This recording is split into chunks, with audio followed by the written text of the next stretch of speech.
God. My eyes burn, and I blame Cyberpunk. That's what I'm starting with. Right? Jesus. I've been up till 5 a.m. the last 4 nights. The game is so fucking good. It's so beautiful. Without giving too much away, I'm driving through the desert right now, and like just looking off in the distance, it's like, oh, it's like I'm going to post-apocalypse Palm Springs from LA. Neat. Like it's just amazing. Yep. I will say that everyone complaining about all the glitches and stuff that has happened. I'm gonna fix my computer monitor here. You obviously weren't a Fallout fan, or this would be above par. I mean, this is basically like for me, it's basically Blade Runner Skyrim, and I'm loving it. Yeah, like I'm on PC, so obviously I'm not having the console issues that people are having, but like the glitches that I have had pale in comparison to Skyrim, and I've been playing that game consistently for 9 years. Yeah, so play. You've been playing it long enough to wait for Cyberpunk. Yes. I was trying to open a trunk last night in a car, but the car wouldn't load. So I saved and reloaded and then came back. I'm like, fuck, I still can't see it. And then I walked around the side, car appeared, and I realized I was trying to open the hood instead of the boot. And I was like, oh, that's why. So I went around the other side to get the thing out of the trunk. So I told Eric about one of my bugs, which is, I thought it was hilarious. So I'm playing V, and I'm doing one of the side missions for like one of your fixers, the journo fixer, and it's basically not really anything spoilers, but it's basically like take out this gang. I'm like, all right, cool. So I take them all out, and I'm getting ready and set to leave, but I'm trying to build up my stealth XP. So I pick up the body and I try and put it in the back of a van, because that was the first time I realized, like, oh man, I can hide bodies in cars. Like, this is so awesome. Right. So I pick up the body to put it in the trunk of the van, or into the van, and the door's open, and the body is laying there, but it's floating. So it's floating. Like, this is going to be real bad. I don't know if you can see it. So like, here's the ass end of the van, right? Here's his body just floating there. Oh, like outside of it? Outside like of it. In the trunk? Just not like, even in the trunk. So like I walk around. Nothing to see here. I just walk around, and he's just floating there. So I'm like, okay, so I pick up the body, like as a test. I pick up the body and like move to throw it into one of the dumpsters. And I moved it, made the motions, got more stealth XP for putting the body in the dumpster. The body's still floating behind the van. Did you keep doing it and just level stealth? No. By that point, I was like, I don't know what else is going to happen. You could have Morrowinded that shit. I'm going to go. I had it where there was a mission where you had to save somebody, and I grabbed him and I jumped out of the back of the apartment building. And when I jumped, they just floated off the balcony, and I landed next to where I had to put it in. And the icon's like showing that I have to take her back out and down the stairs out the front. I was like, oh, okay. So I went back up, reached off the ledge, grabbed her, pulled her back in, and went down the stairs and around and went to the car, put her in the trunk. I was like, did you go back up the opposite route and just kill everybody on the way? So you just cleared the path? I had already murdered everybody. That's not a question. Mantis blades are your best friend. Oh my God. Yeah. Same mission last night. I go to jump through a window and I go 200 meters out into the desert. And I'm like, the fuck? So I'm running back. And then later it says, just jump through the glass. The door's locked. I'm like, motherfucker, I tried that. And I keep trying to jump. And then finally I'm running at the window and it just pushes me through. And I'm like, the glitches are so funny, dude. Like, I don't know. Damn it. And honestly, the glitches aren't that common. Kelly, last night, I found 2 legendary pieces of corpse suit in the same area. If you'd like to get them, I will let you know where they are. If you could, because I'm I'm sporting all of the samurai wear right now that you can buy from a vendor, because there's no real good looking corpse stuff. Like, everything I find is like for nomad or suit, black and gray with shoulder pads, same on the legs. But my boots are some like nomad boots that are like they're shit kickers with 2 horns off the front. God. Like, what are those? They hurt your balls. What? I think I'm at like 49 hours into the game, and I think at least 10 of those is photo mode. No joke. I just have folders and like so many photos. One of me doing a flip over top of a decapitated guy who's bent over backwards and his blood spraying directly on the ground while I'm firing a pistol. Like, just amazing stuff. I'm trying to get to a point where I can take photos, but I need to get some semblance of a real person's attire. Because right now I've got a bulletproof vest, a crash helmet on, and Daisy Dukes. Because that's the highest armored spot that I have. Well, I carry a set of clothes that look good just for photos. I don't have that either. That's smart. It's what I do. I 100%. Me and Amir, Trickster, who's always in chat, we have an entire armoire of stuff. Did you know also your motorcycle and your cars have storage? What? Yeah. Yeah, so you can walk over to your car and put stuff in it. So like when I'm looting places, I'll walk down, throw stuff in the car, walk up, walk down, throw stuff in the car. Because it's tied to your stash in your apartment. God damn it. And soda pops are the best way to get crafting materials. What is?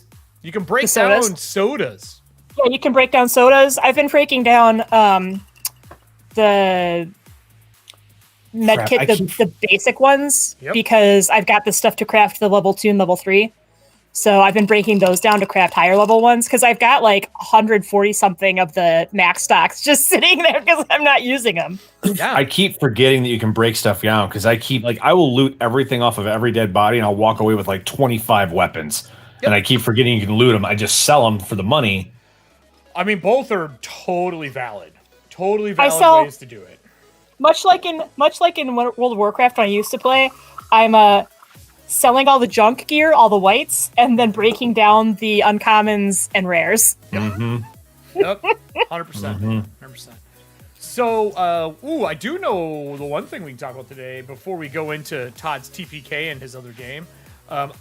Last week was Nora's sticker. This week is Oliver's sticker. I think it's exclamation point Oliver. Someone wants to try it in chat. It should work. Exclamation. Should work. Oliver. I'll have to check timers. Before as a boy wanted a ship. Oliver. Yup. Of course, Alan got it first. That's my favorite musical. Is it really? Yeah. So we got our Oliver sticker now, which is pretty dope. Nice. The next show will have the full set, and then comes our next shirt drop that's coming out.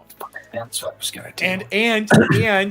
And I think pre-orders for patches might happen before Christmas. Neat. Can I get a House Hastings hoodie? You boy.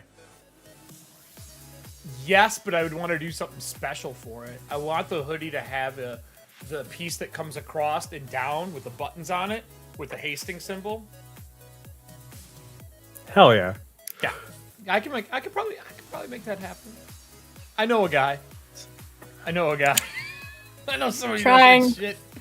Trying to not crack any of the jokes that I cracked before we went live. Just reload your rifle, Kelly, and go down. It's fine. I just want a hoodie of Oliver riding his brother. Jesus. What is it? Jeez. Onyx the Fortuitous? Damn.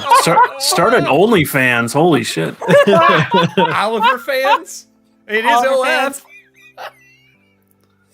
What's this show about? It's about a brother and another brother. Oh god. They go on adventures? Don't even finish the line, Kelly. Someone can go look up Onyx Fortuitous. So let's talk Todd's first TPK in Pathfinder 2 or second now? In my other group, it was the second in that adventure pass. We got wiped out. Yeah, second one in the AP. I won't say what it was because I might spoil something. So you can say what AP it is. Age of Ashes, the second edition AP. I think we made it to level 7, and then we wiped on something silly. Just because bad rolls. A lot of bad rolls because we were using an online dice roller that'll remain nameless. And it's their fault. I won't. Maybe. I cannot confirm nor deny. roll on Roll20 to save my life the last couple of games I've played. Norse Foundry, don't worry. I just play your dice on air. I don't none of that roll.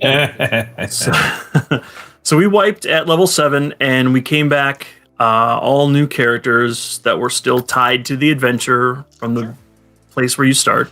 Sure.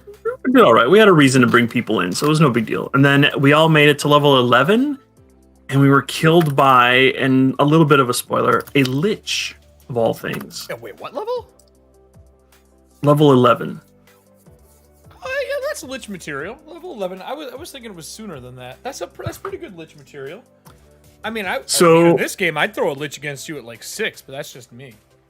That's you, yeah. But we just didn't make it, and the group kind of decided as a whole after the GM suggested that maybe we try a different adventure path. It's like because a couple of folks weren't comfortable like making brand new characters at level 11 without knowing the system in and out, and they didn't want to, try to navigate level 11 without knowing what's going on. So we're kind of like, yeah, okay, sure, let's try something else, and we voted for Agents of Edgewatch, so we'll be trying that end of the month. Oliver's running that, and the other three of us, Alan is running that. The other three of us here are playing in that, and I hate to tell you, but that's even harder than Age of Ashes, dude. We have gotten through. We'll see what happens. Through extreme out of the box thinking for solutions and problem solving stuff. Like, have we done anything that the book has wanted us to do so far? Not a single time. None of the times. None of the time. Combat. Hashtag jostle condition. Diplomacy. Thief running away. Harpoon or animate rope and anchor him to you even if you get killed doing it. And owlbears? Oh yeah, owlbears. There's only one thing to do with owlbears. Hey, spoilers. Come on now. Spoilers. It's on the cover. Oh. Listen, but we don't want to give away such a good name. Oh God. I'm not going to give the name. The name is great. It should be a plushie.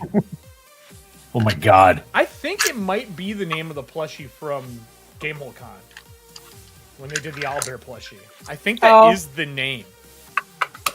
Ooh, okay. I'll have to look that up later. So, what tonight's show is going to be a doozy, everybody. I'm going to give us a little bit of an update here. So we got the new Oliver merch drop.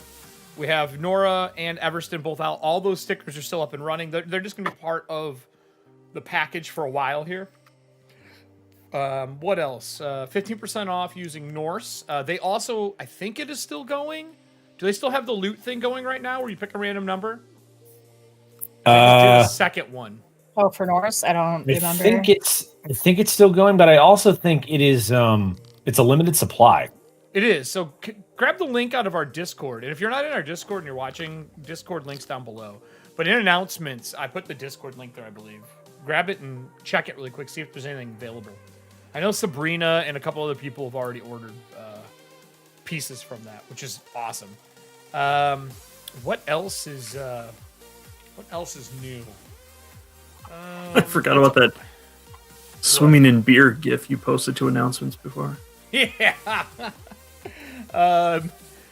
I have something else going on tomorrow night. I'm going to be on Cypher Unlimited for the Naughty or Nice episode, which is going to be pretty sweet. Can you believe they're letting me on the show to talk about the good things that companies do and the bad things that I would give them coal for? Oh, well. There might be some spicy takes there.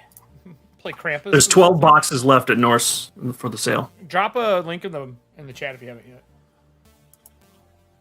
I'm excited to see how that goes, and then I'm on Band of Badgers, which is one of the sponsored streams for Paizo, on Thursday afternoon because they're UK.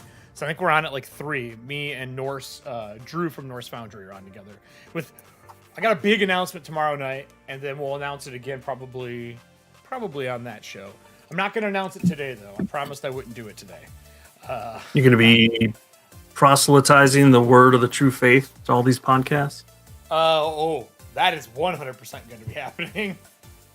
As Kelly ended our side quest stream, is telling people to be part of the true faith. Oh God, gotta represent. It was crazy. That last side quest, I think that was my personal top 2.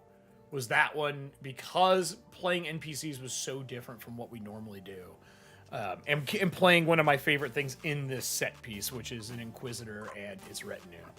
Because why the fuck wouldn't I want to do that? Right? Did the Oliver work at all for the stickers? Yeah. Yeah. It popped the merch. Gotcha. He just beat you to it. That's why you're sitting. So is there anything else that you guys want to talk about here? We got a couple minutes left before we go live. Should I give a Merrifield update? I can do that. Do you want to? Because I thought we were going to do that when we get out of here. Because a bunch of shit has changed. I will say we're at a population of 98. And when we hit 100... so close. I know, 100, right? We will start the Merrifield map. And then I may or may not have already started it. And then I also will say this. If everybody looks into the soul stuff tonight, we have a new thing to spend soul points on. There should be one. Oh, I see. For the manor. Manor haunt. Yep. Oh, God. This is how we're going to unlock the second level of the manor. And whenever we hit that, I will toss it into either a side quest or an episode, depending on where it falls. Well, there goes that. No, it's not more soul hounds. No, Trickster, are you not listening? There you go. It's not more soul hounds. He's on delay. Of course he can't hear us. Now he's hearing it. God, Trickster. Boo, he says. We have so many soul hounds, and they're so much better than the one that Voss makes. Hey, now. I'm also saying boo, Trickster. I want some more soul hounds. Like I said last week, it was sucker punched with magic missiles. It was. He did his job. He guarded us. He showed us, don't go that way. Okay, I think he did great. He sort of did his job. He definitely did his job. Mine from Gavin did its job, and then some. I see Nora already ordered herself some stickers. Yep. So yeah, we got new cards coming out. I'm almost done with the crafting rules, so you'll be able to break cards apart.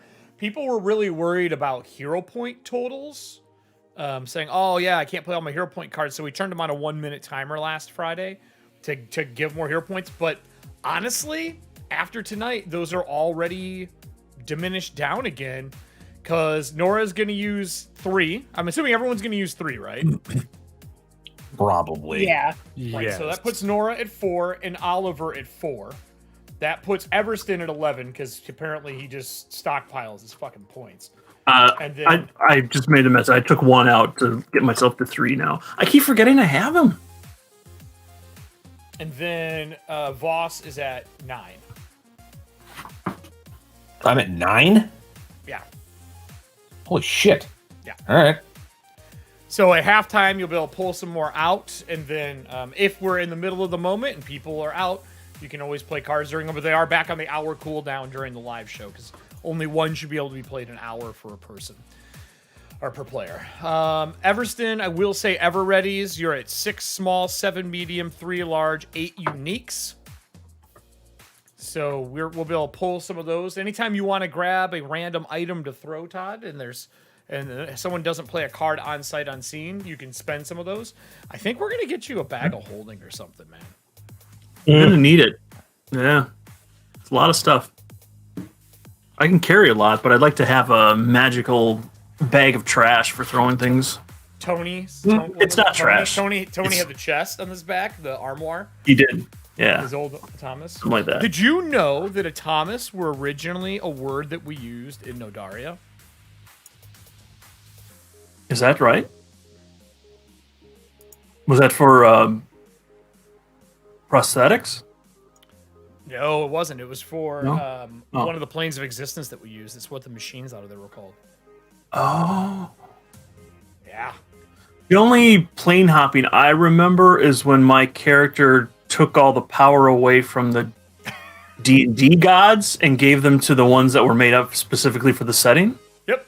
Oh, Well, that's and, right. and you took it from some of the gods that were in the setting already. But no, it's Fuck you, fuck you, fuck you. You're cool. Fuck you. God, yeah, because didn't you have the slaughter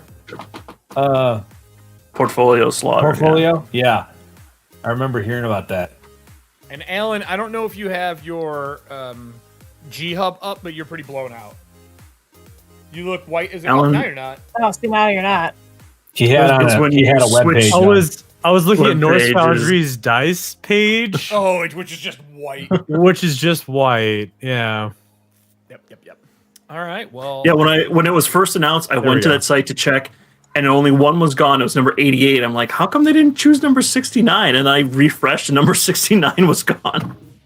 Probably that was Sabrina. I'm guessing Sabrina was Sunburst was probably. 69. I'm just guessing. Sabrina, don't worry. Norse fix the address stuff for you.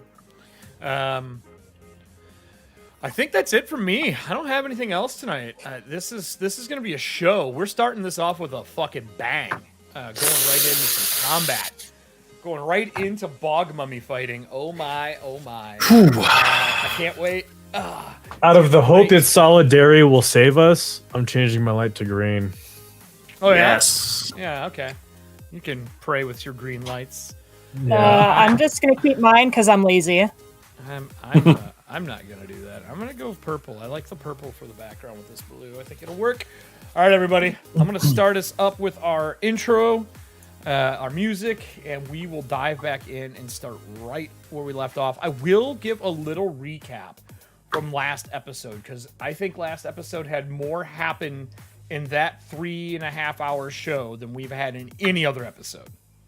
Like, insanity ensued there. So between victims and finding out there's runes on a ship to just insanity. Voss speaking to a family. So I'll give a quick recap and we'll dive into killing the players.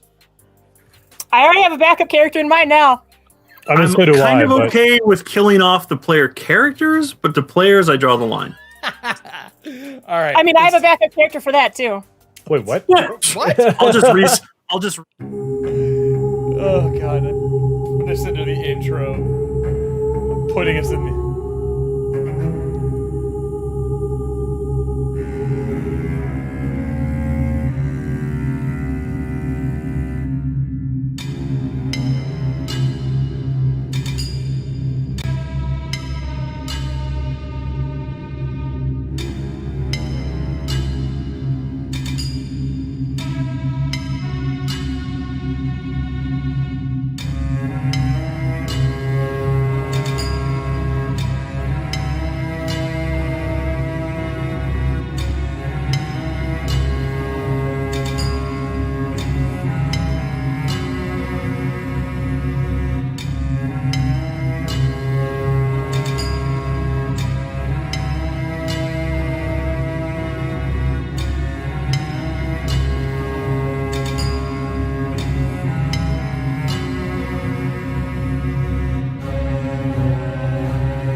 Hey everybody, so we are back.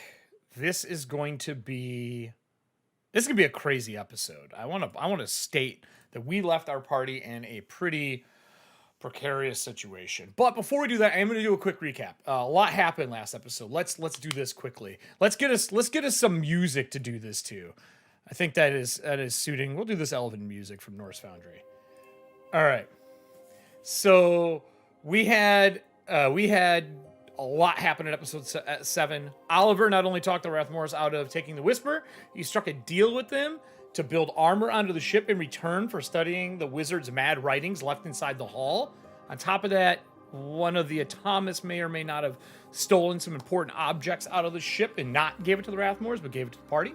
Voss finally met with the spirit of the once great mayor of Eisenheim, plus his family who was fettered to the family heirloom, which is the original version of the Eisenheim shotgun, which is the first pump actions. And then we had 2 victim cards played by the audience. One was from Meditate Pie, the other was from Trickster. So our first 2 murders had happened. The first one, Nora did not catch. The second one, she was informed of by their brand new 3-time upgraded lieutenant. And they went through the Merrifield stuff for it. And went to look at the murders. One was at the temple. They are being buried and taken care of by the True Faith. While the other one, unfortunately, is one of the original survivors from Merrifield, which is Edna King. Covered in vines, body already dead, soul departed. There were last words left with the plants that were growing out of her, which Nora went and is going to be kind of digging into one of the biggest investigations she's had on the show so far. So that's a recap, but that's not what matters. That's not what matters today. What actually matters today is the fact that we are stepping into the hardest, most difficult, possibly, I'm going to say party TPKing area we have been in. So everybody, are we ready for the dynamic lighting to crash on us tonight? Yes. I blinded them with science. Blinded them with science. Woo! All right, let me take us over here. By the faith. Oh, wait, we shouldn't do that. We might get the kibosh. The DMCA strike. The DMCA strike. Do you see what they're trying to do? I should have talked about this in the beginning. They're trying to put people in jail for doing it now. That's literally going through right now to be voted on. That if you break the law, use the stuff, they can put you in jail. Anyway, bullshit. Get with the fucking times, people, and just make it so we can pay to use the music. You would make more money than putting people in jail. So we're not doing that because we're using Norse Foundry's music and we don't have to worry about it. But damn, man, rough. So we left this party inside of one small room with a flagstone and slate floor. There's a curtain to the south. In there is a table, and there are writings all over the walls in there. The ceiling here has got vines hanging down, or not vines, sorry, roots hanging down. Earthen ceiling with stone, but the roots have poked through. There are cabinets on both the left and right side. And there's a big door that apparently when Nora snaps her suspenders, she can do whatever she wants. And lifted the gate. Once they're in here, they search the door that is to the west. I'm actually going to move our camera bot here so you can see a little bit. And in that room, there was a great ooze. Fortunately, they disarmed the trap and didn't get straight up murdered or flung into the room. And then from down the hall, not one, but 2 bog mummies have showed up. The first one got hit and blinded by some new power that Nora used. And that is where we left our party last we played. So, we're going to start this off with a bang.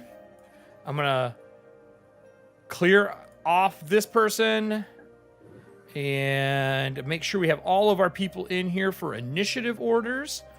I see all of you added. Oops, I didn't mean to put 2 of them in here. I apologize for that. We're going to add him to the chart. Yep, get your initiative rolled, everybody. And I'm actually going to roll the Bog Mummy's initiative separately because the one is blinded. So, yeah. All right. I apologize for everything. No, I don't. I mean, if I'm gonna die, I at least got to use the cool thing before I die. So. You're gonna go out in style. Yep. All right. The dice are already not as hot as they were 2 weeks ago. For our last episode, I rolled a 4. You should be able to click and put your own numbers in, I believe, in the turn counter. I rolled a 1 again. Oh yeah, let's start. We used all of our dice mojo during the side quest. I know. I think is what happened. Although this one's not bad. Yeah. Okay. I dropped by 1. Get all your stuff in there. Let me know when you got it in. I'm gonna add. Mine's in there. All right. Mine's in there. I'm pitching our spin-off show in the Twitch chat anyway. So is it the Inquisitors? No, House Hunters Ethauntia. Oh God. I could run a funny game that way. 1 room, 4 PCs, and a budget of 500 gales. What can they buy in this area? Next on House Hunters Ethauntia. Nora is an investigator who studies luchadors in her spare time. Voss is a wizard who likes to tinker. Oliver is a rich mofo who's good at swordplay. And is a giant mechanical man. Oh God. So what did blind give me, Nora? Okay, so the thing that happened is that he's blind. Bad is this? I think he's blind for 1 round. Okay. And then he's dazzled for an hour. And what is that nonsense, dude? Dazzled. Your eyes are overstimulated. If vision is your only precise sense, all creatures and objects are concealed from you. He's got to roll flat check to hit us. Perfect. It's time on church. So you suck. Luckily, it was the guy right in front of me who critically failed. Yeah. All right. So perception for me. Do I take a penalty to perception? That was really what I'm looking for here. Everything is concealed for you. Well, that's just flat rolls. Because I want to know if I had to take a penalty to my initiative. I mean, initiative is based on perception. You know who's not going to be going first or anywhere near the first? Is this Everston. guy with a 1 on his initiative. First ooze. I'm still above Oliver. Wow. I also rolled a 1 on my initiative. Oh, that is amazing. Yeah, but you have a dex. You have a dex. Oh, that's Ooze right. It is goes up faster perception. than you. Oh, God. Who actually disarmed the trap, by the way? You did? Nora did. So you probably should be closer to the... Oh, no, you walked up to... No, because I walked because Yeah, I heard she walked. I heard the hound barking. Yeah. All right. Do we have any questions before we dive into this just getting super ugly? We're good? Okay. I'm going to get us real music. Can Already we did my get cool stuff. an airstrike from the ship, or Yeah, what? it won't hit you this far underground, but I can waste more cannon shots if you want. No? They don't have lasers yet? They don't have No, there's no lasers. seeking, ground permeating lasers? I mean, honestly, you have 6 airships. I guess they could really bomb this place if they wanted to, and the one apparently has the soul of a dragon in it. So, maybe. Maybe. So you're saying there's a chance. Doesn't a mirror say that all the time? All right, so the first Probably where I one- got it from. Probably. Well, did you do damage with that at all? That was the other question I have. No, but the one who failed, who critically failed, he's also blinded, so he takes a -4 status to stats penalty to perception for 1 round. Oh, so I am 4 lower in the initiative chart. Yeah. Okay, I will add that in. And then this gentleman, this one back here critically succeeded, so he's immune, or not immune, but he's unaffected. Okay, that makes me happy to hear. I can't even see that one from where I am. I forgot that they were I there. can barely see this one. Yup. There's only 2, right? Right now.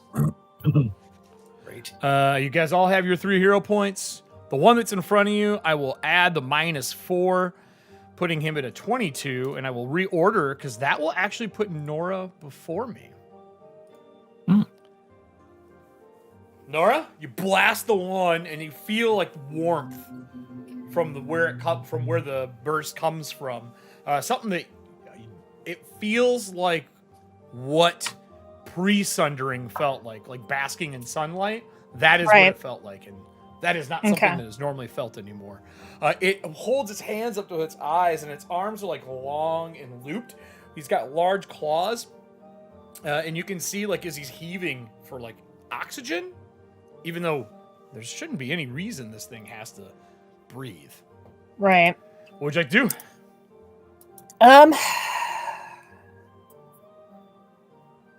Well, I think I will not include them in my pursue a lead thing, because that was more for like music. the other stuff that we ran into down here. Sure. So I'm going to use my first action to try and devise a stratagem. Okay. Let me just flip back to this page right here. Devise a stratagem. Let's see it.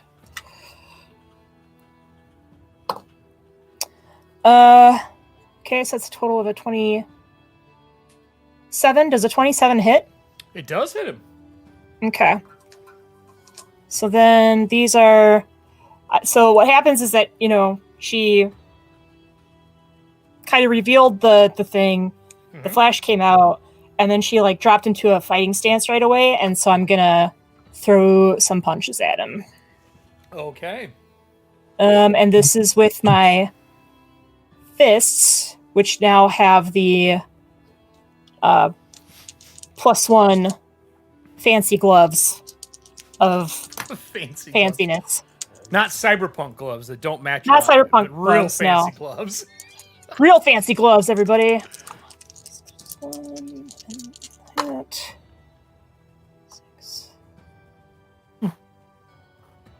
For 9 points. Okay. So as you hit, it's like smashing your fist into like a really absorbent, rubbery like skin. As it hits, the fist bounces back a little bit, but you do impact it and do damage. When you do that, you see water kind of like out of its mouth and run down its body, giving like this black, glistening, like almost smoothed over skin. And you can see when he breathes, it's like the skeleton underneath is moving, and the rubbery skin that's drawn tight kind of ripples, and you see his gut swell. And do you have another action? I do. I have one more. So he's blinded. Yep. I don't know if this is actually going to work, but I don't actually like being in the line of sight anyway. So I'm going to step. Okay. To here. If I can. I've never actually stepped before in Pathfinder 2, so that's why I'm asking. And our camera stuff is working now. Thank God. Yeah, you can step. That's fine, because it doesn't provoke attack opportunities. So you step over there. And its head slowly sways to follow. Okay. As it does, the other one moves through the door to here. And is going to spend another action walking through him, like pushing him out of the way. Actually, they can go through each other because they're considered friendly. But you do get an attack opportunity if you have one, Nora. I do not. I don't know if anybody else does. I do. All right. Good old Everston whack-a-mole. Yeah, right. But the dice do not enjoy my company tonight. This is a bad roll. This is That's not the right check my answer. total here. Hero pointed. You got like 10 billion of them. You're right. I'm going to hero point it. Don't The birdie on my shoulder says, "Do it, you dumb shit." Yep. And that turned it into a natural 1. Hey! Awesome. It is me. Hey. So you swing once, and as you swipe at it, it bends like unnaturally sideways as it like scoops way down, and as it comes up, it like is pushing on its stomach like a bladder, and fills the area within 30 foot of itself. I need everyone to give me fortitude saves. Who needs to be able to breathe, or is it just breathe? Yeah. Anyone who needs to be able to breathe needs to make me a roll. Not I. Virtual high five. Yes. Yay, Voss. Let's inhale some flesh now. Okay. Yay. It's I got not a flesh, it's 24. probably water. I got a nat 20. Okay, cool. As the area fills, droplets of moisture start forming on all of you. As the area is like a fine mist. You immediately hold your breath, Oliver. Voss, it almost feels like you swallowed a glass of water wrong. And then I need everyone to do it again for the second one. Oliver just has 24 didn't flashbacks to work. the manor. Oh, yeah. Yeah. And everyone needs to do it a second time for the other one as it goes and fills the area as well. Damn it. And then I'm just going to beat on you. Come 21 on. that time. What'd you get? Oliver 21 that time. Okay, cool. Oliver flashing back to the manor. He thinks he's safe, but he's not safe. I mean, do you want to spend a Does he hero want point? to spend a hero point? What Yeah. level of safe? safety do you feel? I'll spend the hero point. Someone's air conditioner just got clicked on or something in one of your guys's. It was really loud. Well, good news. I went from a 16 to a 22. Bad news. I don't Okay. think that makes it. Both of If you a are 24 didn't make it for me, then yeah, probably not. fine. Both of you are fine.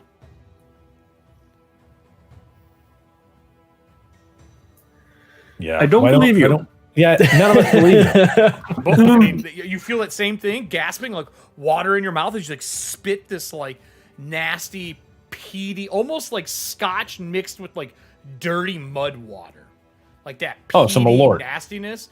Yes, some Malort. As you spit out this water, Lord zombies, motherfucker. Malort zombies. I'll have this is not another. the game.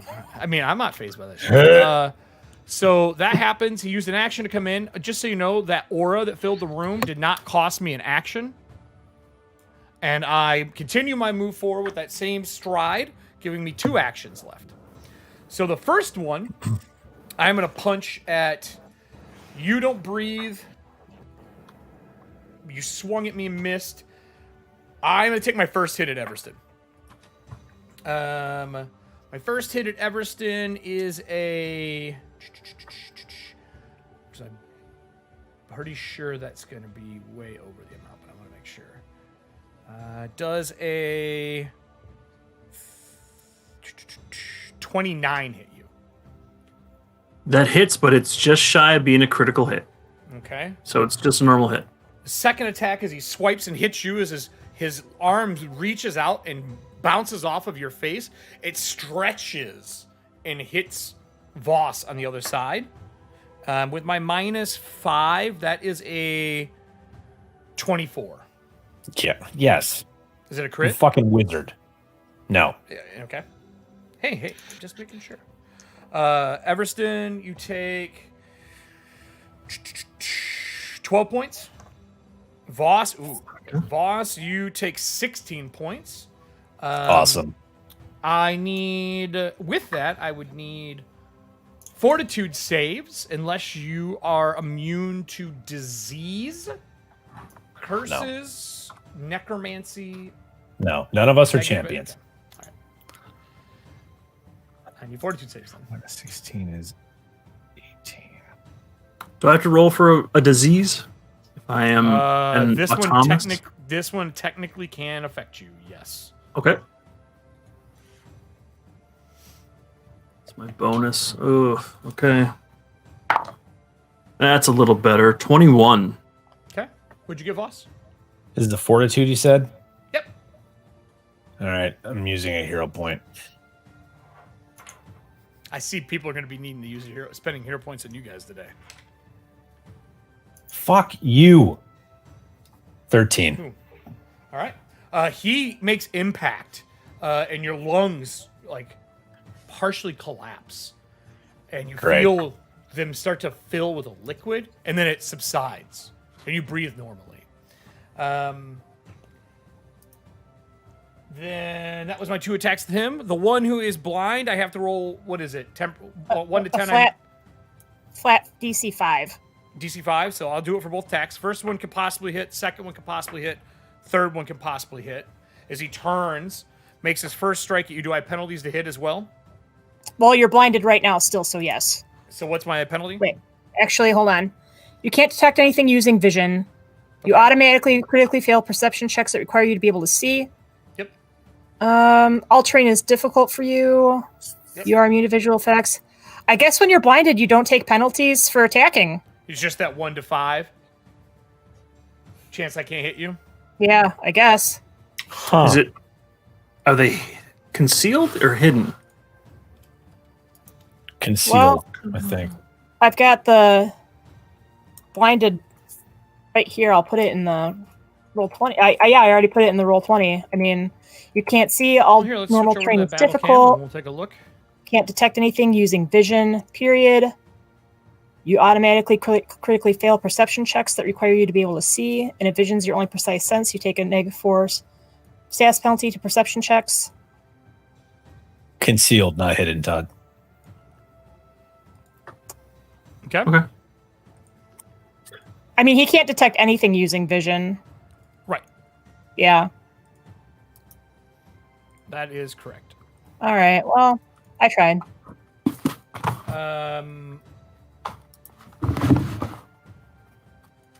I'm pretty sure there's actually a penalty still.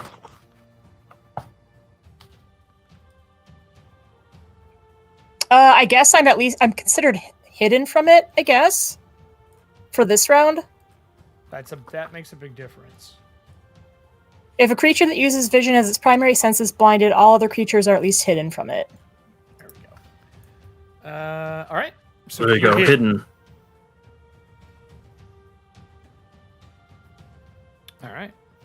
So first roll. Okay, second so roll. because it can't see us, Damn it is flat-footed to us, and it has to do a DC 11 flat check to hit us with attacks. Okay, so the third attack did not hit.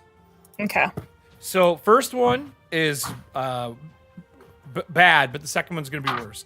First one is a 34, and the second one's a natural 20. Sorry, 33. Right. The second one's a natural 20. Well, they Which both makes it a crit, 34. so... My question is, are you immune to disease? I don't think you are. I mean, I don't think so. I'm an abandoned. But 12. 28 from the first blow. okay. And then 12, 15. Oh, come on. 16. I'm down. 19, Just 24 stop. I'm down. from the second blow. I'm dead. Did the first blow put you down or the second blow? Second blow. So you're just down then. I need 2 fort saves from you as well.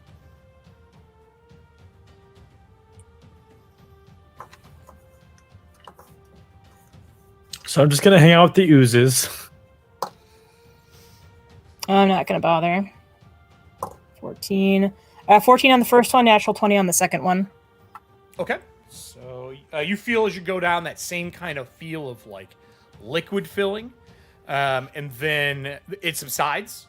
And the second one, you don't feel any ill effect as you fall unconscious. Everyone sees Nora as it turns and hits the first hand. It just starts wailing on her, holding her, and trying to hit her with the second one. But when it goes to hit that third hit, there's nothing left to strike at. She falls to the ground through his grasp. That would take us through Nora and the 2 bog mummies, and then to Voss. So are they standing? Because I thought you said they were crawling Nope, they're standing. to get in here. They are Their standing. hands drag on the ground. Like, Got it. they're super long. Yeah, big long noodle arms.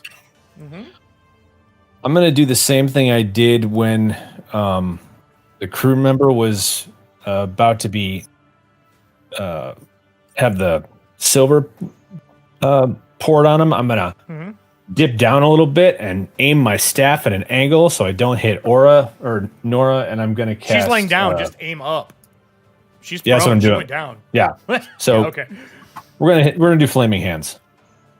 All right. Or burning hand, sorry. 2 reflexes. Yes. Does blind give me a penalty to my reflex saves too? I mean, you don't see it coming, so I would say yes, but probably not my decision. Is it cover? Is that what you're considered? I have. You guys have cover versus me. Is that what it is? Or flat-footed? Flat-footed. Okay. Oh yeah, I have -2. I failed both checks though. Give me your damage. Yeah.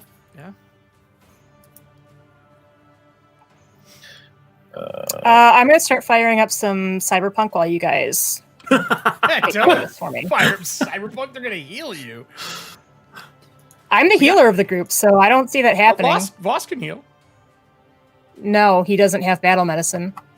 I don't have battle medicine. I just They have first aid. potions. And they have potions. Potions.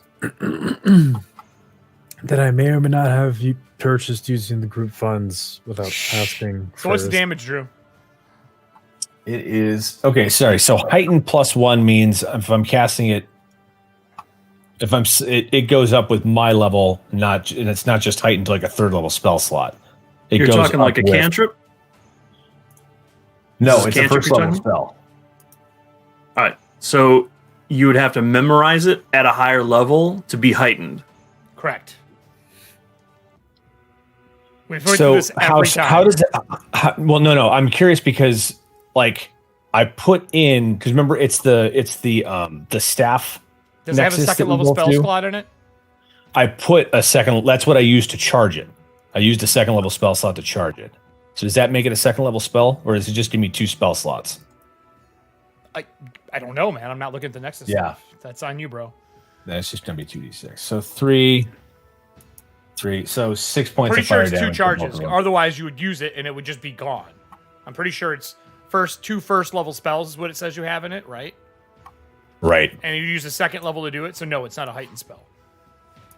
Okay. You can only you have to memorize it that way. And what'd you Wanna say be damage sure. was? It's only 6 points. All right. Is a light you see it turn to steam? As it kind of vaporizes some of the water off of their body. Cool. So they have fire resistance. Okay. Well, right. I'm gonna die. So that is me, Everston. Oh no, you have another action left, Voss. What do you want to do? It was 2 to cast, right? Yeah. Or no, it was 1 to cast out of your staff, isn't it? No, it's still a 2. It's still a 2 action. Okay. He's going to move into the corner here. All right. Do you want you? I'm gonna be careful. Remember, they can strike you. You just left combat. I mean, he's going to hit me anyway, and he's going to be right next to me. So I'm going to try and get out of his range. He does not seem to follow you at all. Doesn't look at you. Nothing as you move that way. Everston, you're up. Nora's down. You got 2 between you. The one's still rubbing its eyes. Probably doesn't even realize that it's put Nora to the ground yet. That's the one adjacent to her? The one right in the doorway. Yep. And then the one in front of you. That one. Since that's at the most disadvantage because it's blinded, I'm going to focus on that one first. Because it's also right next to Nora. I'm going to save her. I'm going to use the feat that I always forget the name of, Double Slice, and I'm going to do a shield bash followed by my gauntlet. Gauntleted hand. Here we go. Please, dice. Please. 25. Yeah, that hits. They Okay, seem fairly and then- easy to make impact with. The other strike is at 1 less. Would a 29 be a crit? No, real close though. Okay. So the shield bash. Wait, or which one are you is- hitting? The one on Nora? The one on Nora, yeah, it's Yes, that blinded. is The a one that crit. platform. That is a crit on that one. Okay, good. So the shield bash is first. That was a Yep. regular hit. That's going to do 6 damage. Okay.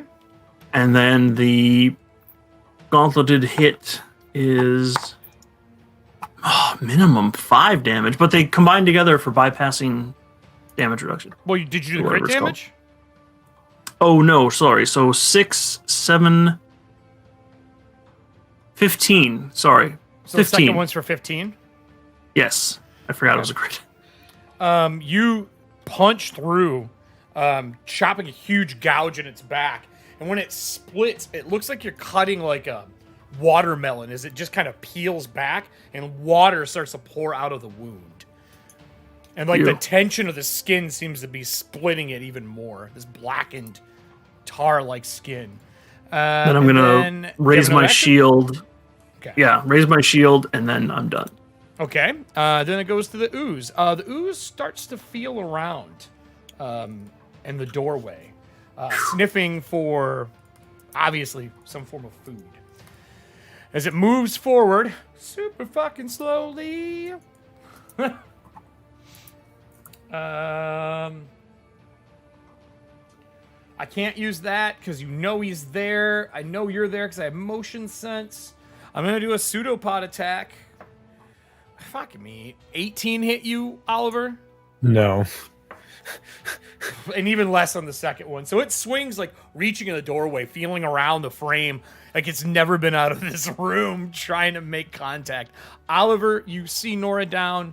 The two bog creatures are in the room. One's rubbing its eyes. The slime has not come after you, or sorry, did not make contact. What do you want to do? Oliver's gonna fucking starve. He takes his whole fucking bag of rations from his fucking hip. Okay. And he just says, fetch. And he tosses the bag over the ooze into the room. Ooh.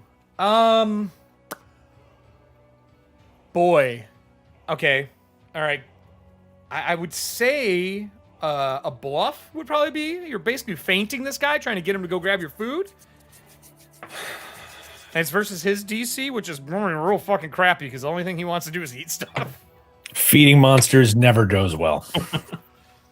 The ooze is like, ew, I don't like Twizzlers and Warheads. Deception. Twizzlers, Warheads, and Malort. Non-natural 20.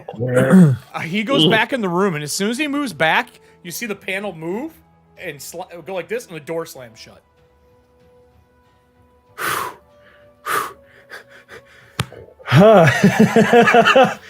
So 2 actions, one to gather everything, one to throw. You got 1 left. Oliver will draw his saber and kind of make a wall with Everston as he turns to fight the bog zombies, bog mummies. Bog mummies, you gonna make an attack? I would have to step up. That takes an action to step. Yep. All right, so you're done. We go back to the top of the list. Let me... Come on, object token. There we go. There you go. You're a real boy. Nora, make your first death save while you're on the ground for me. And also, I need to know, do you have your spirit release? Or are you staying in your body? Out of curiosity. I think the spirit's going to release. Okay. So when you release in this room, you see there are 2 other people in here. They are against the back wall, spirits, watching what's going on. One of them is writing down notes. He is wearing black, tattered, almost like burlap sack robes. Something is not from this time era. Its hood is pulled up really far. There is a long bone snout coming out of the hood. And then the one next to him is a oversized goblin, like a large goblin. Big, like, furry mantle he's wearing with one of that same black hoods. He's got a necklace that has, like, a skeletal head with huge horns. And they're both standing there, and they seem to be speaking to each other, but it's very faint, and it's not in hollow, which is not normal. Usually all spirits speak in hollow once they pass. It's even if you don't know the language, it's just how things come out once you're dead. And they notice you leave the body, and they both turn and look at you. And the goblin has got this kind of elongated nose, The hood is pulled up and over, and there's sections cut out for his ears. As he looks up at you, and his skin is a bluish gray. And then in Goblin, do you speak Goblin? No. Well, he would say in Goblin something. When you don't notice, then he would say something in Fey or Sylvan. No. He shakes his head back and forth. The other man in Draconic asks if you are... What would he say? Who do you follow? Oh, thank you. And then you wouldn't understand that either. They both Correct. shake their heads back and forth going through the languages. One of them starts writing something in the book. It looks like he's like writing, and he gets ready to hold the page up to you. What's your first death save? I actually got 12. Oh, so you're stable. So as Nora stabilizes, is there anything you want to say to them or try to do? They're speaking languages, but you haven't understood many of them so far. Deep speech hasn't served me wrong yet. Oh boy. What do 'Cause you I don't say in think- deep speech?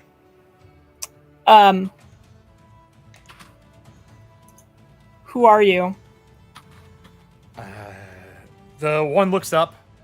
The goblin-looking creature looks up, looks to the other one, and goes. In what seems like a very old dialect of deep speech, he says, "I am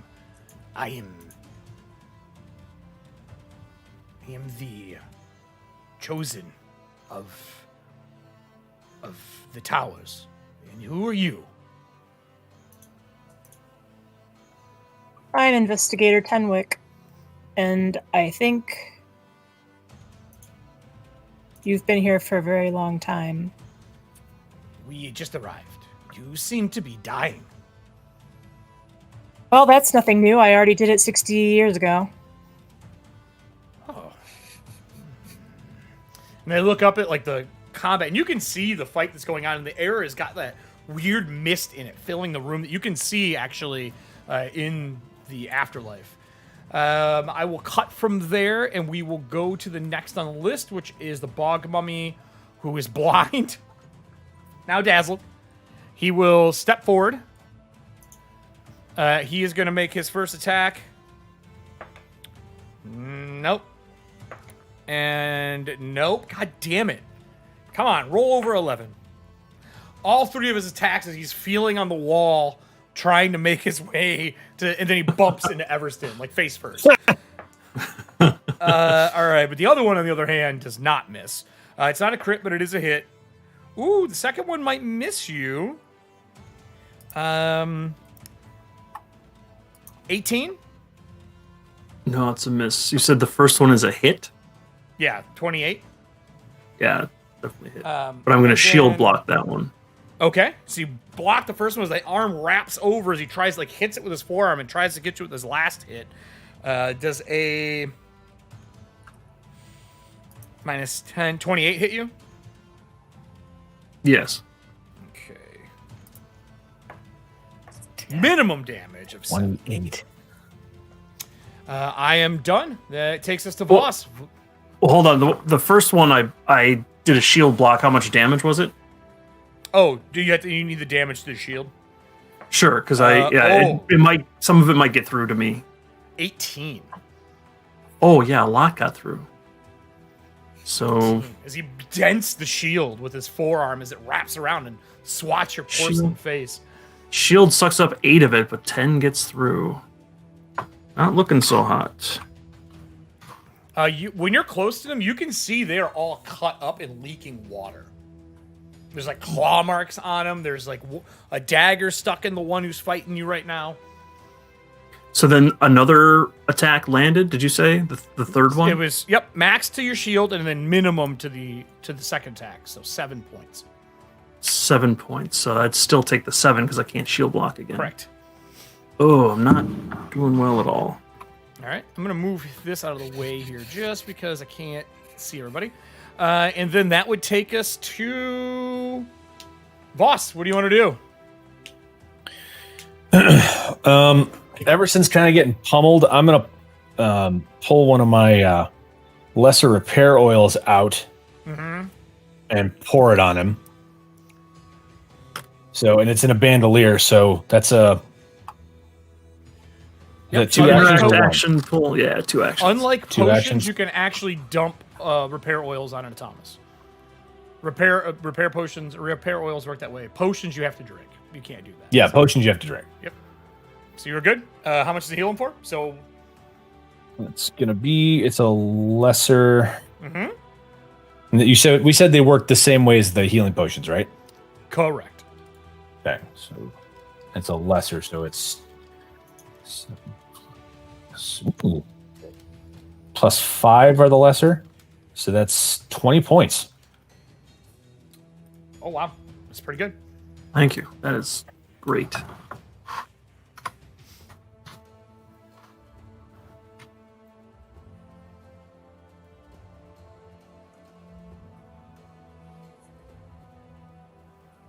That's 2. Anything else?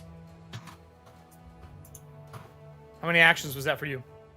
That's 2, Okay. and oh god damn it, I love this spell so much. And I'm going to use my. Yeah, I'm going to use my third action and cast Magic Missile. Which one? The one that is dazed, or the other one? The one that is not dazed. I want to drop him. I want to try and drop him first so that he is. Okay. Give me your damage.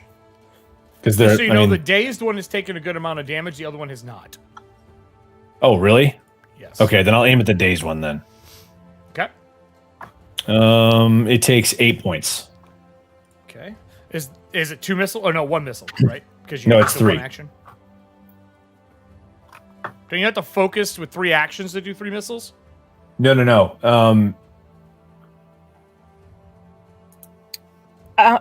Is it if it's coming from his staff, right? No. Oh, then I don't yeah, I think so. thought you had to do extra actions to get it to fire more. It is. It's an increasing amount of actions for more missiles. 1, 2, 3. Yep. Let me know what your damage is afterwards. Everston, you're up. Okay, It's just Everston. 4. It's just 4. Everston curses himself for his unpreparedness earlier, Yep. so he pulls out his magical oil can, All right. takes a swig from it. Okay. And then punches somebody with it. So I'm gonna roll 2d8 plus 5. Oops, I got a R slash. Slash R, you fool. I've played in Roll20 before. Why are you not rolling real dice? Or sorry, 5. I'm 5 points, sorry. totally stuck on Roll20 for some reason. 2d8. It's a 7 and a 3. 15 points healed. Okay, back in the fight. And for his final... Oh, man, that takes 2. Raise the shield, do a hit. I'm going to hit the guy. The blinded one, I'm going to hit... Okay. And that's with the... Okay. Ooh, probably might be a miss. 17? Hey, do you want to spend a hero point, or are you going to stay with it? I'm going to spend a hero point because I totally remembered I have those. You should put coins in front of you. That's what I do. There we go. 'Cause I always That's forget I have them too. 29. Hit and crit right now. Ooh, nice. So since it's striking, it has 2 dice. Are both of those maximized, or is it just one of them? What was that? Because it's a striking weapon, it has 2 dice of damage. And how we do our crits, where the first die is max, is it both of those dice max, or is it just one of them? Basically the first half is maxed. Okay, all right, that's great. That's 12. Okay.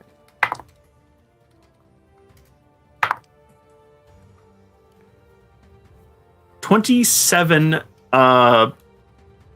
bludgeoning damage 27? from the Jesus. from the oil can. Yeah. God damn. 4d6 plus 8. 27. All right, so as you like impact this guy in the face hard, you see it actually like cave in, like suck in on itself. No bone though. There's no crunching noise. It's just and it stays that way. And it like slowly starts to reform, but really poorly. Like pull out the can. Bam! And that would take us to the next person on the list, which would be the Gray Ooze, but he's too busy eating his delicious rations. Oliver, what do you want to do? Fucking Oliver's gonna open up the Bon Mott. And he's gonna like look at these creatures and be like, the best way to drain a barrel is to poke a few holes in it. truth. Truth. And I got a 21 versus their will save DC. 21 versus their will save. What type of effect is this? Nope. You're not poisoning it, are you? I think it's mind. Okay, so then will, their will is, I mean, it's okay. You got a 20. What was that again? 21. All right. It doesn't seem to notice whatever you're doing. It's like sticks and stones can break my bones, but I don't understand what you're saying. Exactly. Next up, Oliver's gonna try and barrel roll around these guys using acrobatics for another action. Dual barrel roll. Are you pressing C? Dual barrel roll. You gotta press C, man. That's how it works. I'm double tapping A as fast as I can, but it's not. What happened to me was in a superhero game many years ago where our rookie characters were out in some Soviet land in the 80s, and it's like I had a power where I could command people. I was like, jump out of this tower right now, and the soldier is like, I don't speak American, comrade. So that was a 23 versus the reflex DC. What are all these DCs, man? The 23. DC is You actually got me. Okay, cool. So I'm gonna move through their space Okay. and behind them to flank, Okay. and then I'm gonna Flat-footed. slash at this one with a saber as Oliver begins trying to get himself. Okay. Again, I will between- say this one is injured on the other side. This is the blind. Here, I'll put a marker. This is the dazed one. He is the one that is actually injured already. If you're trying to put one down. Yeah, this one right here. Nope. Wait, no, this one right here. I'm blind now. See, Yep. I put a blue mark on him. I So, blinded yeah. myself with science. Oliver's gonna put himself between the creatures and Nora as he tries to bring low the wounded one. Okay. Give me a roll. I'm gonna use a hero point. I mean, smoke him while you got him. Smoke him while you got him. How Let's- does Let's see if the Terry hero points are off cooldown. Nope, they're on cooldown. how does I got 7 Terry hero points.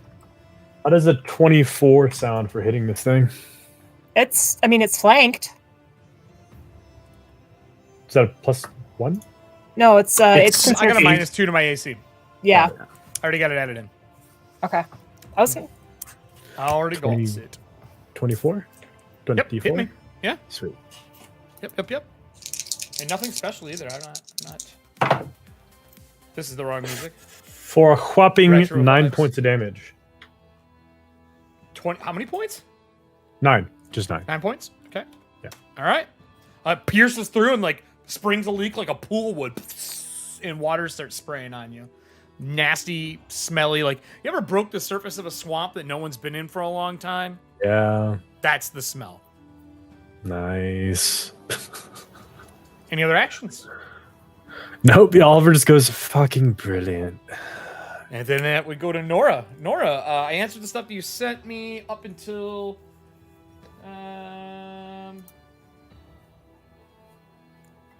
Are you asking them anything else? When we go back to you, as you guys are kind of holding conversation.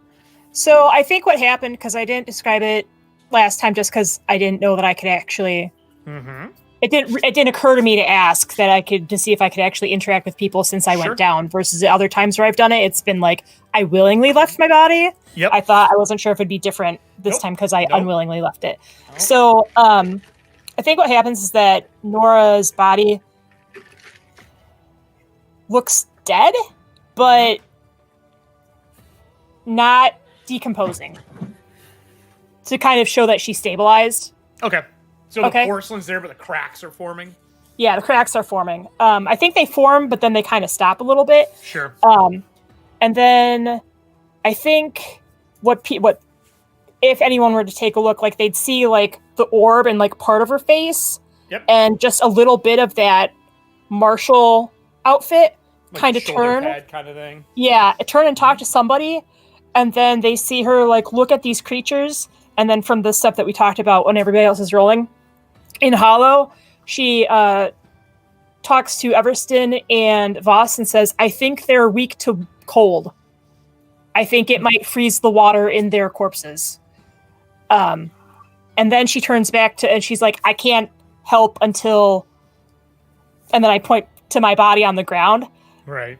And then I turn, and it kind of looks like I'm like 1 second to something off to the side that you guys can't see. And then once I tell you guys what I know, I turn back to what you can't see. Figures. So right, two figures. The goblin one that's got like the fur mane on the back looks to you and in deep speech and goes, well, death is doesn't have to be forever. No, it doesn't. Like I said, this wouldn't be the first time I died. Have you been resurrected by one of the keepers? Oh, actually, one of the gods? I don't know. What is it here? Is it keepers or gods? And the other guy looks and says something in the language that says keepers. Keepers, I guess. No, there was an incident.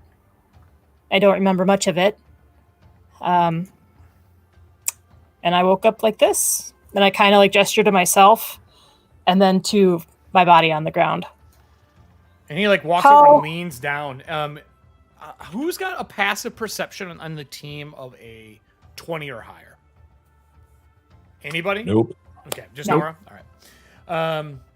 Nora, you would look down and your body would like slide a little bit as he like turns your head back and forth, as his hands don't materialize, but he kind of turns the head back and forth and goes, "Pretty bad concussion.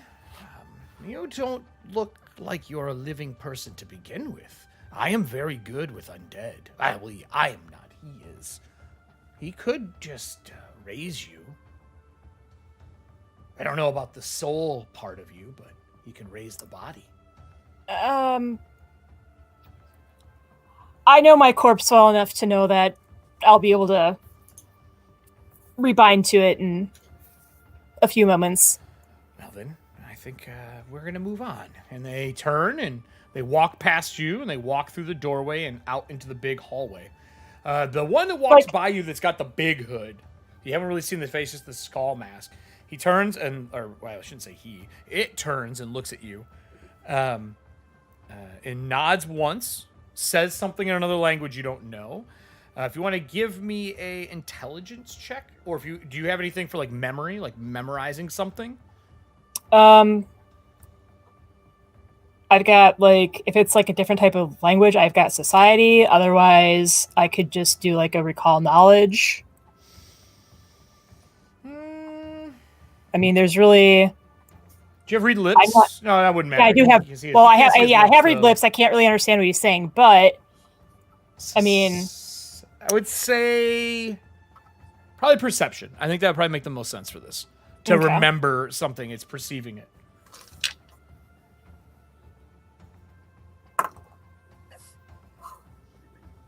Oh, that was pretty good. That's a 26. You remember the words he says so that if you want to look it up later, you could try to decipher it later on. Okay. All right. Okay. They move out of the room.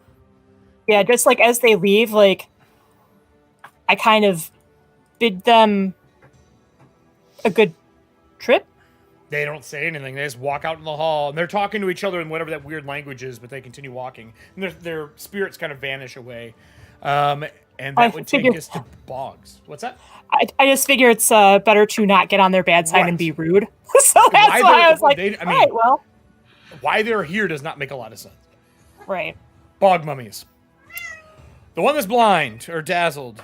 Fuck that. Okay, last attack. I might be able to hit Oliver. With a -10, I have a 15. No. Okay. The other one swings at Everston the first time. 31. Crit.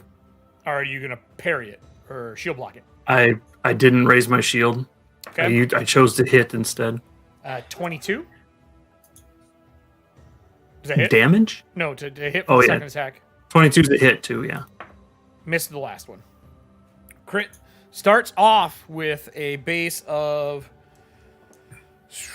12, 22, 23, 24, 25, 26, 27, 28 points of damage. That's the total for the crit. Second attack is 5, 10 points of damage. Oh. Just hammers striking down. Boom, boom. That was all that healing from last round. Yep. Glad we did it. Both of them are done. Goes the Voss. The one on the right is teetering. He's kind of like resting on the wall a little bit. I'm gonna trust Oliver to take that one down next round. Mistake number 1. And he's going to good job with using it. He's going to use his divine bond, his arcane bond. Sure. He's going to call back magic missile, and he's going to cast it at full force now with 3 missiles. There you go. All at the same guy. Yeah. All right. Let's see if you can do this. You have a chance to put it down, man. Ooh. Let's see. That is 11 plus 3 is 14 points of damage. 14. Yep. Still standing.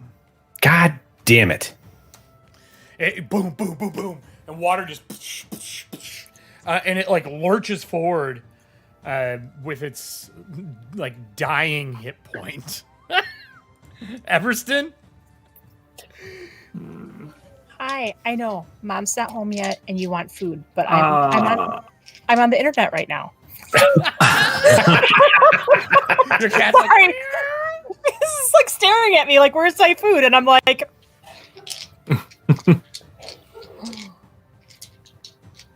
So I'm going to double slice one against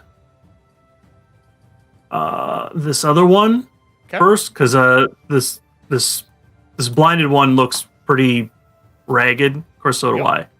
I'm going to hit the other one. No, you know what? I'm going to hit that one first just to be sure. I want to be sure. Okay. Why would I switch targets now, right? Right. So this is a double slice, so the first attack will go to that one. That's a 26. Oh, yeah, that hits. All you need is 1 point. It goes down. Okay, it does all the damage. And then the shield bash on the other one. Probably a miss with a 17. No, you hit him. Oh, okay. Let me just double check my damage. One has a higher AC than the other. Oh, I didn't mean to delete him. Shit. Just wanted to X him. 10 damage. Bludgeoning. 10? Okay, then, still up. Yeah, and then I'm going to raise my shield. All right, you raise your shield. It takes us to the gray ooze. And then it takes us back to Oliver. Oliver turns slowly to the one that's still up, and then there's just multiple flashes of steel as that saber gets whipped in a flurry of sweeps. as he tries to render this thing into a pile of rotting and wet, soggy meat. Okay. Knock it out the box, Luke. Knock it out. 28, Hits. Crits. 17. Hits. On the money. It's -8 and 18. Hits. All three. Holy Okay. shit. Oliver might actually do the most damage in a combat for once. He should. I know he's playing a swashbuckler. Can you hear the sound of many d6s being rolled? Uh-huh. The crit we're actually just maxing, so that's 13. You max the first part. 13. Let's see. Just give me your 20. total. Actually, you can just add it all together for all three hits if you want. 7. I don't have a DR. 31 points of damage. Still up. As you puncture holes through it, it slowly turns, and like the body, the lower half stays still, but the other half turns around. You hear like a stretching noise. Are you out of actions? Yep, that was 3 attacks. Nora, what would you like to do? They've left the room. You're stabilized. You've told them that cold damage works. Is there anything you would like to do?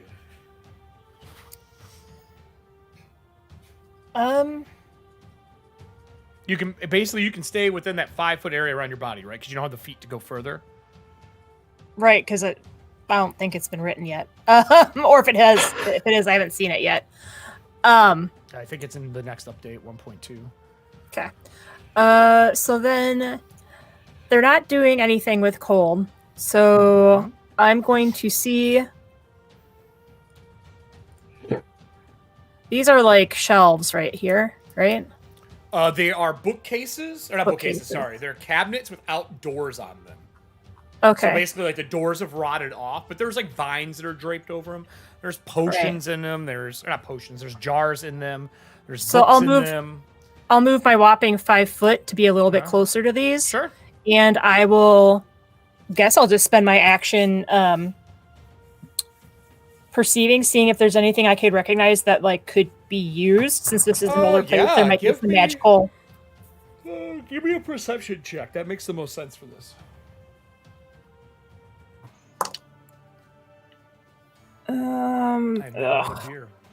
That's a 16. A lot of books in languages you don't recognize. And a lot of the way things are bound, since you are used to reading books, the bindings and the looks of them are not how anything is currently bound or done.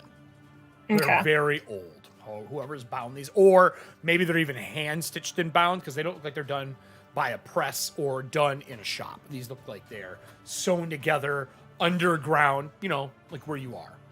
Right. No names on the bindings. And nothing on the pots or potions or whatever? Nope. Just jars. Okay. Some of them have plants in them. Some have roots. Some have dead frogs that have been pickled in them. Okay. A delicacy. Then I guess with my third action, I turn to them and in hollow I say, none of these jars look like they would apply some sort of cold or freezing effect. But I think we might need one to make sure these don't come back, since it looks like one of them is regenerating, kind of, sort of. No, it just looks like there's no bone and it's just falling forward. The wounds are not healing up. Okay. Something that's rubber. It looks more like when you punch Stretch Armstrong's face in and it slowly reforms. Oh, okay. Like the way that you said it's like reforming. The way it was reforming, I was like, oh, is it like slowly back with water to and filling the shape of it again? Right. Anything else you want to do with any of your actions? One to move, one to look over stuff? Search. And then I just turned and was like, I'm waiting for something. Can't do much. Yeah, I can't do much right now. All right, that's cool. Then it goes back, I believe, to the bog mummies. So the one that's left went down, and it's me. It turned. I'm going to swing at Oliver. Oliver does a 27 hit you. Absolutely doesn't crit. It doesn't? Okay. Nope. Second one does a 24 hit you. Yep. Last one. Ooh. I might get all 3 hits in, but it probably won't be a crit. 22 2 hit you.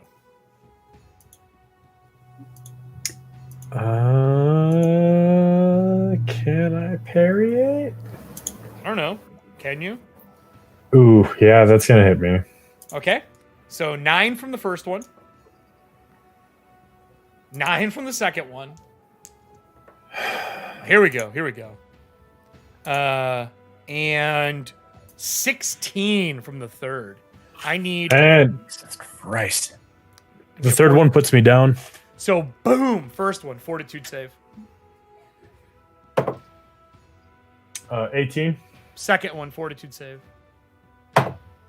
20. Third one, fortitude save. 14.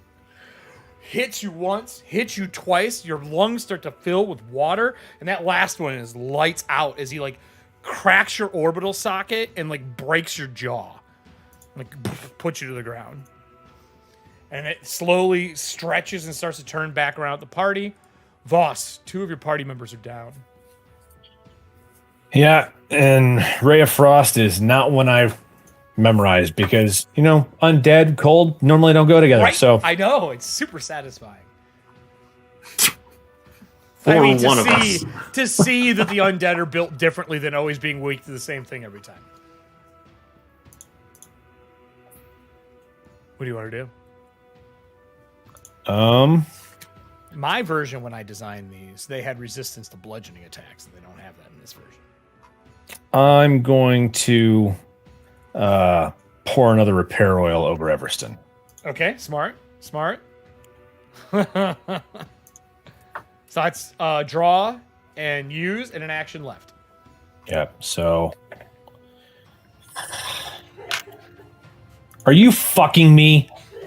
I'm not. I am in Todd, you get Wisconsin. 7 points back. You are in California. I rolled 2 1s. 2d8 plus Yep. 5.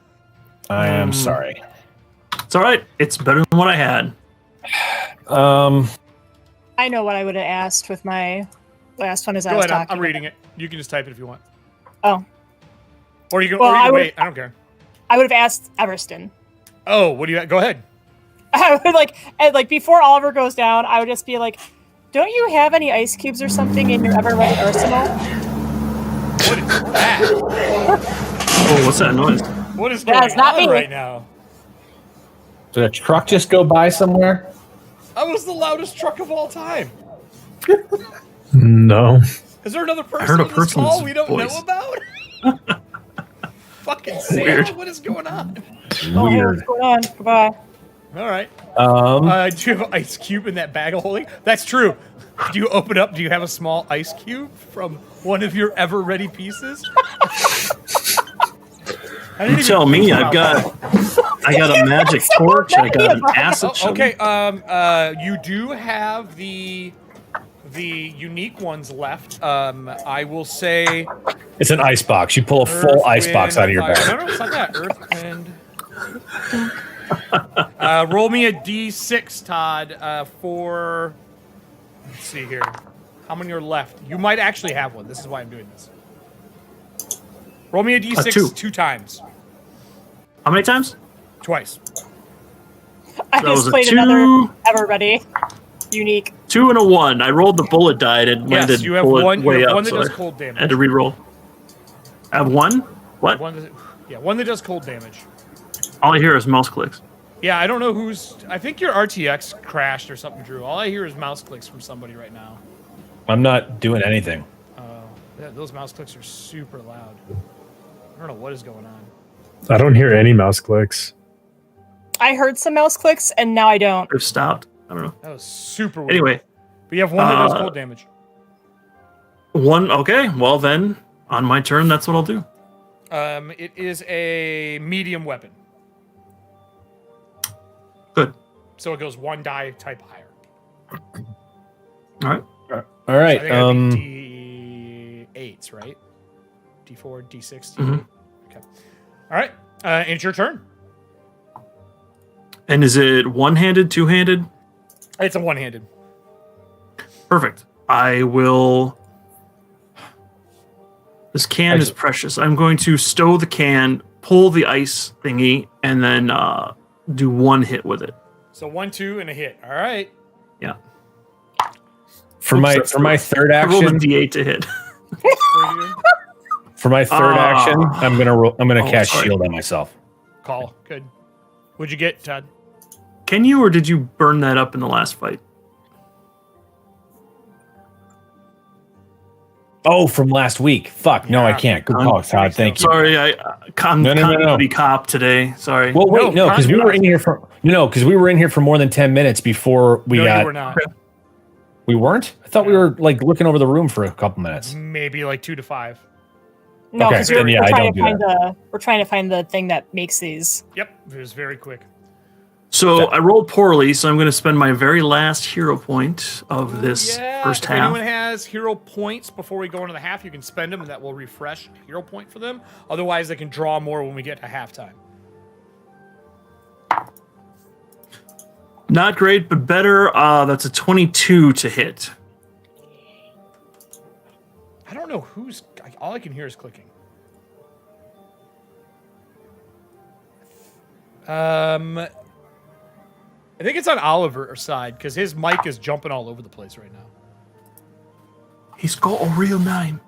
That click wasn't me though. Oh, that's so weird. Oh, now I don't. Whatever you were doing is gone now, Oliver. I don't know if you have Wave playing and it's picking up one of your noises, maybe? Nope. I disabled the wave. It's just straight mic feed in. Oh.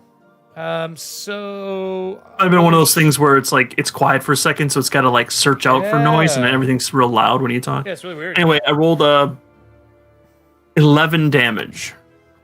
11? Well, that would not kill it, except for the fact that it is cold, and that adds 10 damage.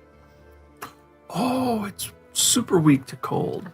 Yeah, so you hit it, and it freezes it and cracks the area that you punch, and it goes down, taking us out of combat. Christ. Good. Let's All right, get good. everyone stable. Get everybody up. Are you shutting the big door to shut yourselves in this room?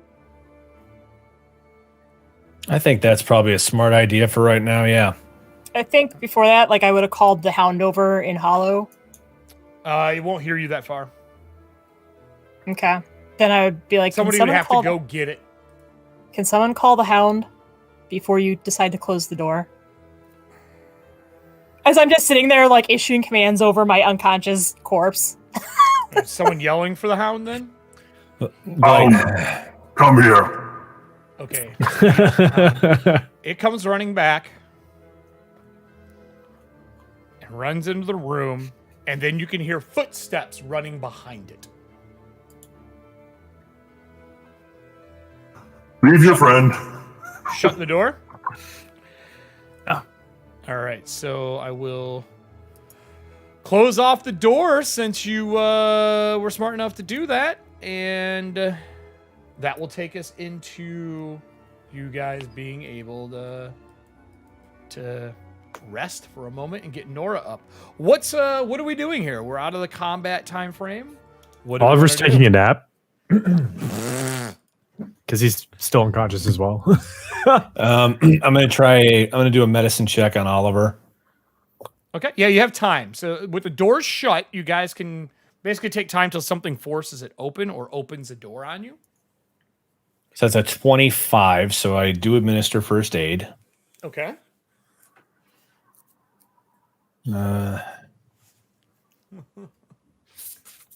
Kelly, how much is that? Do you know off the top of your head?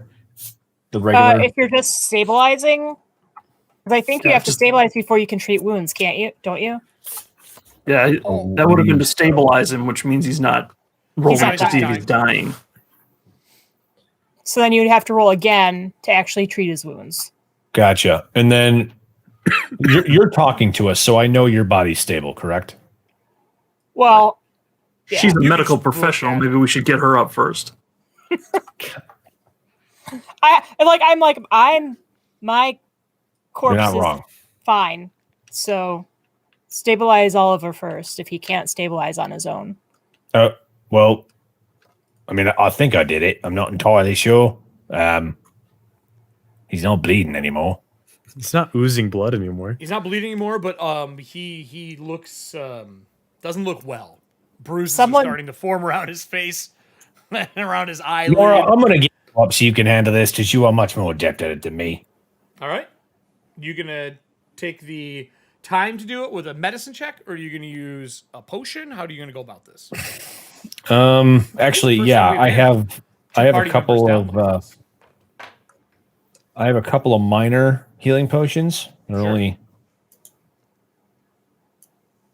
We might need one for his jaw.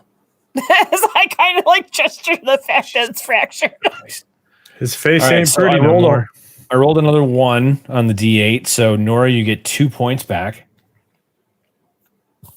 My undead body starts like breathing a little bit, even though it doesn't need to. And I'm like, all right, I'll see you in a little bit. And I just take the 3 actions to rebind. And I blink. All right. I'm like, well, let's get Oliver's bones set first and then use a healing potion to finish up the rest. I am gonna go for a DC 20. Okay. Let me just make sure. It's what, page 249. Oh no, sorry, there's no +1, so it's just you got a hit point back. That's fine. That's all I needed. Fucking And shit. you can, pull your soul back in with your 3 actions, because you will have to use the 3 actions. Doesn't Yep, matter. that's what I We're just not- said. We're not in I combat use- yet. Using my 3 actions. Yep. I'm patching everyone up quickly. Yes, You guys- please. Okay. DC 20 on Oliver. I got the DC 20. I got 21. So that's 10, 13, 21. Oliver, you got 29 points back. Damn. And then the physician will try and heal herself with the same All DC right. check.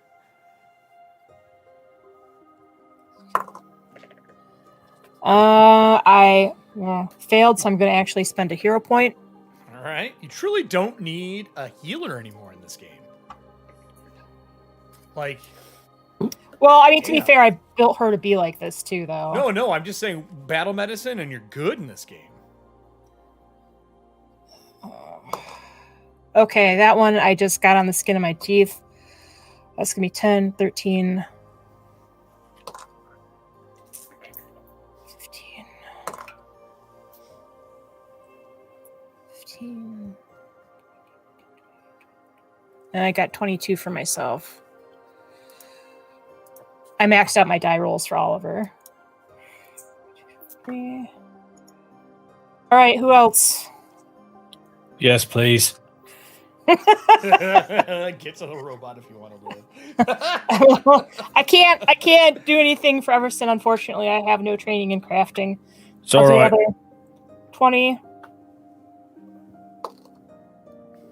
That one was easily cleared. 25, so that's going to be 13.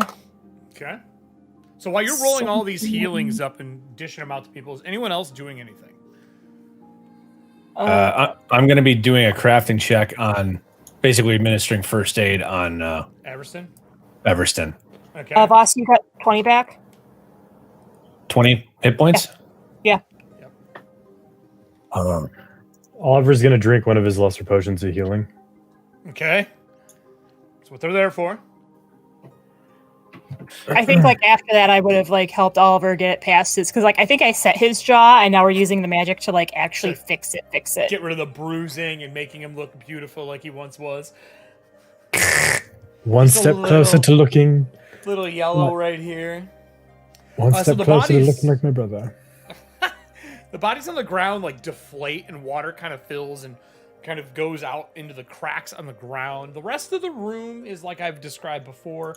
The back area where the table is got a pool, a bowl with water, and there are mad writings all over the inside of the room. And vines kind of grow down, dividing the room you're in from the small one behind. You hear a patrol walk by outside while you guys are in here. They knock and claw at the wall some, but they don't say anything, and they walk away.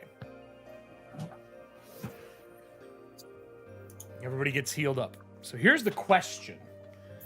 Is the party going to camp here, or are they going to move on?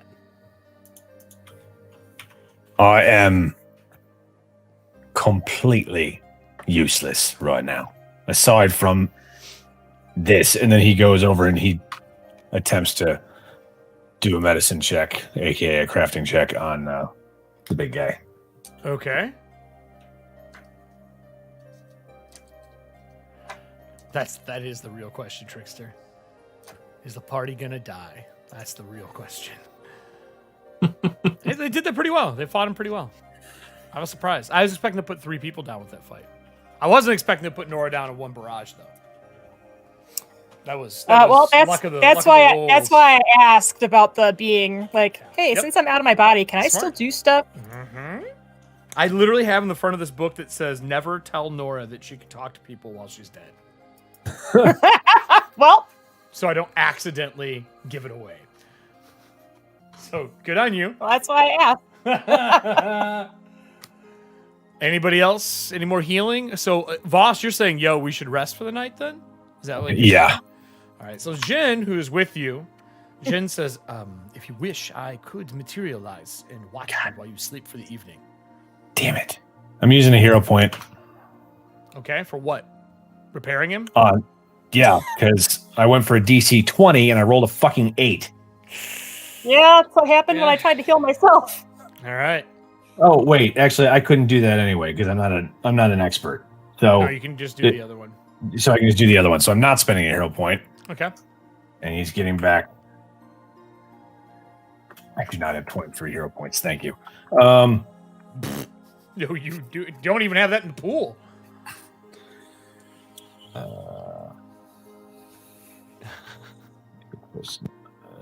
Okay, so Sounds like the Final Fantasy save music. Well, that's why we're in this room, and now we've got Right. Jin, This is who's the like this camp glowing music. little. nice. Yeah. Okay. Elven Norse Foundry music. So Jin says, if you do wish to rest, I can materialize and go on watch. Oh, I could go on watch now. Materialize if something happens. Nora, who were the 2 shadows that you were speaking to? I did not dare move too close. You learn, being a spirit for a long time, that there are other things that kill you in the afterlife. Permanent death. So, there were 2 robed gentlemen. One of them was masked, and the other one looked almost like an overgrown goblin with excess body hair. Did you get names? No, as you might have seen, they walked off fairly quickly after I rejected You had to their. be close to see him. I stood back a ways. Basically, unless you're within 5 foot of him, you can't see him. Okay. Well, the Todd, you get back 15. hairy individual Excellent. had thank you. asked what god I followed, corrected himself, asked what keeper I followed. He said he was something about the chosen of the towers, and then he offered to bring my body back to life because he said he was very good with undead. And I thanked him kindly because, as you say, there are things who can kill you, even in death. Correct. I thanked him kindly, said that I'd be able to handle it on my own if the situation with these bog mummies was resolved. And then the master gentleman, he said something to me in a language that I don't speak, but I can phonetically repeat what he told me. What? I don't know if this is something we repeat want it. to pursue now. I doubt if I know the language if you don't know it, but I'm willing to listen. And I repeat it.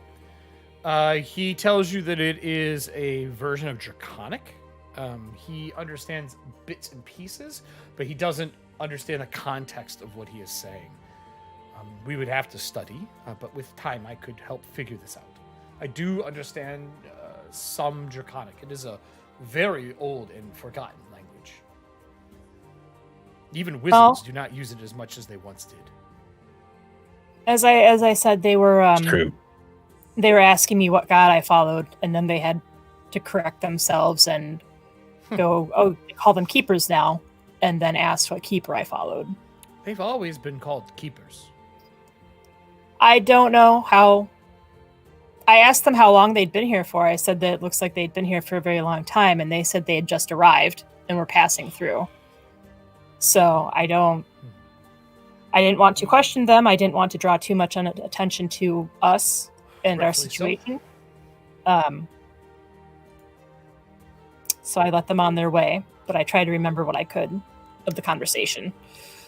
I think that we should rest here for the evening then. With this many injured in the severity of the attack, I will take watch with the dog, and everyone else should bundle up and rest for the evening. Do we wish to move these mummy bodies anywhere? Instead of sleeping in a room with them. I mean, we could throw them in there, and I point at the door with the... Yeah, you could. You know how to open and shut it really easily now. You could toss them both in there for it to feed on and then shut the door. If that's something we want to do, I'll open the door. I mean, the pressure plate, you basically could open it and then step on the pressure plate again, and it'll shut the door now that you know how it works.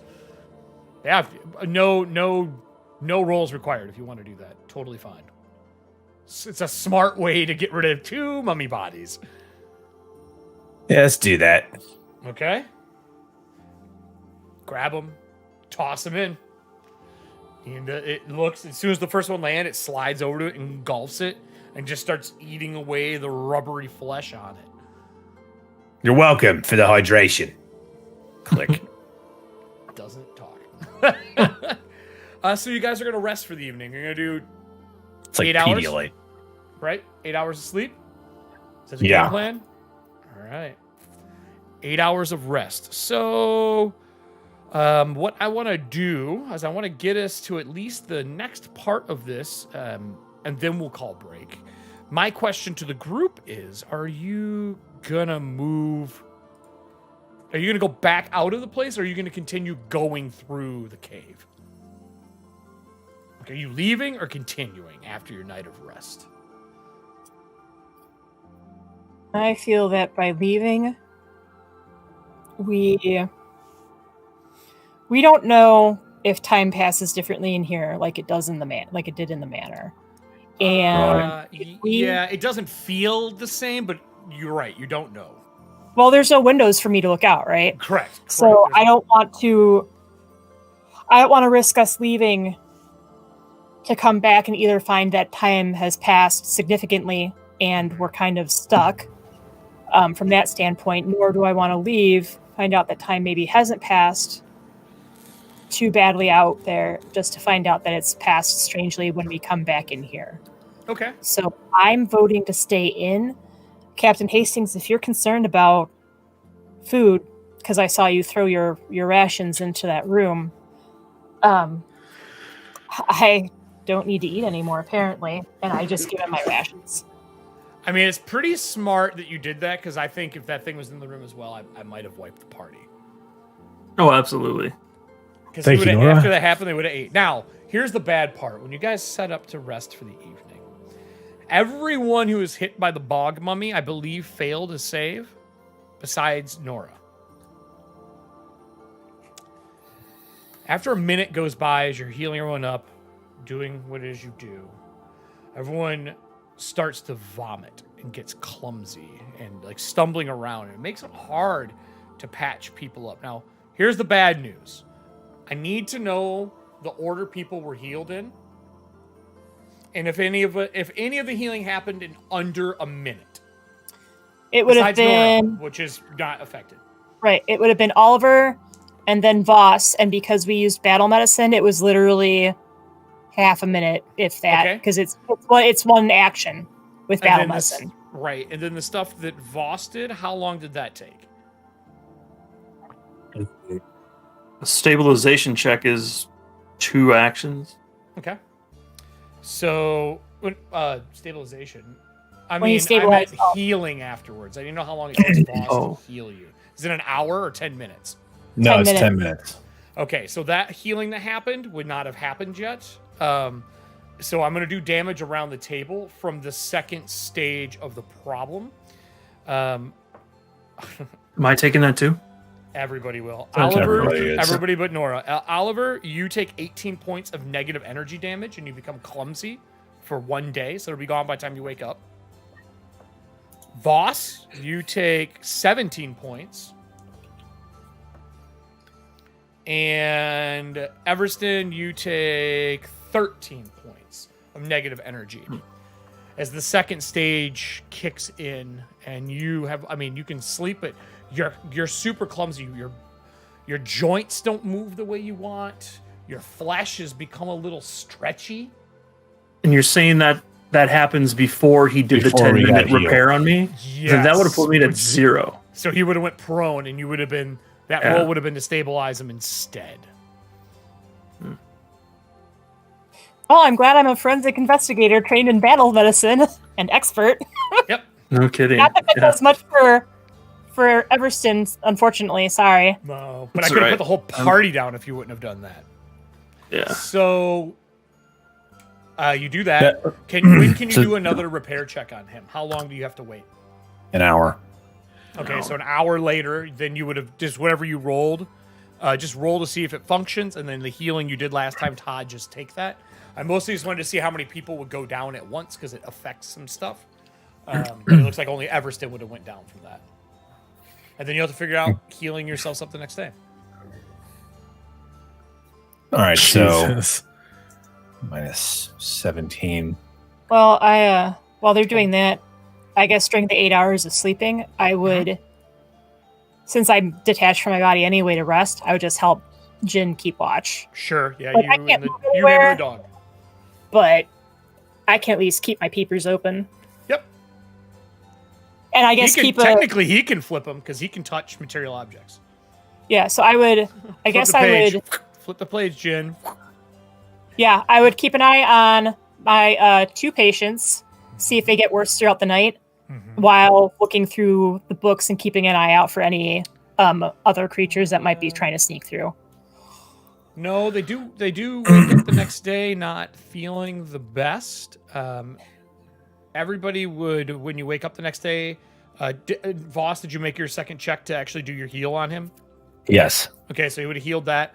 The next day, everyone who was affected by that is Clumsy 1 today. Clumsy 1. Which is real shitty. So what does that do?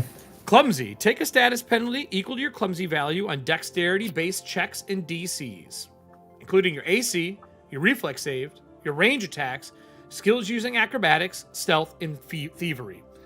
So you now have a -1 on all dex-based things that you do, as you just aren't quite, you're off. It's like a hangover, except it's really your, like when you move, your like joints overstretch. It's just not right. And it'll last for at least a day. Right. Damn. Yep. I And will how not much do be- how much do we recover sleeping?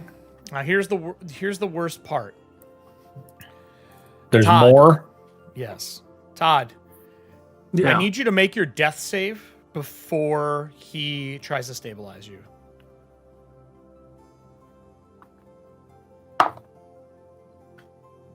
Eight. Do you Not enough. want to spend a hero point? I was out. Okay. Fails death save. Voss, when you go to repair him and look at him, you notice that all of the internal pieces that he has, like the leathers and stuff like that, are starting to liquefy and leak out of his body. You stabilize him. Todd, I need you to make me a death save again. Fucking 3. Do we not have any more repair oils? I do. Will that work? You could give me a, I would say either medicine or you can give me a craft check to definitely determine craft. what is going on. Can I roll medicine? Because I wanted to see what was going on with all three of them. Sure. Okay. Fucking 4. 15. You've never seen anything liquefy metals and pieces inside of somebody and also affect people. Wait, the metal is liquefying or the leathers? All of the really soft stuff inside of him, like cables, hoses, things like that. I got an Things 18. Things that pump the soul through the body. 18. Same thing. You notice that was starting to happen with other people here.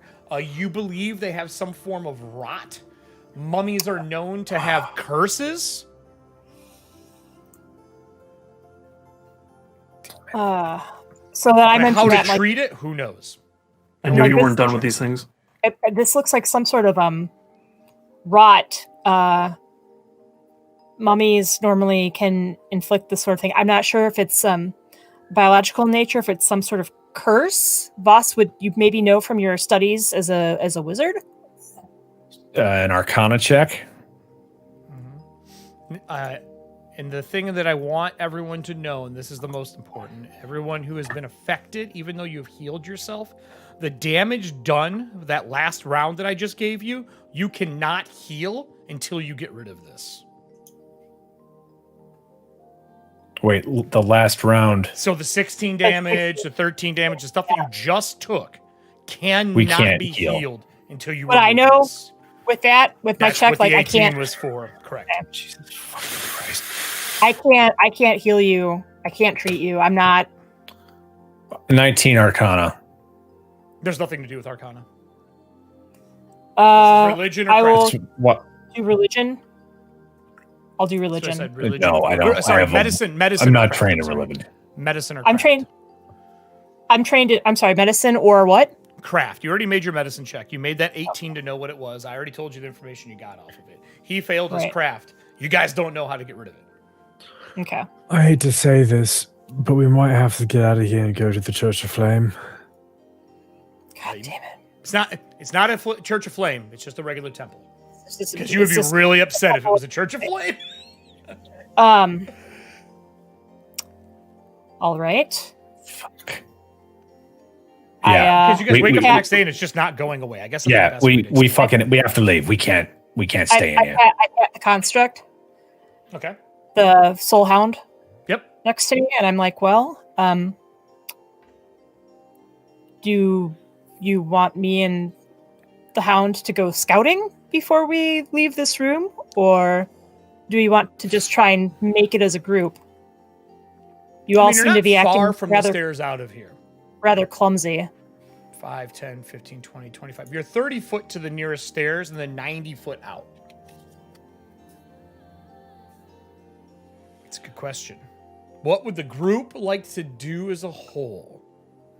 Or I mean, I guess you could go to the temple and bring someone down here. I mean, that's another option if you really No, want. I meant more like me and the hound would scout ahead to make sure there was nothing that would just like insta wipe us as we left. Like Gotcha. that's Yeah. I- Perfect. I'm not planning on going leaving them here by I themselves. understand. I while I'm understand now. getting here. Yeah. That makes way more sense now. What would the group Gentlemen, like to do then? I mean, otherwise, if you're, I know we have differences of opinions on how to handle things every once in a while. I know I definitely know I can be overbearing. I've had quite a few years to come to terms with my shortcomings. But when people listen, I'm actually fairly good at giving directions. If you want, I can try and spot you as we stealth out, aka I can use quiet allies. That way, if Quiet we do allies try and is good. stealth out, then Right. Everston, I mean, we'll be tied to Everston's modifiers the lowest, but that gives him a better chance of stealthing through. Well, and Especially also the since thing that they're it neg does one is right you're rolling once instead of having Yeah. everyone roll with more chances of failure. Yeah. It works really well. So They just did that in our Patreon game and it saved their asses. So it's kind of like Nora's suggestion, like either I can go scout by myself, or if we don't want to risk it and we want to all leave, I can be a spotter. I can tell you the best ways to try and keep our sound down as we walk through. I can't I think with the things in here, I think we should all just go as a group. Because if one of them, or even two of them, show up, yeah, let's just go. Let's just go. I agree with Voss on this one. All right. So as you guys open the door back up, Everston's up and Everston is down, I should say. Are you going to use an oil, or are you going to attempt to get him up with an oil? Yeah. Okay, so you pour the oil over the wound. Some of the pipes kind of seal back together. He's still not looking the best. Everston, you do wake back up feeling really, really shitty. Again, You get 21 points back from the oil. Well, no, you stabilize him. Well, it doesn't heal the stuff that he took. Correct. But It doesn't heal the stuff he took. It'll heal him up to that point, but hold on. Stabilizes him. He heals up to that point. He still has the damage. Todd, I need you to make me a death save.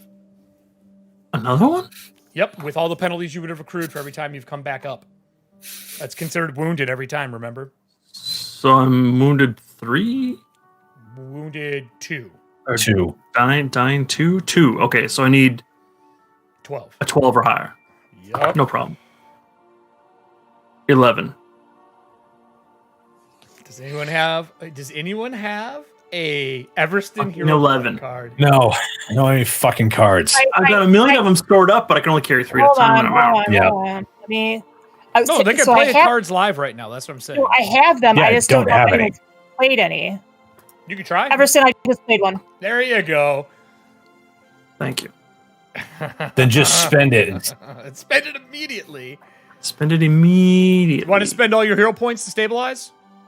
Yes, please. Okay, you spend all your hero points to stabilize. You currently have the dying 3 or wounded 3 condition.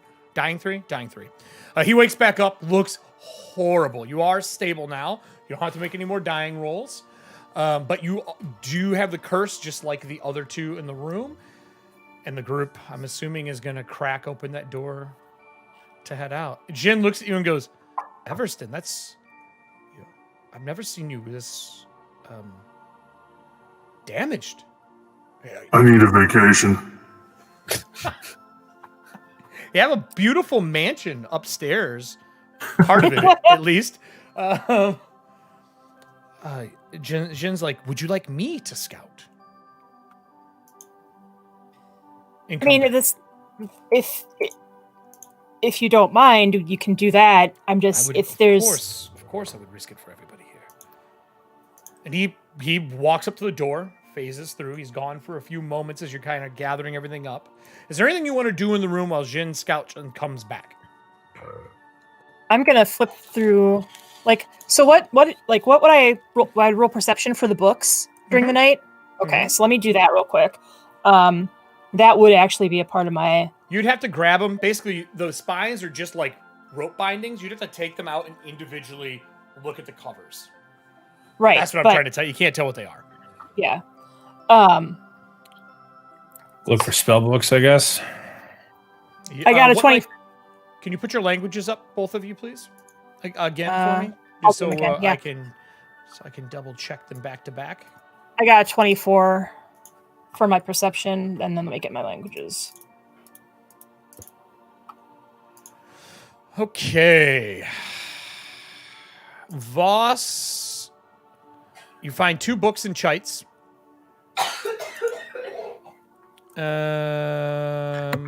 Someone's dying. Someone got mummy rot. And then Kelly, you find 1 book back by the pool of water in the small room in deep speech. Every other one of them, none of the languages make any sense. Okay. I'll flip through the Chites ones just to see what they are. One is a manuscript of the building of the Pendulum Prisons.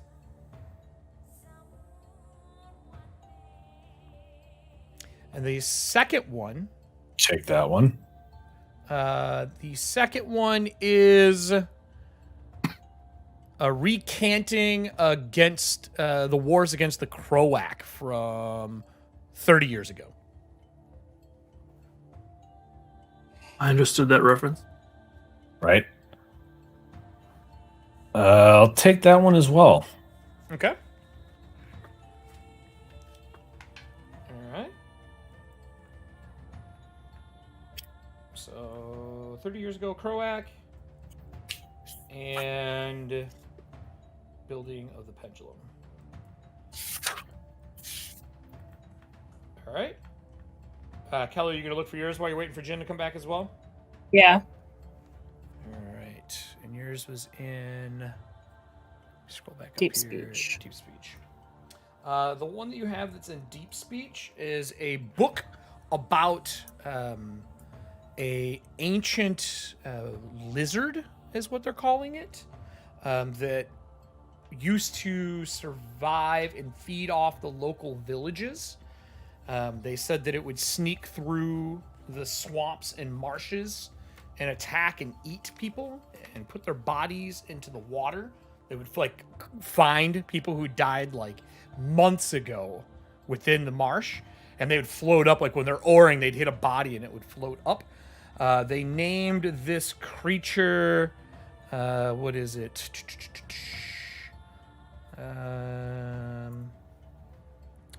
The Rotten Scale. I said it was an oversized lizard.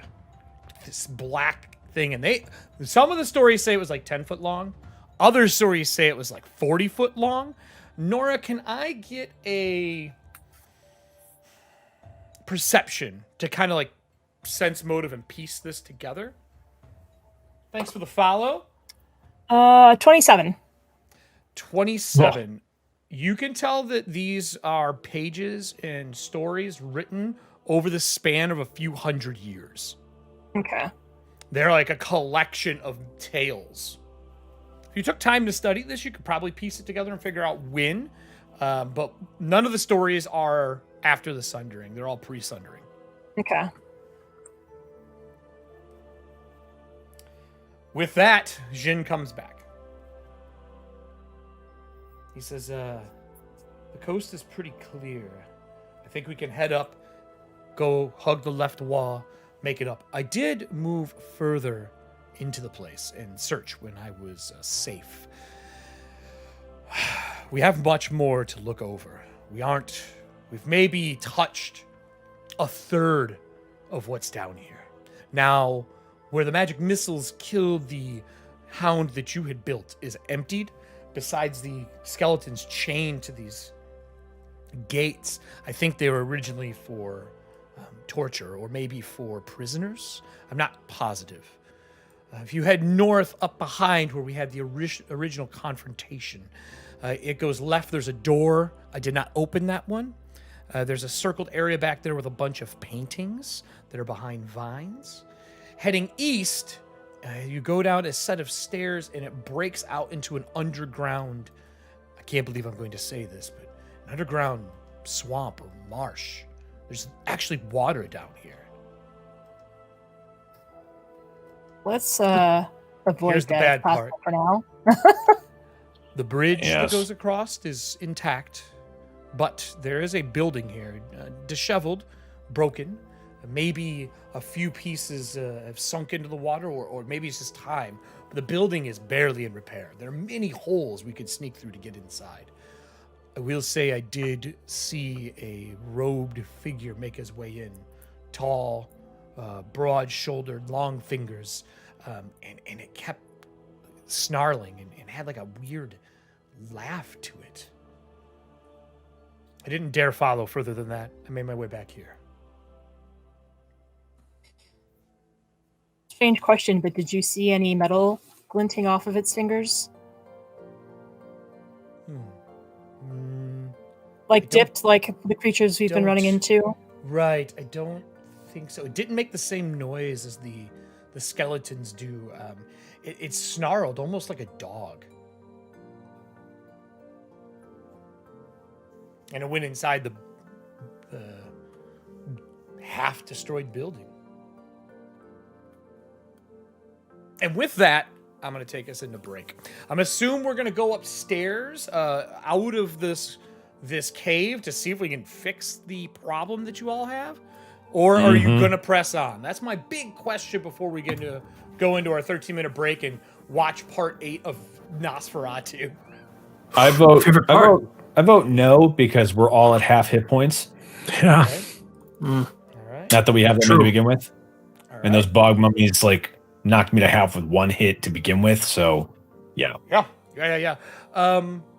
So they're getting eaten right now in the other room because you guys threw them in while Everston was down and trying to recuperate and in between being active. We're at 25% of the challenge complete for the Haunted Mansion. So for those who have joined before we go into break, there's a few things you should know. One, the new sticker is out for Oliver's character.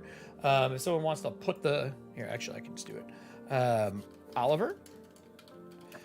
That sticker's out along with Everston's and Nora's. Their artwork is done by Everston here, Todd in the stream. Those stickers are all up.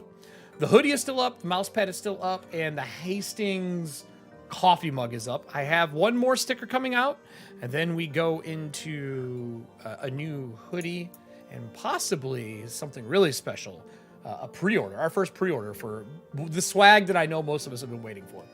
And then on top of that, Norse Foundry right now has 2 things going on. First off, through us, you get 15% off of anything you buy in the store. I don't think it works for this sale, but they have a grab bag loot. I think there's only 10 left, I think. Right? Yep. I haven't looked. I'll check right now, though. I dropped There's the link 11 in, left. But basically, I think, is it $60 still? $60 and you get basically $100 or more of stuff?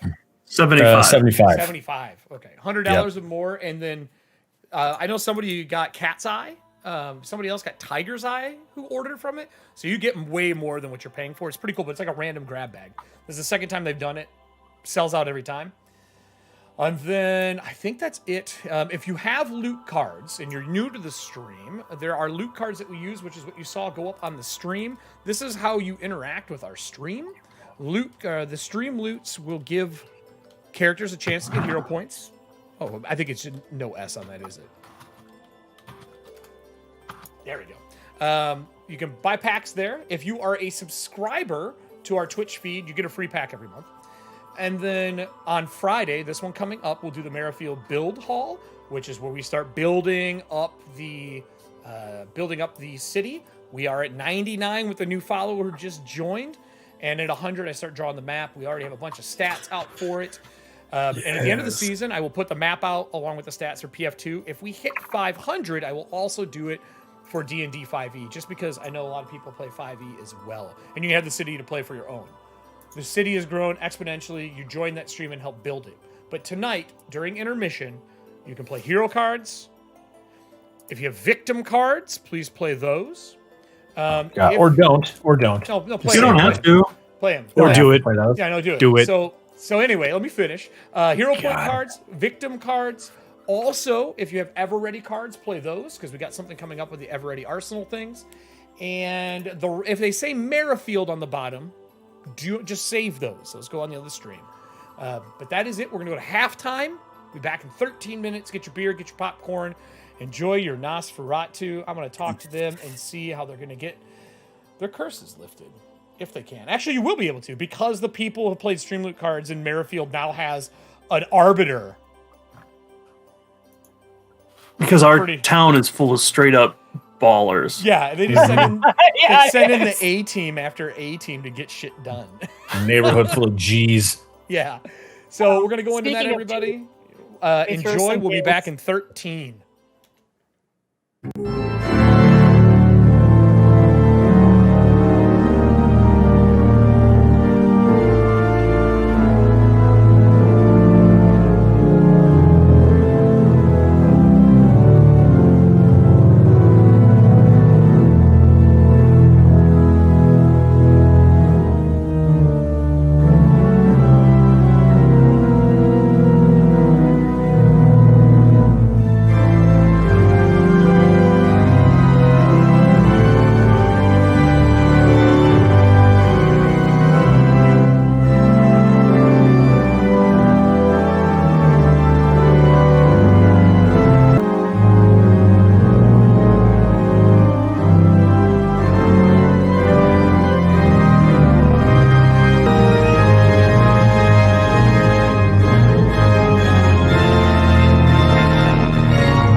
All right, we are back after break. Nosferatu Part 8. We're going to run out of Nosferatus for the end of the season, I think. I think there's only a couple left. I have a plan for the next one, though. So, quick recap. We left our heroes. We still don't have a team name. No one can hear you guys right now, but I'll move this over to us. We still don't have a team name. We're going to have to think about a team name for us. Maybe I'll do a drawing for a good team name. We'll pick the one we like, and that person will win. So we already know Amir's not going to win this. Tenwick's Angels. It's working. Not using Tenwick's Angels. Featuring Everston. So the group leaves. They make Wow, their I'm way not an back up angel? to this- Wow. He said featuring Everston. He's too big to be an angel. He's just huge. Guest star. I already said we're the Ethauntia House Hunters International. Flip that mansion. We're working. We're doing the bargain ridiculous. mansion. You guys are ridiculous. So, with that, as you guys make your way back upstairs, out of the area, out of the gateway, the lights flicker back off, and the gateway shimmers, but it doesn't close. It does stay open. The guard is still outside. He hasn't left. Time-wise, it doesn't look like it's been more than the 8 hours that you've slept. It seems pretty right. So I know Nora's going to ask that question immediately. Yep. And then I'm assuming the group is going to go look to the Arbiter and to the temple to get themselves fixed the fuck up. Is that the game plan? Yeah. Yep. Okay. As you make your way back through the town, down the main street, down the main Elm Street. I know that makes everyone nervous every time I say it. And as you make your way through, the city is in pretty middle of repairs and things getting built up because there's a lot of stuff that is going on right now. And with that, I'm going to look at the cards that were played tonight because I have a feeling... I think somebody played another victim card. Dun dun dun. I think so. We're gonna double check it right now. Thank you. Everything's been such a shit show. Here's some victims. Right? While you're at it. We had a bunch of hero points played, stuff like that. So that's cool. We don't have to worry about that part. We had a bunch of Ever-Readies get played. I had to use more of those. See. What happened to the Going back ice up to- one that I had? That wasn't a permanent one, right? No, it's just gone after the combat. Yep. All right. Bust. It cracked actually after you punched him because you crit. Didn't you crit? It's true. If you Probably. crit, it broke. I don't know. If you crit, it breaks. If you roll, if you critically fail, it breaks. And then if you don't do either one of those, it lasts the entire combat. I'm a fighter. I crit more than I miss. Yeah, it's true. It's true. Nope, just hero points. Okay, so no victim card. I was really hoping for a victim card. So with that said, Someone as you died make in it- literally 8 hours. right? Oh. As you make your way down Elm Street to what used to be a keeper temple, has been redone into the Temple of the True Faith. There are a few of the Ember Priest outside. You don't see Tilda anywhere, which is the one that you deal with most frequently. And it looks like they're cleaning up from something they must have done during the daytime because they're getting ready for nighttime right now because you guys would be in the same day. And out front, there is a woman in pure white robes with a gold hem to it. Her left-hand side has got a metal shoulder pauldron all the way down to an autonomous arm on her. It's filigree and gold, and it has crashing waves that are engraved down the arm. And it's obvious, like the way it is cut. It's shiny on the outside, and the waves have like actually been cut up so you can see the movement in them properly. It's super ornate. And she has got piercing, like, deep ocean blue eyes. Her hair is pulled back underneath her robe. She is wearing some armor, and she is kind of telling the Ember Priest, all right, pack up for the day, grab what you need. Mr. Bronze, if you would tell your sister that everything is done for the day, that she can stop cleaning the inside of the temple. And let's get ready for tomorrow. We have a a big water service we need to do, and we need to finish building the water tower, because without it, I don't think we're going to be able to grow much more. And as you guys are approaching, Everston kind of dragging along as well as Oliver and Voss, kind of stumbling, almost like drunkards. Your body's not working the way you're used to. She looks up and she goes, huh. Well, I thought we'd be meeting under a more sober circumstance, but, and as you get closer, she takes a breath and steps back. She goes, you smell of decay and rot. They're not drunk. Yeah, it's not alcohol, love. Well, what can we do for you at the Temple of the Faith? Cure us would be nice. I believe. Sorry, I was going to ask. Like, we know that there were. Did one of us make the check? We know there were bog mummies. Yes. Yeah. Okay. Like I did my one check when I was out of my body, and I did the other check saying this is probably a curse because they're mummies. Got it. So I would say, Trickster, well, don't make me take your VIP status away from you. we had a run in with some bog mummies, and unfortunately, these three gentlemen were cursed. She goes, well, then you have the right ambassador to help you. As dedicated to the hand of water, I know much about this undead. How many of you were struck? The four of us, but I was able to shrug it off. I see. Stage 2. Still alive, though. Impressive. Most people wouldn't have made it out, especially sleeping overnight. Probably not the smartest move. I'll be right back. Let me grab some ointments. If you could sit outside, and she snaps her fingers to one of the Ember Priest. Like, sorry, I know you're cleaning. Please, if you could leave the stools out in a table around the side of the temple. We don't have enough room for the group inside. I will be coming out to treat them.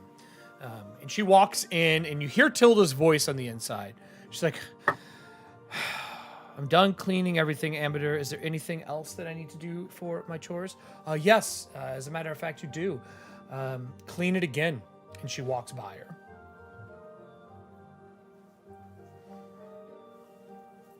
You just start hearing sweeping again inside. Ambassador comes out with two. Didn't she just say that, out of character, didn't she just say to tell Tilda to stop cleaning? Yep, she sure did. And now she's telling her to clean again? Yep. Okay, I don't like this woman. She walks out with her brother and another priest, a bronze, ember bronze, and one of the other embers here. She says, "We'll be helping you today. I will see what we can do for treatment." She sets down the glass bowl for tithing to basically pay for your services. She says, "Those of you who have been inflicted with the second stage, you are a carrier. Unfortunately, that means I have to cure that before I can do anything else. With that said, you need a 3rd level spell and a 4th level spell casted on each of you that have been hit. One for stage 1, one for stage 2, because you got to get rid of the disease and the curse."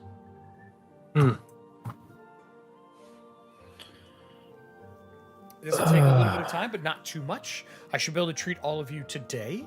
I have a wand for the curses. As long as the wand does not break, I should be able to treat all of you today. Are we ready? And she looks at the glass bowl again.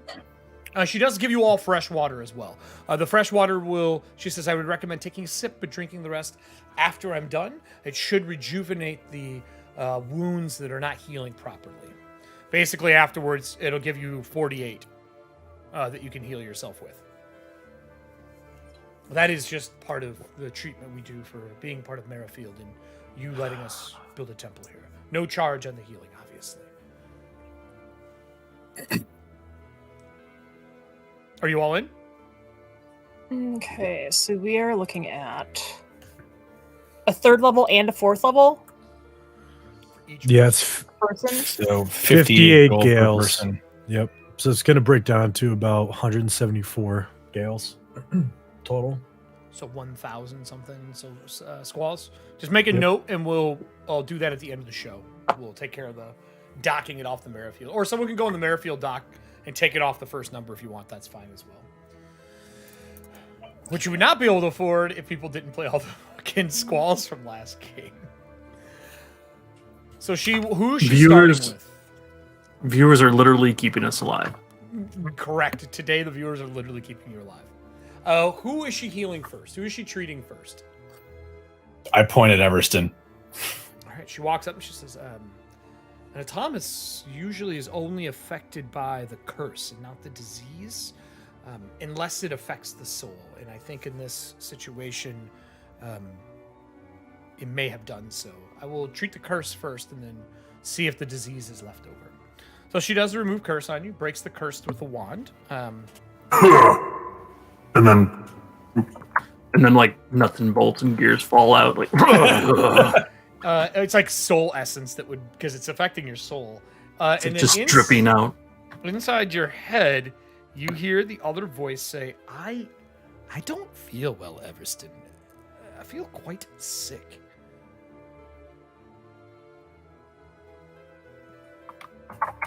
I don't feel good either. Should I be worried? I've never felt ill before as a spirit. Ooh, what's This is that a- wand? And he like stops conversation. What's the wand?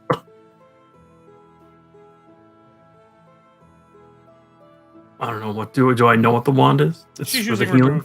remove curse. And the wand, this will fix us. Well, when she's done, if it's still there, we should take it.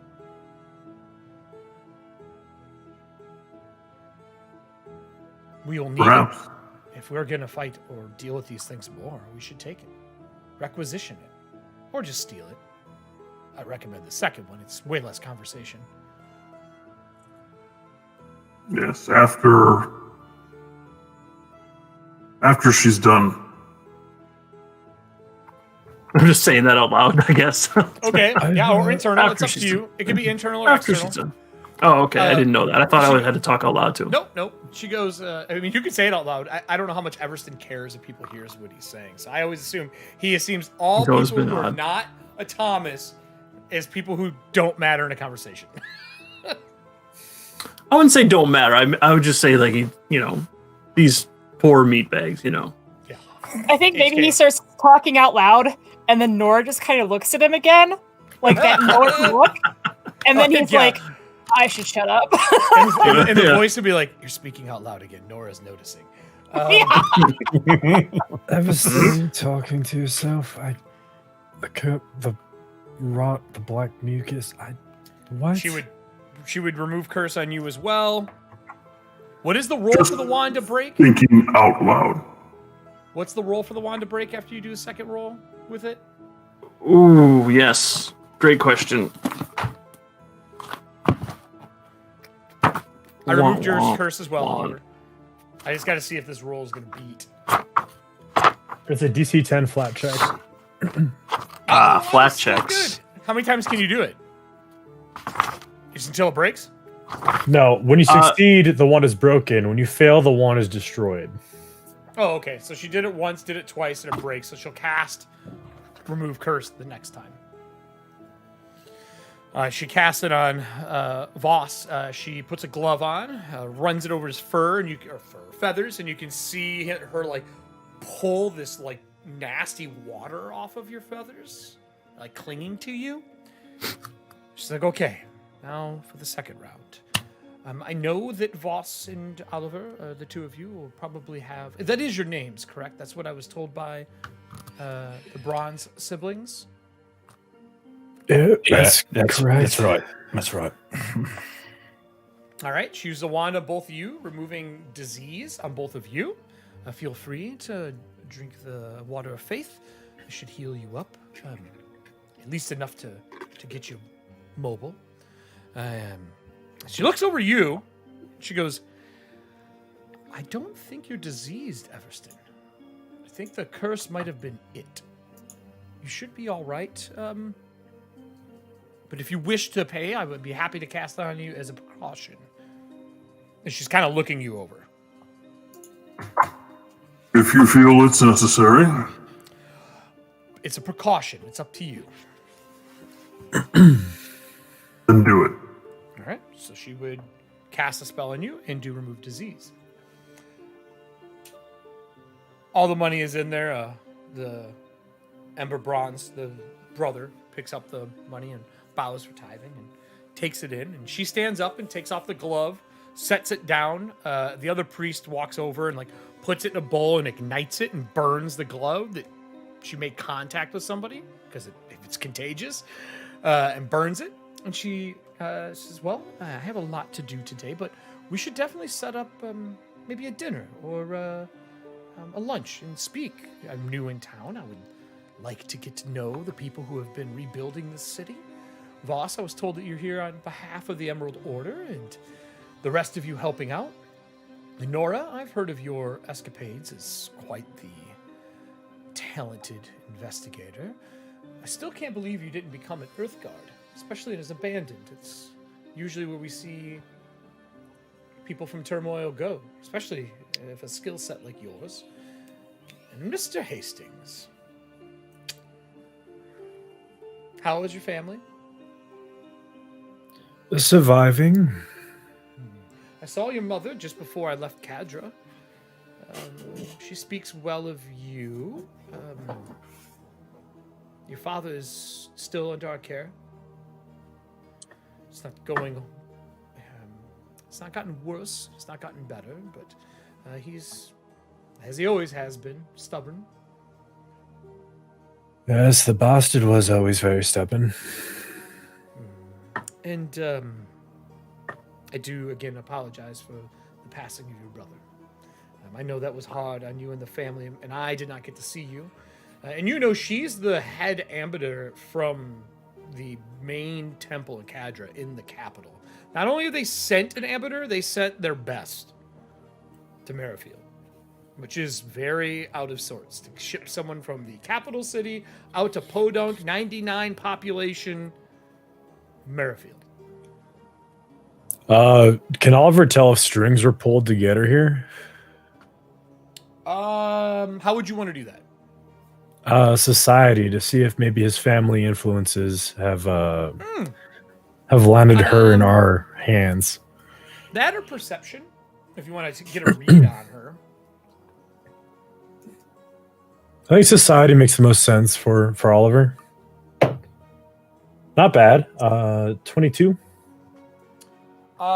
No, you don't think your family pulled strings to have her out here? If she was sent out here, it's for one of two reasons. She either did something wrong or requested it.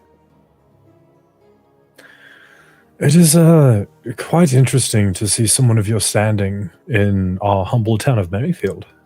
I would love to hear the story, if you're willing, over the dinner that you offered. Well, I mean, the short of it is this. I got quite bored in Cadra. There was nothing left to do. This is a city that is of great importance to the true faith and to the orders, and we believe that the train needs to be running through here in order for us to expand our pipeline and provide water to the smaller villages and towns out here in the wilds. So I figured if we want to have it done, and I want it done right, I should come myself. Have you, by chance, then spoken with the Wraithmores? Upon landing here, there was a ship going out they were arguing with, something about delivery. I didn't speak to them. I usually try to avoid them as much as I can. Wherever they are, usually trouble follows. Their interests seem to align. Hastings. Their interests seem to align with yours on the part of building a railroad through Merrifield. Of course, everybody wealthy, including your family, would like to see that. Your family maybe less so, since they ship airborne. No real reason for a train when you have so many airships. And she points to the tower that's got like 4 airships parked at it right now, 2 of them out picking stuff up in another city. You have more airships here than you see in most cities. Obviously, this town is important for reasons that most don't understand. So, yes, over dinner we can talk more. Is there anything else I could do for you? Are any of you feeling wounded still or injured? I don't know what it is you're doing right now. Tilda refused to tell me, hence her cleaning services are, most of the day.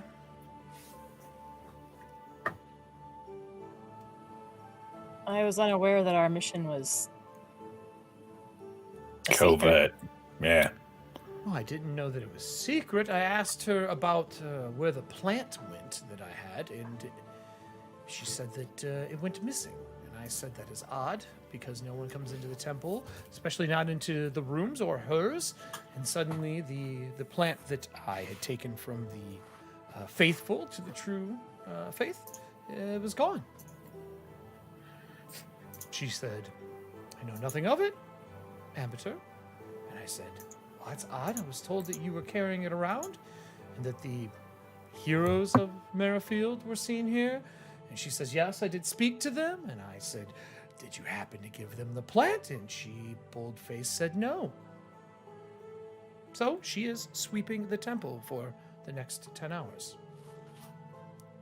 We did have damages, so repairs are needed. It's not like she's doing menial work. It's just she believes it's below her. And I told her that apparently so is honesty.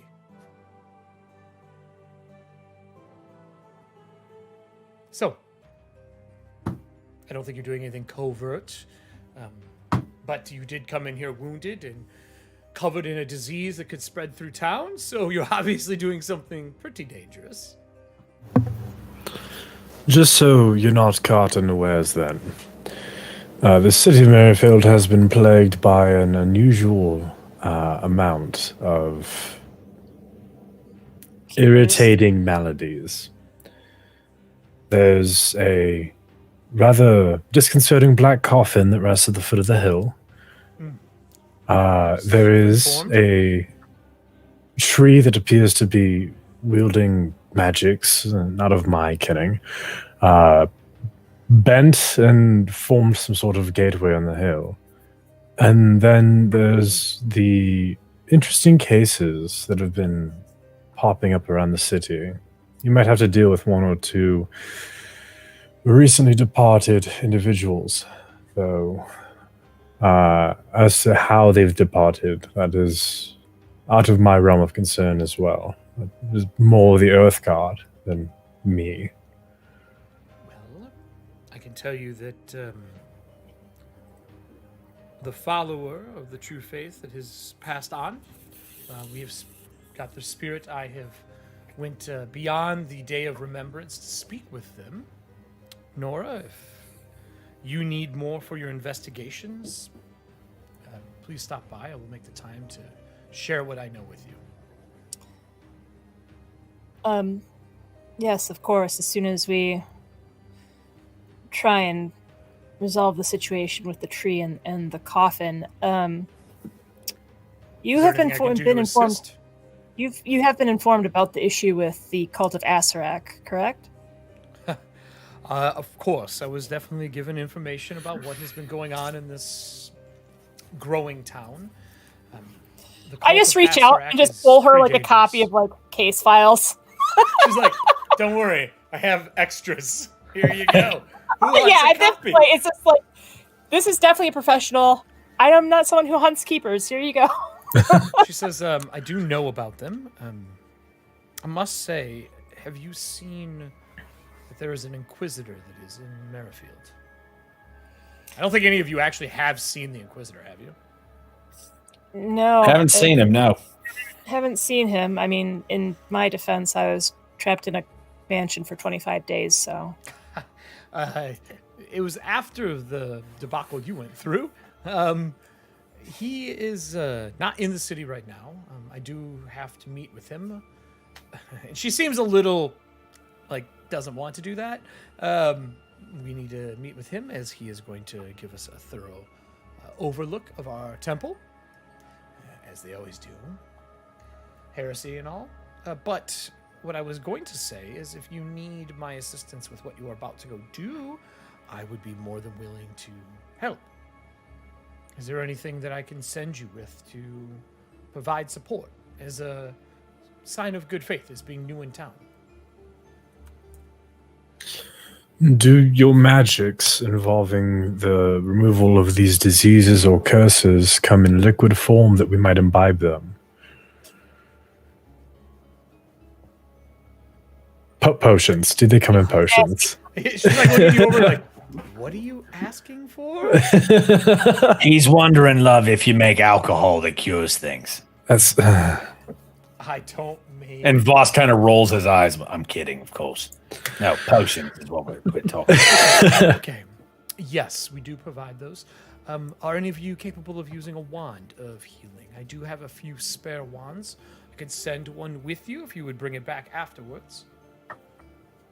I don't think any of you can use healing, can you? No. Sorry, love. It's not my bag. I did not take trick magic item. Excellent. Then potions it is. Hold on a moment. And she would get up and like straighten her dress and her pauldron and walk inside the temple. And she does. You see Tilda look out the front temple window. And she motions for whoever comes over. She's motioning for one person to come over. Or the group if you want to look real conspicuous. Oliver will slide up to the window. I know that the Ambassador is talking to you, and I definitely covered for me giving you the plant. And I don't want it back. I'm already punished, so it doesn't matter. How is everything going? Why are you back? Are you done? Plant? I gave the plant to Nora. You gave a plant to Nora? We're not done yet. We went into the tree, and it's quite the nightmare down there. You gave a plant to Nora. Is it a special plant, or is it a gift that is for her new house? It's the vines from the victims. The vines from the victims? Did no one tell you, Oliver? It doesn't matter. I want to go with you. I want to go I'm with looking you. at Oliver like... You're not hearing me. If there's bog numbers there, that means there is water there. I can help you. I need to prove my training as a water priest. Ask her to let me go with you. And she goes back to sweeping. Meanwhile, I'm looking at Oliver like, were you not paying attention when we went to the morgue? Of course he wasn't. If it involves magic, Oliver just looks nonplussed. You definitely would remember the body with vines growing off of it and burgundy and orange flowers that took over Nora, and then the dead body started speaking to her. So in his defense, only Voss was there for that part. That's true. Oliver True. and Everston did come to the morgue with us because, hey, there was a murder. There was some vines. Can you look into it? And then we came out, and I was like, yeah, so... Anyway, and then Tilda came over and gave me the evidence from the other one, because then we all went to the church. Look at his face. He doesn't remember any of it as a player, let alone as a character. Magic. I remember as a player. Hey. I will say, Oliver, when it comes to like magic corpses, he kind of just blanks and he just passes the mental baton to Nora because it's not his bag. This isn't what he does. And that's how our side quest happened. I'm clipping that. That is getting clipped and marked. How does this work? Not my Bible. That's what happened with our side quest. Not my circus, not my monkeys. I'm writing this down. We're making a mental, passing the mental baton show. What is happening? Mental baton. Okay. That is hilarious. So, she just wants to go with you. Is what she's asking, because there's bog mummies.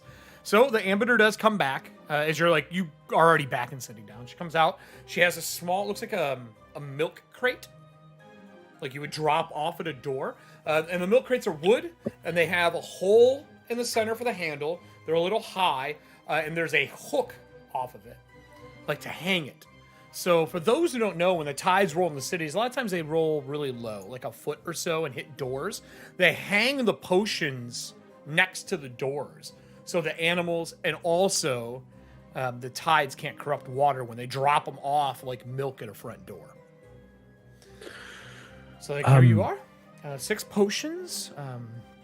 These should help you. Yes. Since we are lacking in the capacity to wield the blessings of the church, I was wondering if it would be possible to borrow the services of Tilda. So, and she like looks back behind her shoulder at Tilda, like kind of peering through the doorway. She's like always trying to get herself out of trouble. Why would you need her assistance? Well, to avoid coming back and burdening the healthcare that the church provides to the good citizens of Merrifield, of course. If Tilda were to accompany us, then we might receive healing services on our own while we're in the dungeon, at the whim of her, instead of coming here, making the full trek. Give me a diplomacy. And this is what Oliver does. This is the only thing he does. Don't say it yet. Mental baton passed. Talking baton passed. Rolling a Talking natural baton 1 given. I think this is how Nora's going to try to aid. So like, as the amateur is like, oh, I see she's trying to get out of trouble, and Oliver's like, if you could just possibly lend her to us for a bit, and I'm like, I would much rather be sweeping than going back there. And like, that's her version of trying to help, because it's true. I got 23, so I give you a plus 1. 29, 29 with the plus All right, 1. that is a good roll. It's not a crit, but it is a good roll. She goes, okay, I will let her go with you. One circumstance, though. She sets potions down, says, here you are. And they have the hand of water on them instead of being that. Each one of them has an A in it. And these are made by the amateur. She says, these potions are much more powerful than your regular sort. It is what we would give to our frontline Earth Guard when they are out and doing work.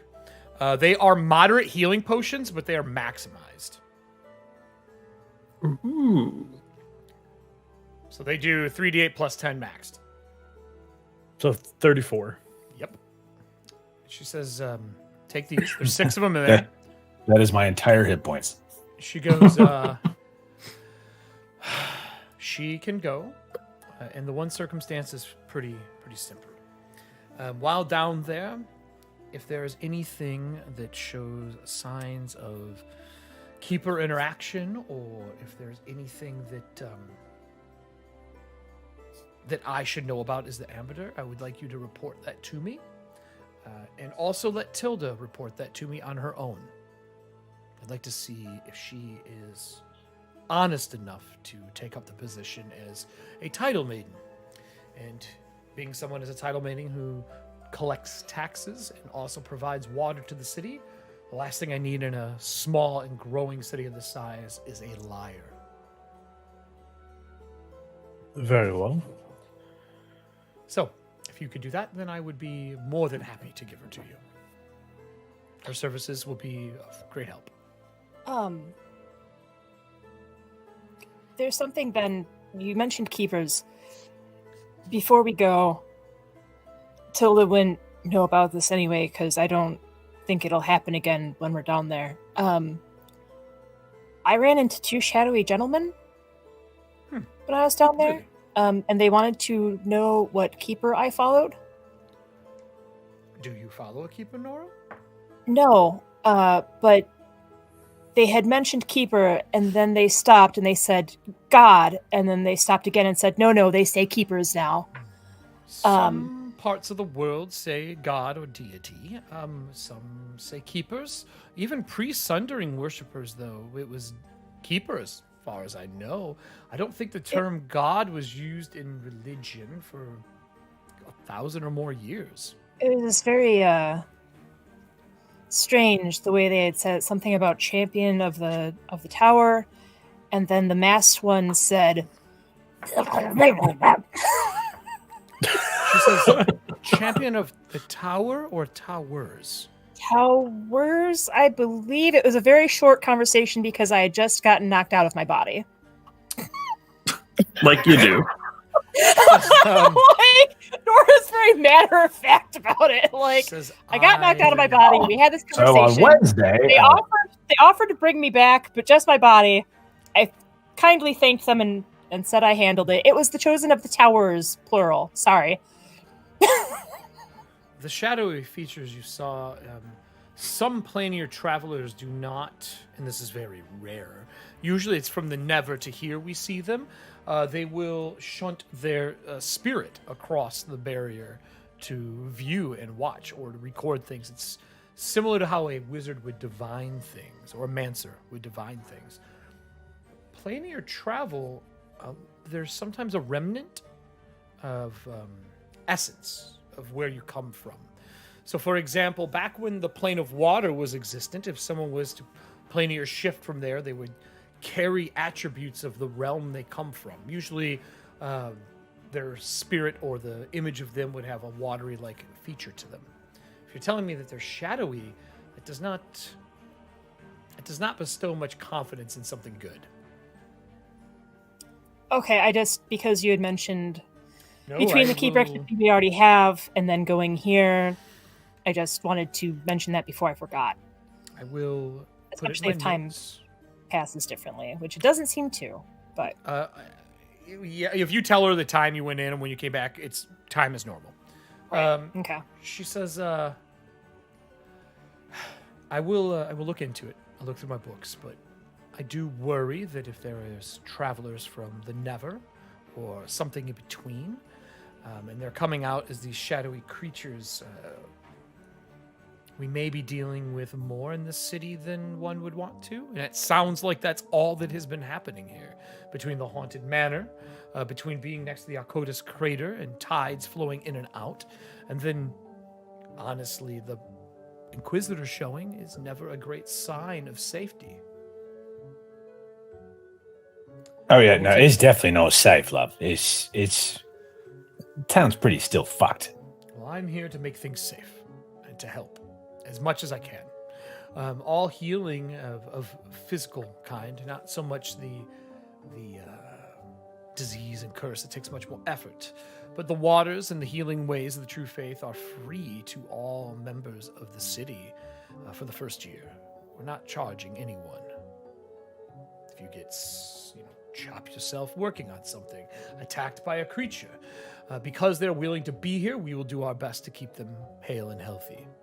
Disease, curses, things like that, those, unfortunately, we will need funds to produce things like wands and so on. Oh, so that's what the big globe of coin was for. Got it, right. Of course. So I will let you get back to your duties. Let me speak to Tilda, and I will send her out here. Yes, Oliver? I do have one more thing as we take our leave. If you happen to see a gentleman, dark skin, short cropped hair, wearing a long duster and a great big old gun, he's looking a little faint of heart, a little sickly, but he ran off on me when I was tending to business regarding the ship. Would you mind giving him assistance? Of course. Bring him here, and I would take a look over him. If he is, do you know what his ailment is? He was touched by the tides in a rather unfortunate accident. Unfortunately, most of the time that means removing of the part that is still tainted. But I most definitely can cure any of the ailments that are involved with that. If he has contracted a disease from the tides, I can easily remove that just like I have for yourselves. Thank you. His name is Sky Marshal Douglas. So as Oliver says that, Okay. Nora kind of like frowns So a little bit. sad. She's like, no, not who's that. Nora kind of frowns and she's like, Oliver, I thought that the ship's doctor was working with him. Oh, he was, Nora, until he decided to run off on his own mindset. I'm sure he's fine. If you watch the last side Like, you quest, you'll know why this is. Nora like, Voss straight faced. Oh yeah, no. I mean, we cut the arm off at the elbow and gave him an atonement piece. That seemed to help for a while, but he was still fighting it pretty hard. Nora Tenwick, is that vein supposed to be popping that far out of your forehead? Actually, no, it's not. Let me just try. Everston, while this is going on, Everston's gonna snatch the wand from the lady. Oh, are you wand? really? Oh, shit. Do you have a sleight of hand, sir? I'm sorry, you're trying to. Let me just. Everston, I pick in her pocket. I get that. I'm asking you. You know it's broken, right? I do. Okay. I have a plan. Yes, while you do this, I think yours is like kicking the vein back to your head. Like, no, I knew that. That was my distraction. I knew that. Look at that. Douglas was Jesus not Christ. well. I saw that happen when we were in the coffin. That's why I had him stand further back when I was trying to disarm it. But I specialize in finding missing people, Oliver. But you had your hands full with the murders. I didn't want to. I mean, you guys have to be further. True that. I mean, you have been busy. I didn't want to burden you further. I can make time for things like this. So bad. So bad. She's like, she's like. The Amphitheater looks back and forth. She says, obviously, this is a problem between all of you. I will go get Tilda. And she gets up and she turns. And what did you get for your sleight of hand? I rolled really well. I got a 24. You get a +1 from the spirit inside you because he really likes stealing 25. things. 25. She gets up and she looks down. She goes, I didn't notice how stupid and she yelling. and then she turns around. She says, "Huh," and gets up and walks away. Like, oh, it must have been the other priest that was out here, the other ember that picked it up or something. And she walks away. And as she walks in, she says, Tilda, put your broom down. Please grab your pack for traveling, and you will be assisting them today. And she goes, oh, really? She's like, I know you asked them. She's like, I did ask them. I just feel that I need to prove myself since you think I'm a liar. She's like, I think you lied. Prove to me that you're not a liar. Get your stuff. Go help them. And she like walks by her. So Tilda gets her stuff out and she comes out in like 10 minutes. She's wearing a breastplate underneath her robes now. She has a chainmail gauntlet on this arm, and it has the hand of water in like a blue chain on top. You can still see her leathered palm underneath that has that same symbol. She has a helm on, like she's ready to go out. It's like you're grounded, but I want you to go spend the day with your friends first. Grounded, you can still go to work. You're grounded in some ruins that popped up from a cursed coffin and a split tree. Right. No big deal. So God damn. So can I just go she's to like, the temple I'm and ready. Tilda's like, I'm ready if you all are to go. I know it is going to be very dangerous. I did pack a decent amount of healing today. I have water for each of us. She hands you each a water skin. Has the True Faith symbol on it. She says, in case you get ill, this will also protect from tides up to a certain depth and strength, so they can't taint the water. And I have something special as well. I maybe borrowed an extra piece of equipment for us. I'll show you once we're not standing next to the temple. And she like starts walking away. Oliver's gonna swing by the general store for. Gonna lose her job because of us.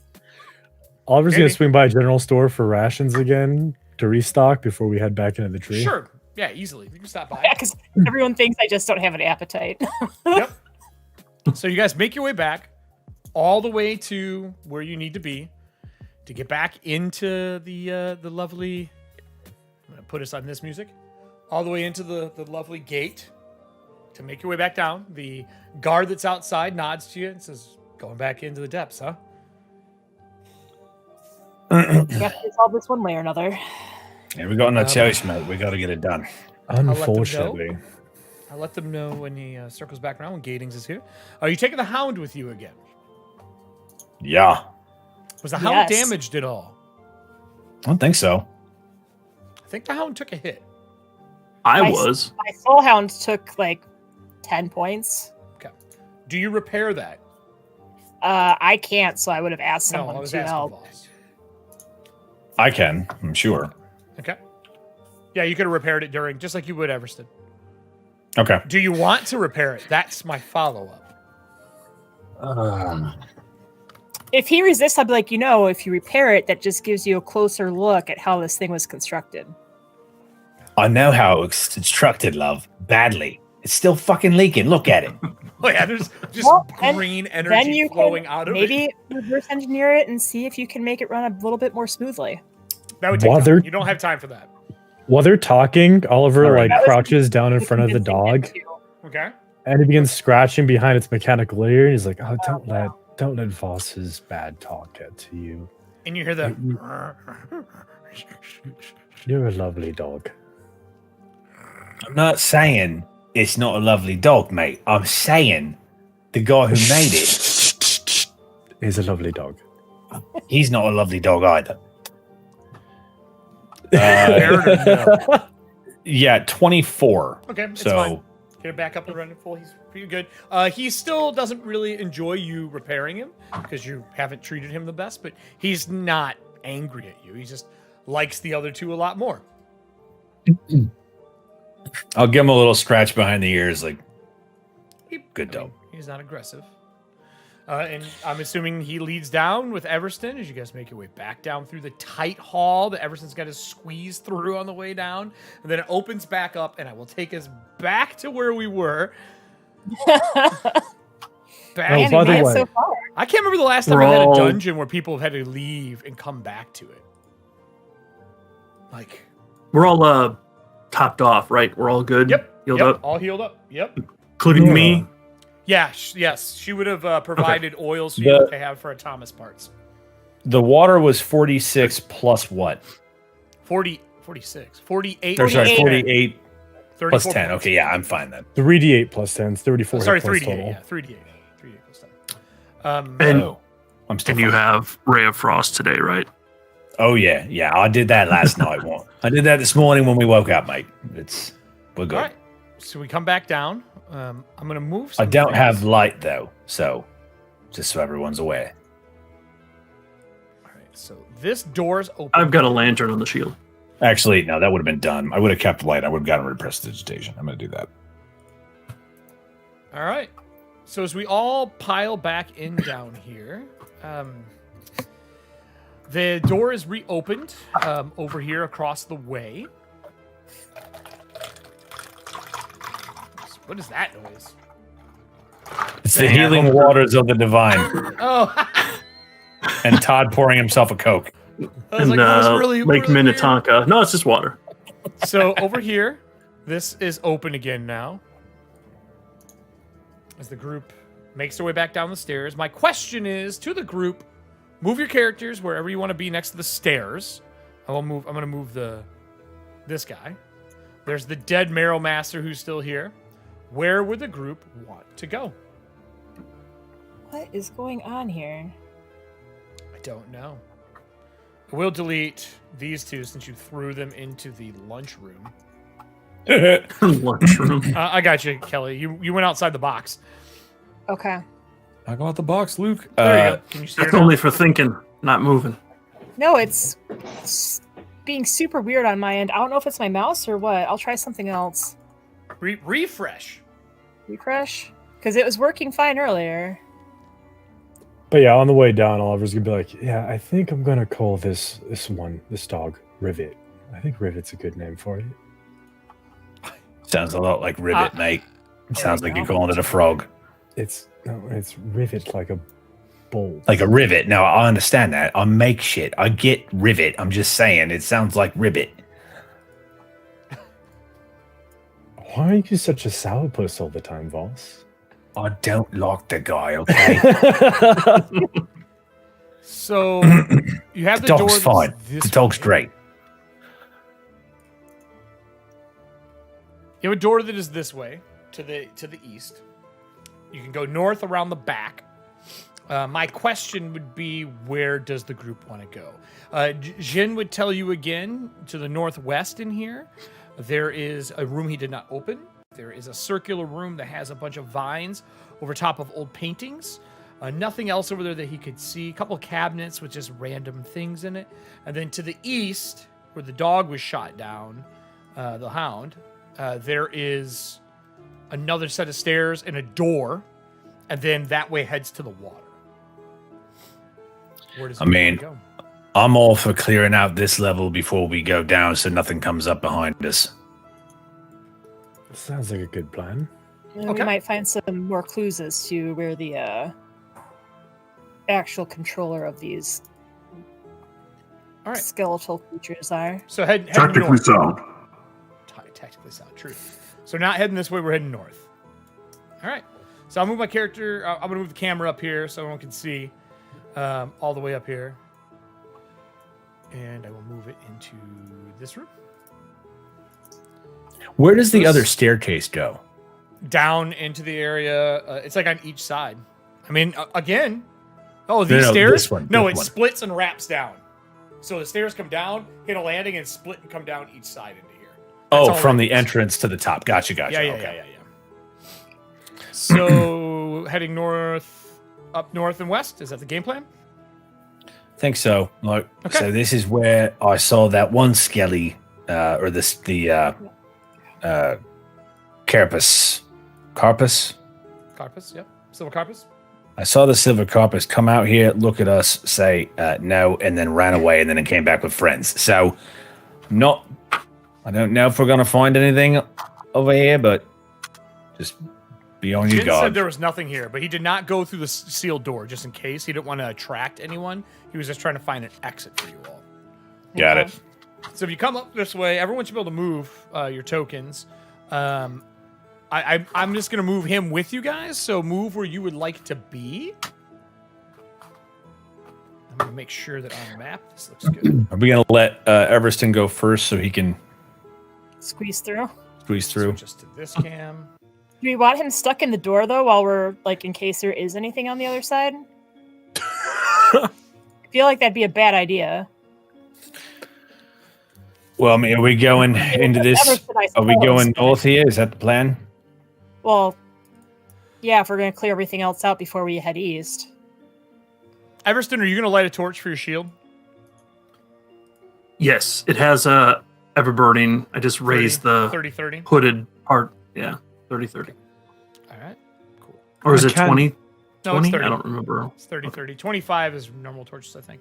All right, so I'm going to move this forward so people can see as well on screen. So if you move your way in, there's a door here to the north, right here.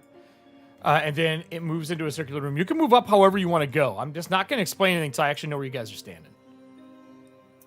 I mean, if Jin said that room 4 here is clear, Yep. I'll move into that one just to give that way. There's room for Everston to get Okay. And where are you putting the dog? through. I think You're the going to leave him dog. here to guard like he was before? As a warning? Yeah. Okay. So he's there to guard. I think Oliver's going to check this door for traps. Sure. Give me a roll. And while you're rolling, I'm going to describe this other room. So there's a large pillar in the center. It is a bunch of vines that are like circular, like wound into the ground. Inside of it, it's hollow. It looks like it's used as a prison. There are a bunch of skeletons inside there, dead bodies. They're not silvered or anything like that, but there are bodies in there. Passive perception for Nora is enough to notice that there are gnaw marks on the bones in there, like a dog was eating them almost. Okay. This area around are the vines that are overgrown, and there are paintings behind it that are in really bad shape. Water damage, roots have grown through them into the natural stone walls. And then to the south, there is a table over there with some books on it and a small shelving unit, like a really tall, narrow shelving unit. That's all there is here. There used to be guys here, but they chased after you and died horribly. Take a look at the table, I guess, and the bookshelves while Oliver's looking at the door. It's a bunch of notes with names. It's not a language that you have on your list, but you can tell they're definitely names of people. And then lines through some of the names. And it's just like a ledger. Hey, Nora. Not a language Nora knows either once she gets over there. Okay. The paintings on the wall are old, very odd looking. People in furs. I would say Nora and Voss, since you're looking over, if you want to give me a perception check to kind of investigate that, and I'm going to cut to Oliver really quick. Oliver, what do you got to look for traps? 23. No traps on the door. The door is locked. Nora, the door I have you over said here. 20. You said 23. 23. The door is trapped. I apologize. Nora. Yep. Hold on 1 second, Oliver. As we're 27 examining the perception? paintings. You see a painting of, from one side to the other, a wolf, a big, ugly-looking wolf, but the pictures are torn up, of it traveling around from picture to picture like it's a piece, like traveling of time. And then when it gets to the end one, closer to Voss, there is a large tower that is floating above the ground. And it is peering up at it in the middle of like night with a moon behind it. With that high perception check, you notice that the wolf has human hands. Okay.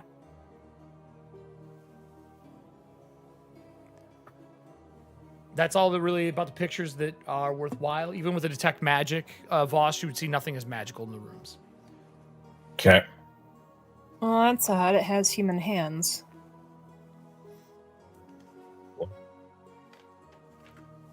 Yep. Are you gonna look at the door? Right here. I don't know if we should grab the book or not.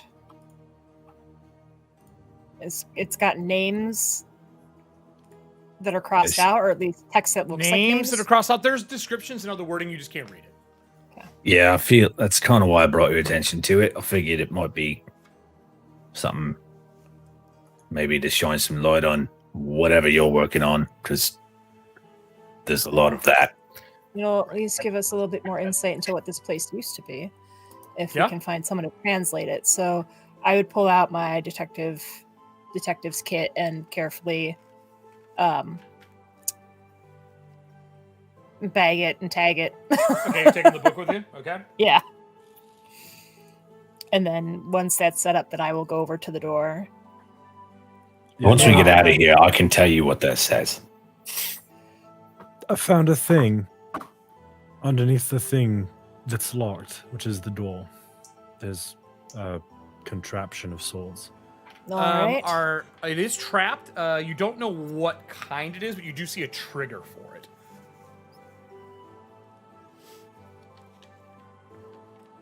And Oliver will just get out of the way.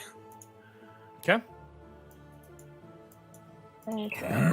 Did we find a key on that bloke that we put down? No keys. That Marrow Master. Yes. No All right. keys so far. What would you like to do? I know it's trapped. Should I roll to see if I can figure out what type of trap it is, or can I kind of try and figure out how to? Are you moving over in front of the door to do this right now? Yeah. Okay.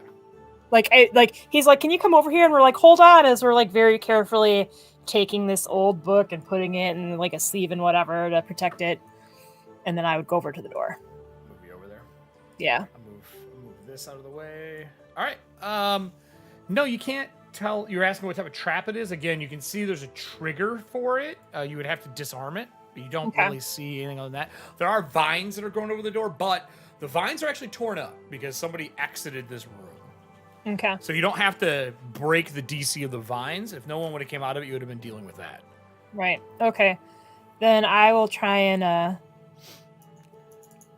disarm it. My pursuing the lead for the day is again trying to figure out what this temple or what this is here for. Like, why did it form? Just to get that out of the way. Or no, that wasn't it. We're trying to find the creature that's making the Asarak related cultists, so like the carpus skeletons and stuff. So Sure. all right.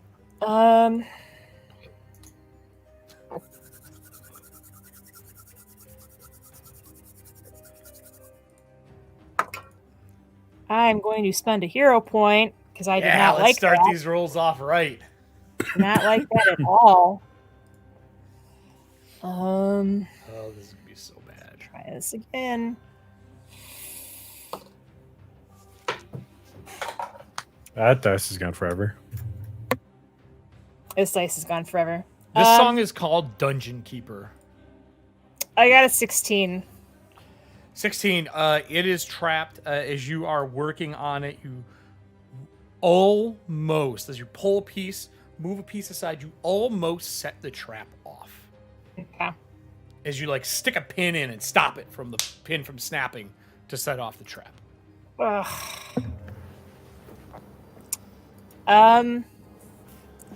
So close to failing that. So close to just killing yourself. Do you not feel very comfortable attempting to take this trap apart or disarm it? Would you like some assistance? I mean, I was just going to burn the door down. who said there? Tilla's like, I'm Tilda. just going to burn the door down. Oh yeah, she's. Did we have a marker for her or no? I'm doing that right now. Oh, okay. I would prefer not to burn the door down just because we don't know what's on the other side, but Okay, fair. I understand. Just Um, anxious. I haven't been out to do this in a long time. if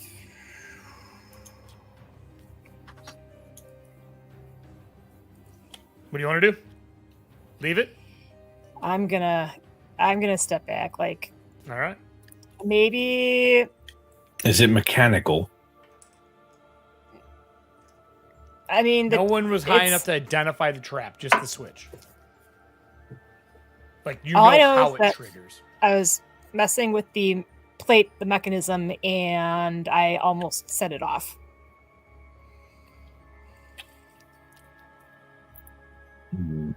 So, I mean, What- I could try, but What is the trigger?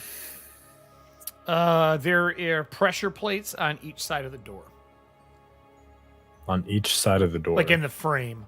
So when you open it, or if you were to ram it to try to bust it open, it would set it off.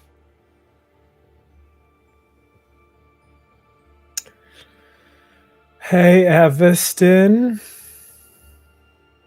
He's like squeezing through this corridor, like looking all uncomfortable. Like, Yes. Can I borrow your shield? It doesn't come off, mate. It's on a You have- rail. you'd have to I mean- borrow his arm. I mean, you could take the time to Patched. take it off. Yeah. Damn. I mean, I'm guessing thievery is how you disable traps. I yeah, can't use the crafting check. Okay. Yep. Correct. yeah, and I rolled a average. oh, but Drew, in your archetype later on, you can. So, what does group want to do? We could have Rivet just watch the door, and then we can venture forth. I mean, maybe I can't believe I'm saying this. Maybe we should just try and burn it down. Like, I don't. She smiles big. I mean, here's the thing: we have a hand of water. Oh, I'm not a hand of water. Well, I mean, you know, someone in training. Okay.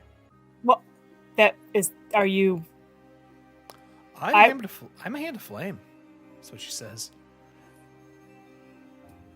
Oh, the water symbol. Oh, yeah. I am the first priest to be trained within both the hand of fire and the hand of water. But traditionally, I'm hand of flame.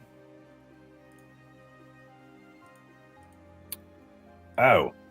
I file that in my head. Bronze file. Maybe the Ambassador's onto something. Kind of file. All right. Well, I can burn it down if you'd like. The trap will probably still go off if they're pressure based. I assume they'll. But from a distance, we should be good. Smoke is going to fill this place, and there are roots, and I don't know how bad that's going to spread.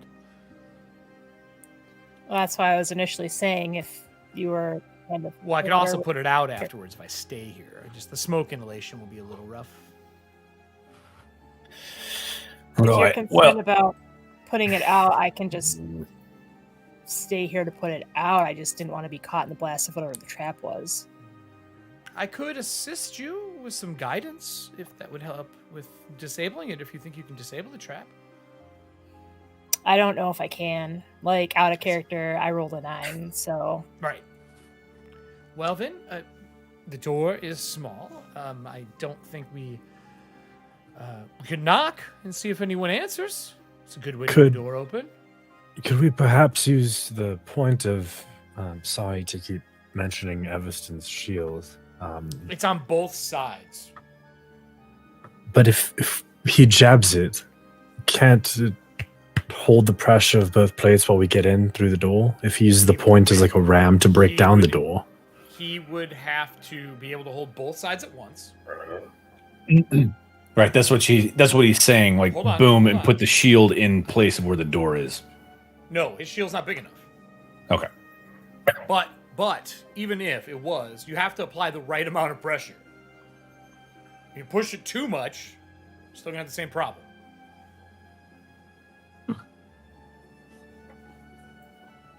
Why don't we just burn it from a distance and Excellent. the trap She goes takes out out, oil and starts and then pushing oil if it on goes off,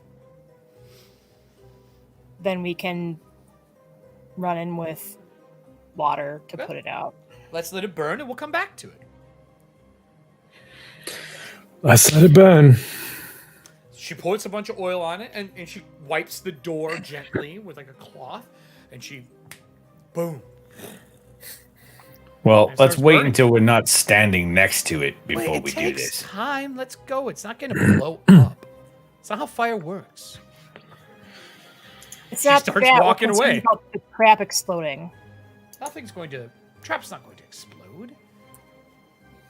And she says, like, confidently, even though she has no idea. No what idea. it is. I literally, Yes. like, Nora's literally doing that office stare from the office where she's just looking at the camera like, Everston, and I you think hear that- she you hear like moves telltale that vein voice. back into her forehead Oh. again. Maybe she walks away. You hear that Maybe telltale this wasn't voice. a good idea. He goes, I could disable it if you want. You just get Who's- me control. Hmm. This is Everston's other spirit. You just got to give me control of your body for a short time period. Whatever gets us out of this corridor quickly. Well, then walking away would be the quickest. But if you want to see what's behind that door, I can do it. You have to pat the fire out before it spreads too quick. Make a decision. Do it. All right. So you're gonna pat out the fire. Yes. All right. You pat out the fire. So you see Everston walk up, pat the fire out. Do we not just you- Everston, what are you doing? We just lit that.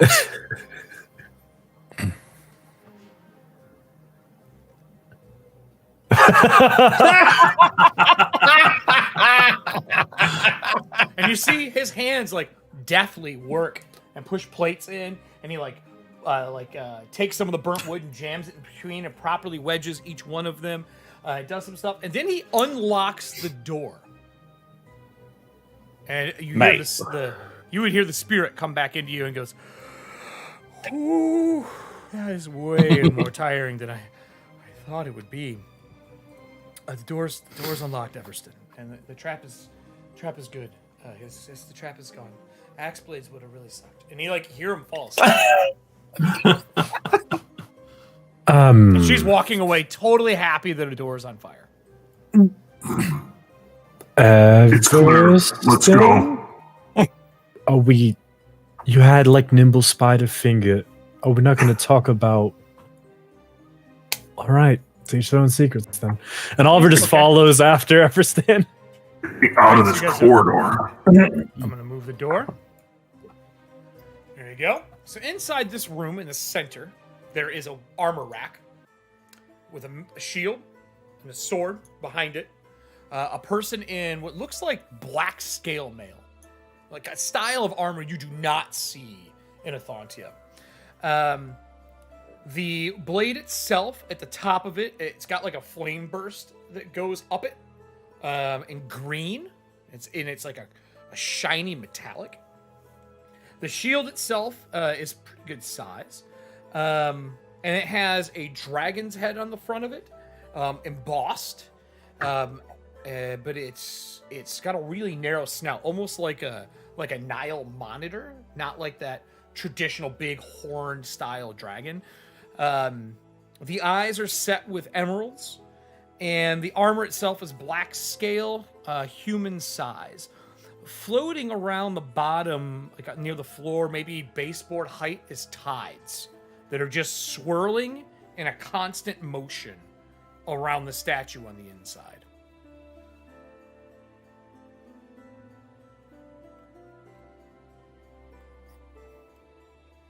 That's a really nifty suit of armor and a nice sword. And it's about like right here, back square. I can't see shit. Yeah, the door can't see into the room? Door is technically still shut. I moved it. It's not there. That's really weird. Yeah, I I'd was say able to refresh. walk in. Yeah. Weird. Door's gone. I don't know why you can't see. Can the cat Wedged in this hallway. Try moving this. Oh yeah, it sure is. I don't know why. Wow, you gotta actually walk into the room. That's very odd. Huh, I don't know what's going on, but the door is open. I don't know what that is. What do you want to do? It's a beautiful suit of Shiny armor and a indeed, sir, sword, but I'm shiny. not touching it. Yeah, I was expecting to find something else in here, like Hey, Tilda. skeletons or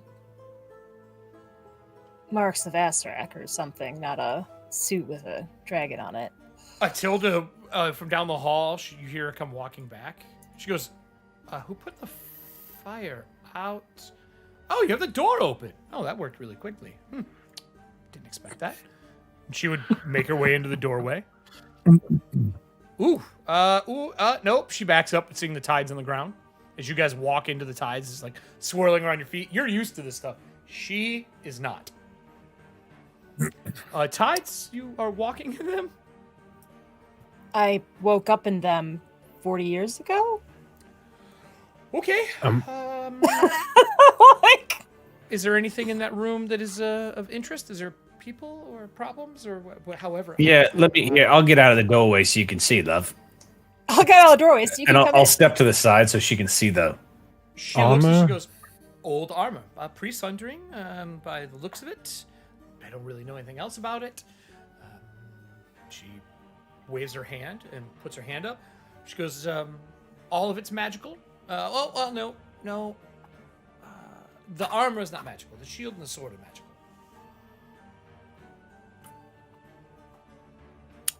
I don't know what else to really tell you other than that. I would have to take time to try to identify them, but aren't we in a little bit of a rush? Yeah, I think maybe we save this for later. Let's close the door, come back to it maybe. Confused as to why the tides are in here, why they're just swirling about. Oliver does the weirdest fucking thing anyone's ever seen him do. He looks straight at the armor and he goes, "Hello, I'm Oliver Hastings. Is there anyone in a suit of armor?" Ooh. I need a diplomacy check. Holy fuck! Oh god! What have I done? Well, you enjoy that duel with the Black Knight. Just a flesh wound. I'm gonna. I need a check.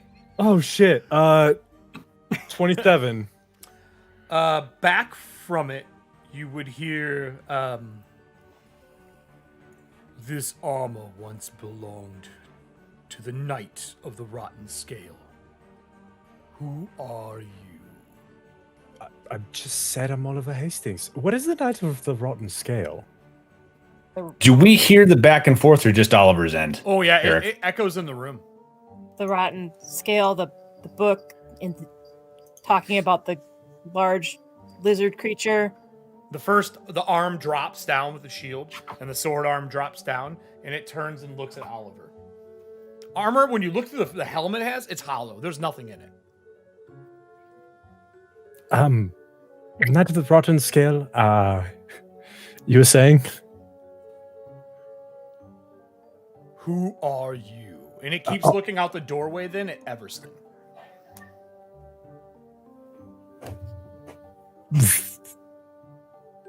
Introduce yourself. Don't be rude to the gentleman in the black armor and the scary sword. Are you here to declare a duel? Oh, no, Voss sir. peeks his head and he's like, definitely not, Gav. Isn't this Don't want any part of that. He would say, are you the knight of the knight of the brass kingdom? God damn it. Fucking No. No. Not here for a duel. Sir, do you know what year it is?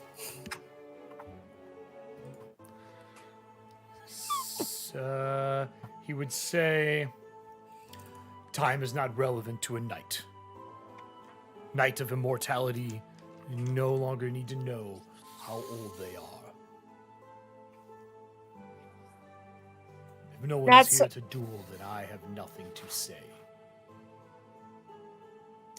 Oliver will take a step out of the room and look up at Everston. He's like, all right. Hear me out. I knew you were going to do this. You already have a shield. That would be a really nice sword to match it.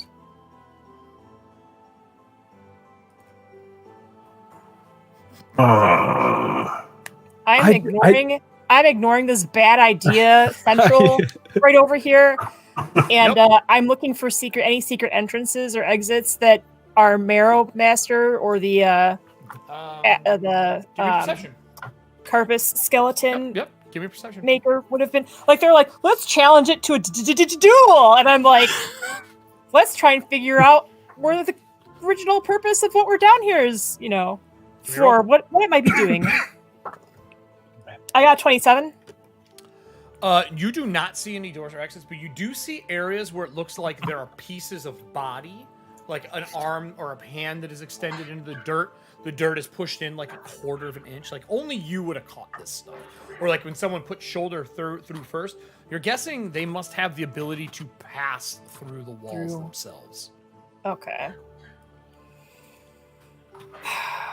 Okay. But it was like dirt, right? But like I didn't see anything on the wall. Lines. Nope, nothing. No. Okay. No way for you to do that.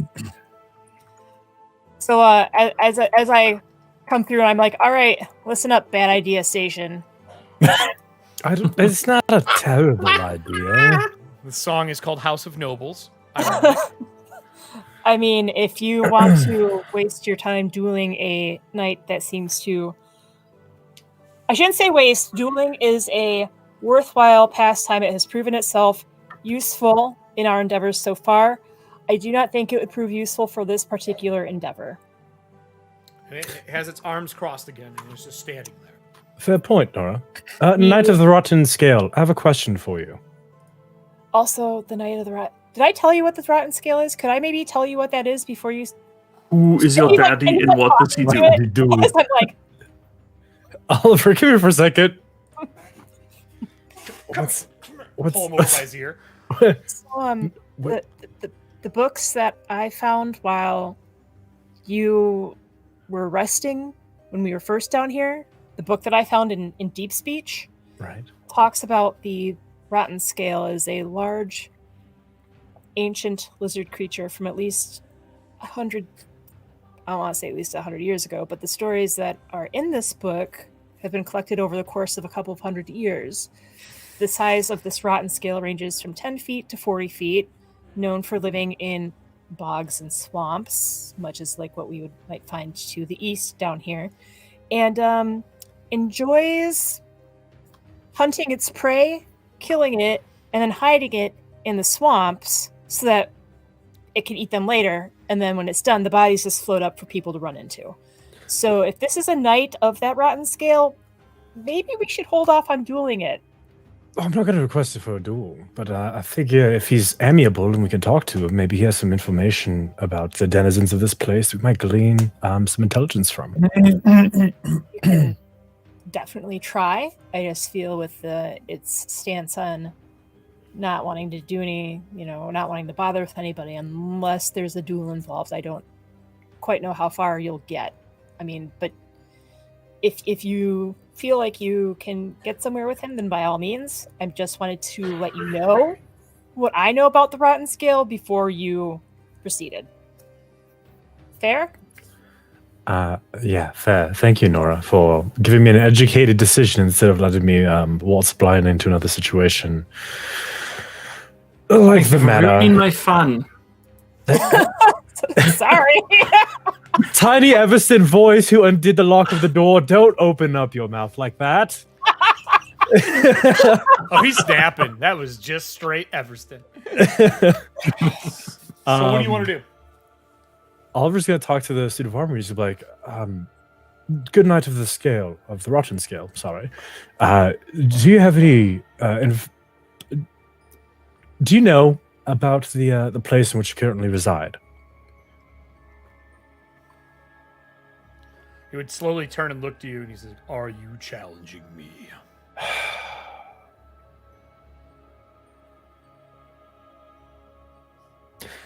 Good night. I'm afraid that I would not have the skill that merits a worthy challenge for you, and that you would not have your hunger for combat satiated, dueling with the likes of me. He looks to the thin rapier compared to his bastard sword.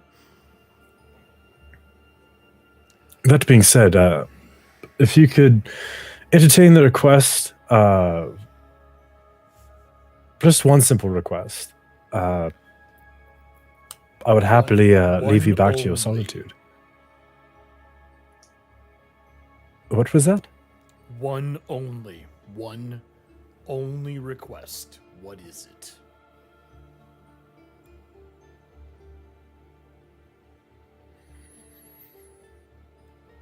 Who is the master of the realm that we currently reside in? Currently, it would be the daughter of the rotten scale, sorceress. Am I going to say this right? Do I want to? Yeah, he would tell you. Daughter of the rotten scale, sorceress Mirshondira. I thank you, good night, for entertaining my humble request. I shall. What was that? My turn. Be my guest. If he is not part of the Knights of the Brass Kingdom, what is the heraldry you wear?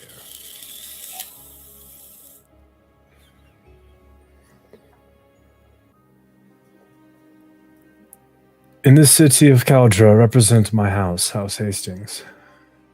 I see. Are you a knight?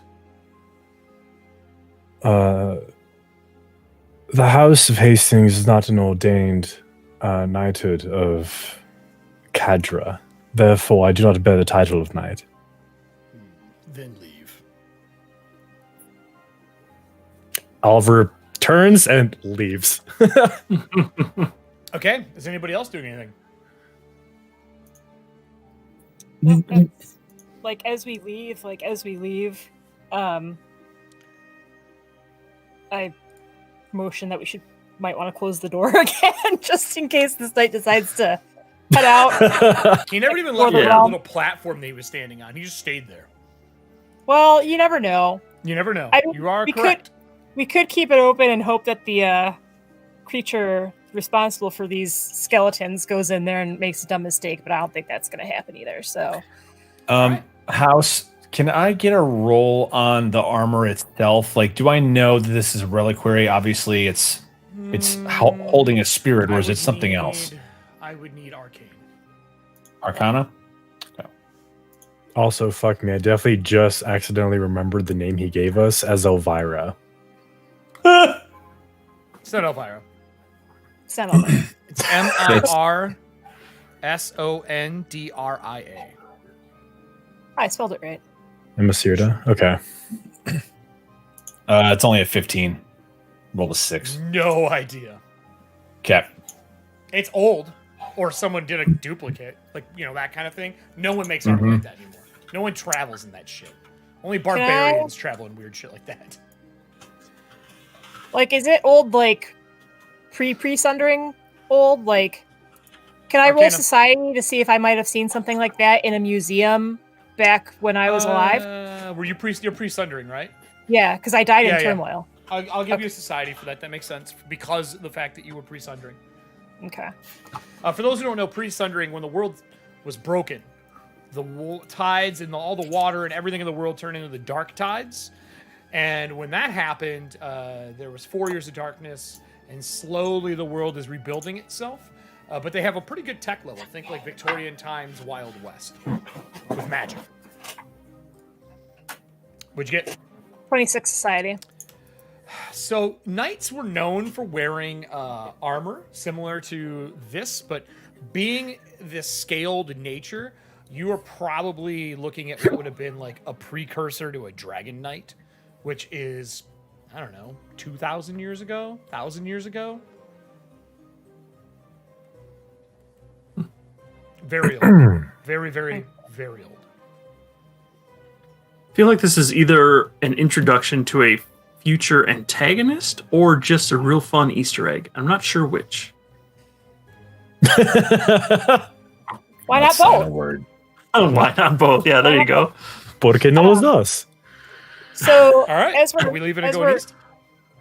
Yeah, so first, like, as we're, like, all together, I reiterate again, like, the dirt ground, it looks like something might have been pressing through, like, an arm or a shoulder or something like that. So I'm wondering if the person we're looking for has the ability to perhaps travel through dirt or stone somehow, and that might be why we weren't able to find them or find their tracks.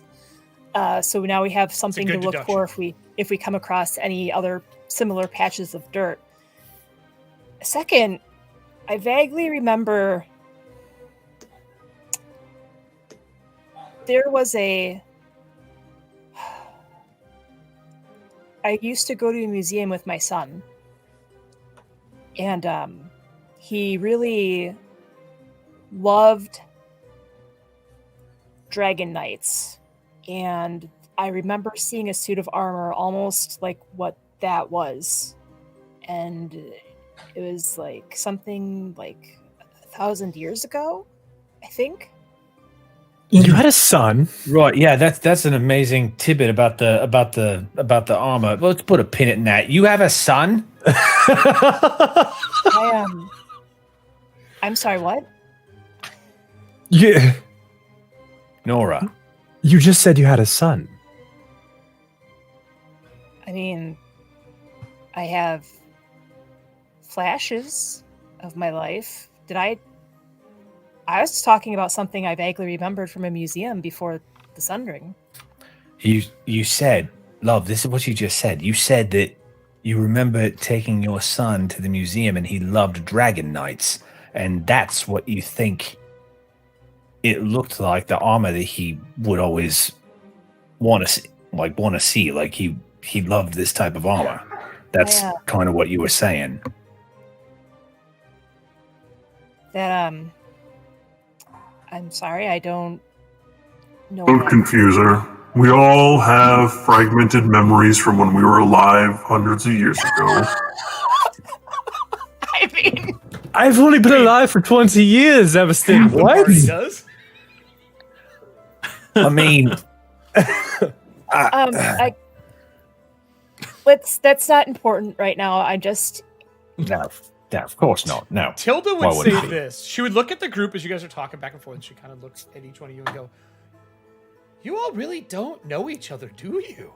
You have no idea, Tilda. You have no idea. I mean, I don't That's know okay, I'm myself not- very I'm well, not Tilda. That's why I'm an investigator. I see. I just think it's odd that we're stuck in a dungeon right now, and we're having conversations about our lives.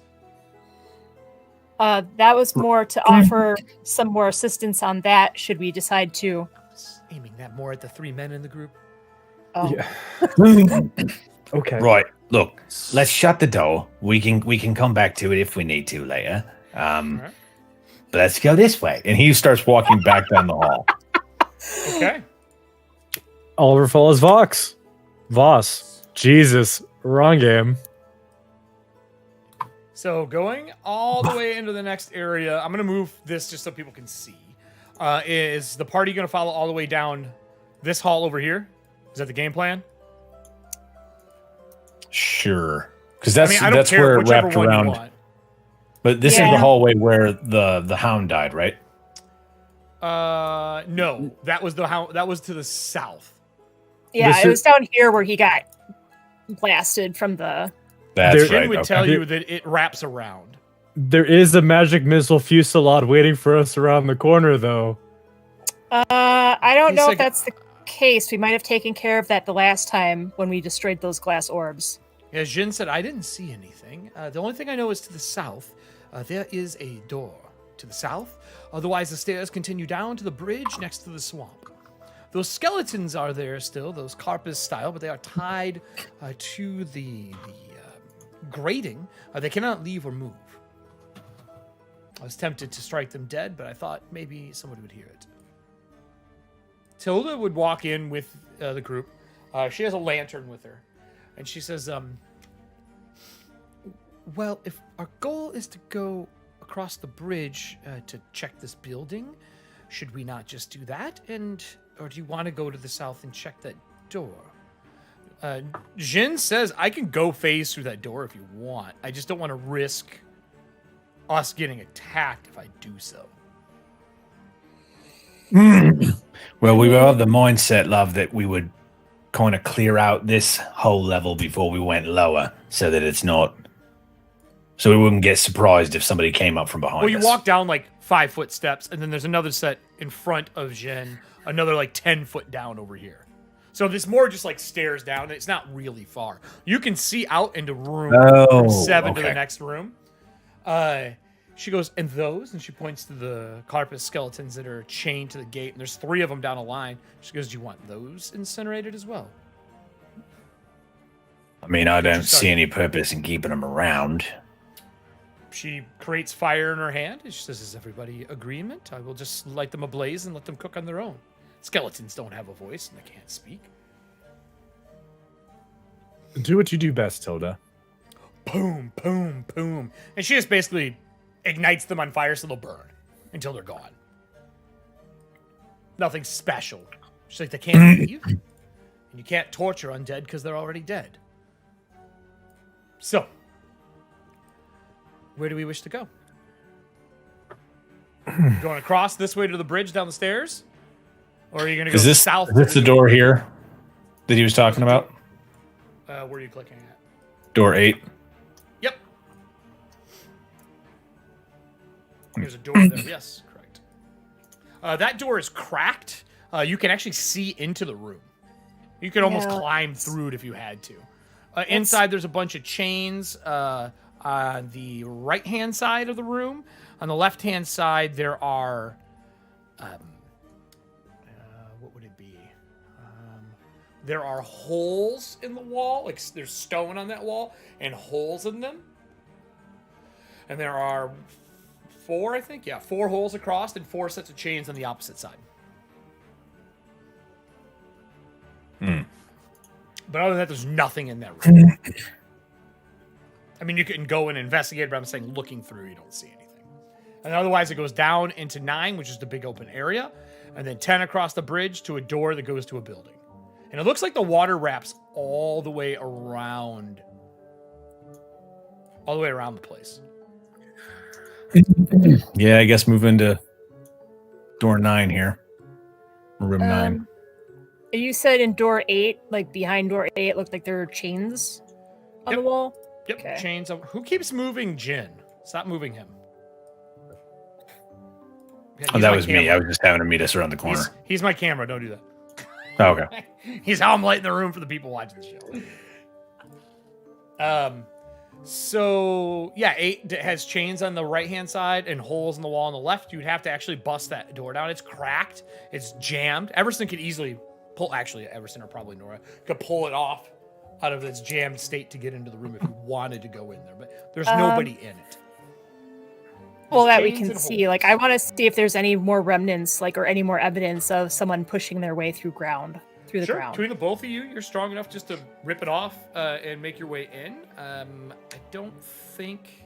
I think you should be able to walk into that room. Can you see into it? No, I walk in and I don't see anything. It's so weird that it's doing this. I don't know what's going on with the lighting. I don't want to turn it off because there's some stuff that I don't want you to see yet. There's nothing in here. There's literally nothing in there. And it's showing dynamic lighting for me for you guys. And now it's like all like janked, like there's like some sharded lighting. Oh, That's because I moved over next to you. You don't have lighting, Nora. Someone with light would have to go in with you. Well, I have my ever-burning torch. Do you have it? Okay. I bet you don't have light on you. I'll check it right now. Yep.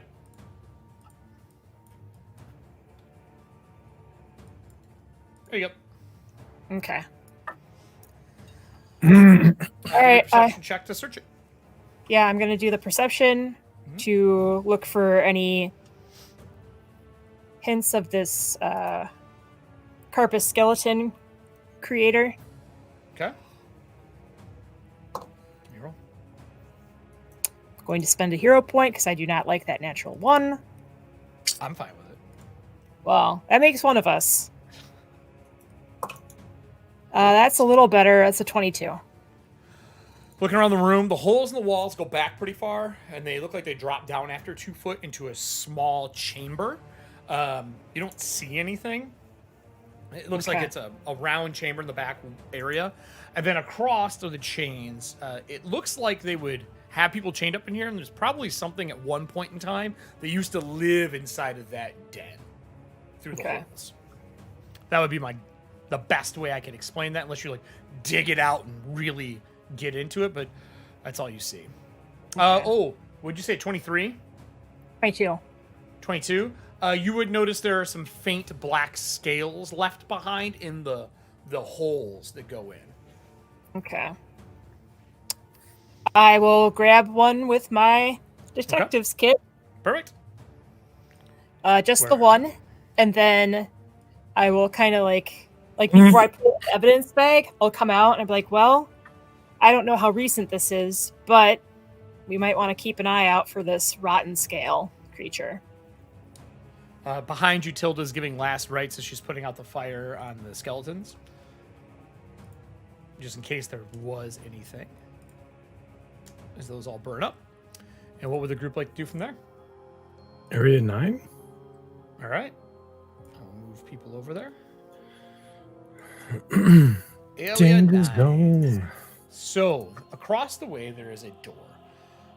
There are swampy, marsh-like environment that goes all the way around.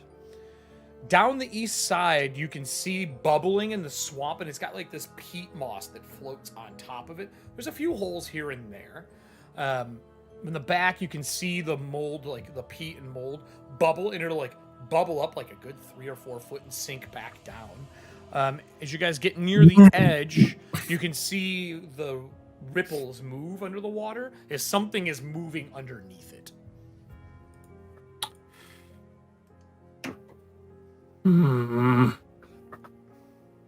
Why? I'll stay here for now. Eventually, you see this mold-like thing move up to the edge of the building, and like pseudopod like moss come out and hit the building, and it starts to like drag down it, and it's pulling pieces of lint and leached pieces of like fruit off the walls.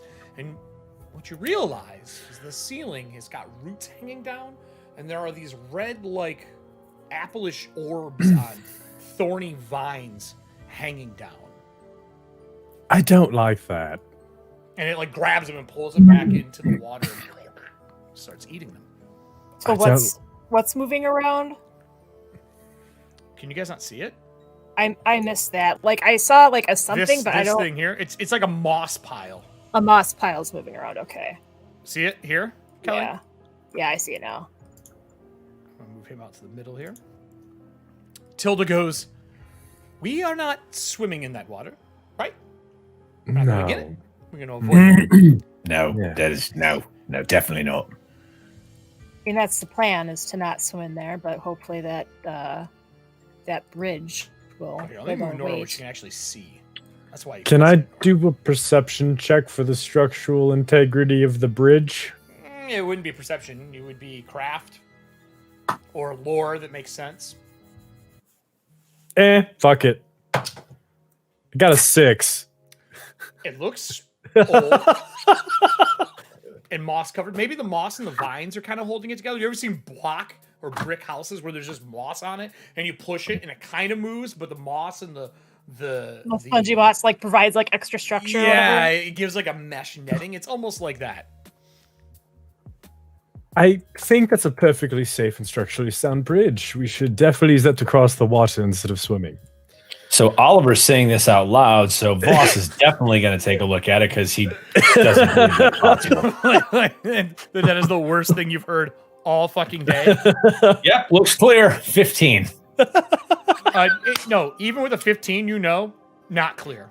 Not okay. Okay, cool. Okay. Now, mate, you don't want to step on that. It's not safe. But Voss, the moss is clearly holding up the flat surface of the bridge enough that it's not moving.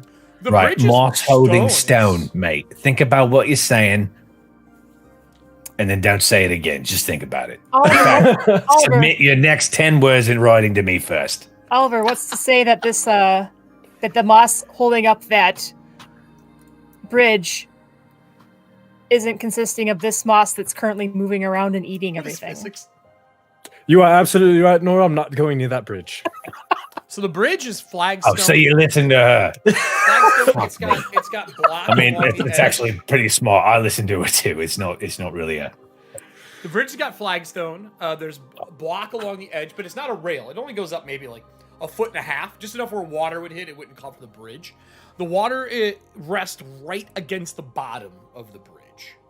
Looks like it's solid all the way down. It's not like a floating bridge or anything stupid like that. I was gonna say, like, so is it block all the way down, or it's like a small arch we can see on? No, it looks like it's block all the way down. So it can't be too deep, right? Because it's probably like a land bridge that goes across that they've put flagstone on top of. But Got it. as that is said, the door creaks to the front of the place. And you hear a voice inside. So, you've made it decently far. And it like steps out and it plucks one of those like red fruits down and bites it. And just red ichor pours down the front of it. When he looks up, his face is all stained red on the lower part. His fingers are stained red. And this dog-like face is poking out from under these black robes. He's like, everybody else is dead. Nobody's left. And he just plucks another one of those. They almost look like if you could core the inside of an apple and just leave the skin. It's like bags of liquid. Hello, I'm Oliver Hastings. Yes. Who might People you from be? The surface people. Introductions, good sir? I am the caretaker. Yes, well met, caretaker. caretaker of what exactly? This place? I look all around us. This is the home to the sorceress. Is she in? Is who exactly is the sorceress, mate? Emissira, perhaps? Yes. Yes. She is not home. She has been gone for many generations. Right. So I'll look around at everybody. He pulls another one down. He goes, "Would you like Jebediah?" I'm sorry, what? And he goes, "Or maybe Winston?" And he like pulls down 2 of the fruits and offers them. I do have rare fruits. Oliver turns to look at Everston. He's like, aren't those... Then he turns to look at Nora. Aren't those names related to... Am I just going mad? Those all like connected, right?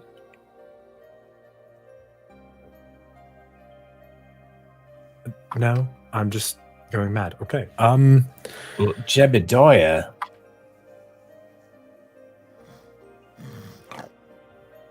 People who slumber. Can't hear you, Kelly. Can't hear you. Did you tap mute?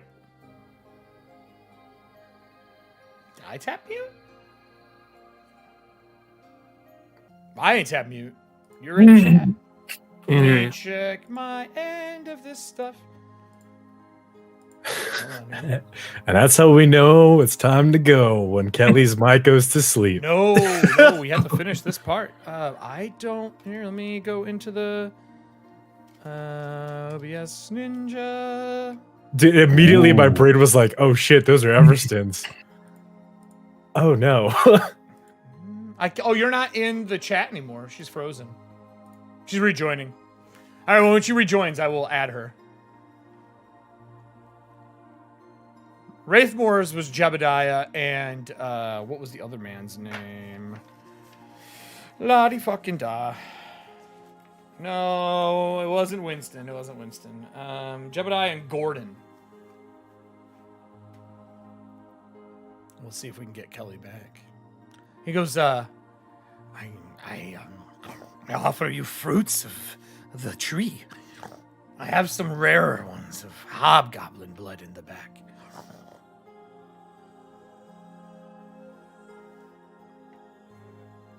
You're not on another plane. I'm the caretaker of the tree, of the house.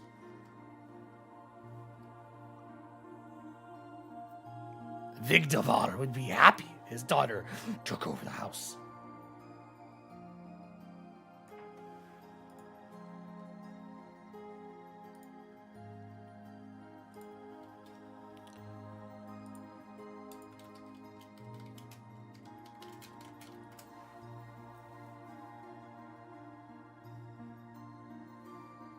Oh, her internet crashed, she said.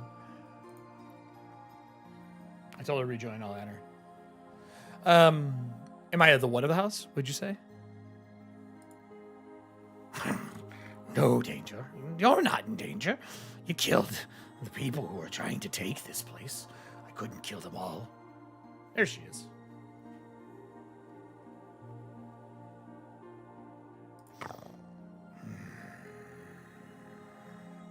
No, none. Just the mold that feeds on the trees, protects place.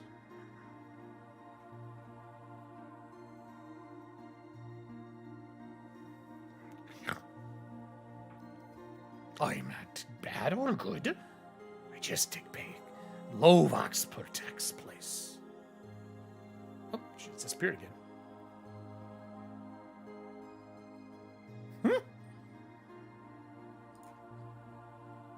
Yep.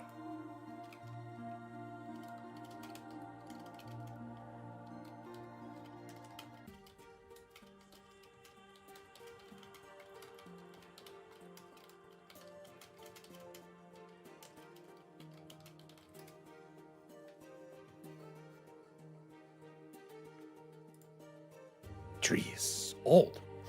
Super old. How old is thousands of years.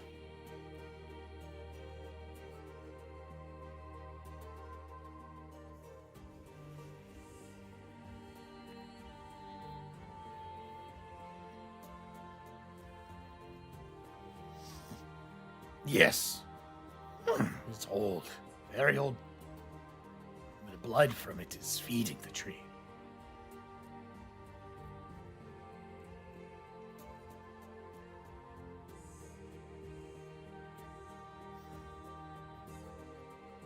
It drains the life from it, like eating. It provides the fruit of life. This tree is vampiric. It drains.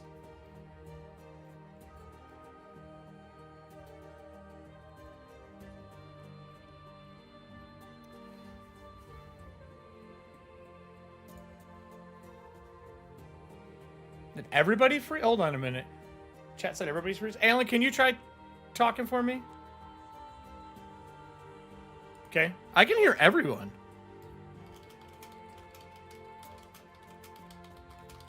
I can hear everyone but Kelly, who isn't here. 30 seconds. Well, here. I got the stream up. Yeah, it was me. Hold on here. I can check this really quick. This is too important of a scene for us not to catch it all.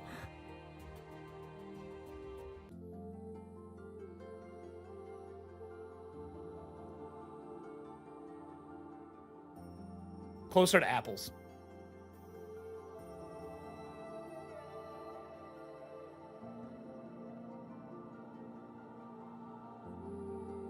But people are saying they can't hear up. I'm double checking that.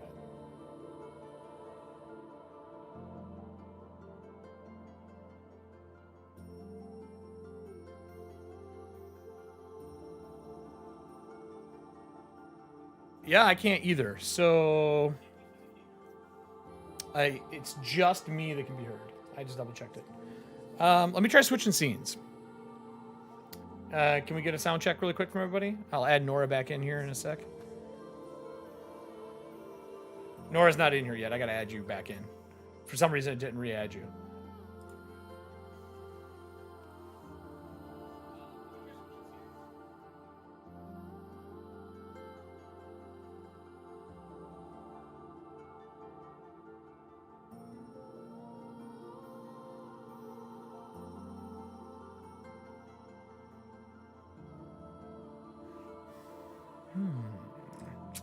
I can see everybody. All right, I can fix this real fast. We are going to re-add the scenes really quick. Pause for station identification, everybody, because we're about done for the evening, but I want to finish this scene. I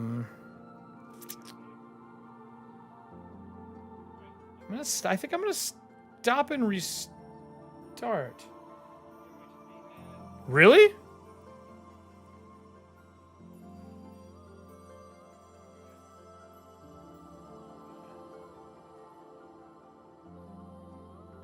I'm going to restart the stream for everybody, so just stick here. I'll restart it in just a sec for everybody. I just got salty because I didn't update it.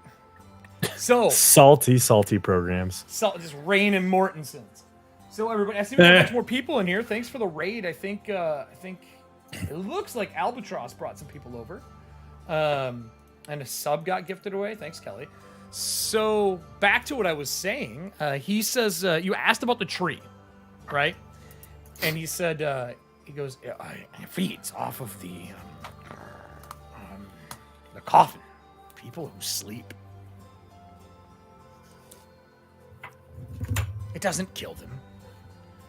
But it's important. And they are more shaped like apples, Oliver, than they are pomegranates.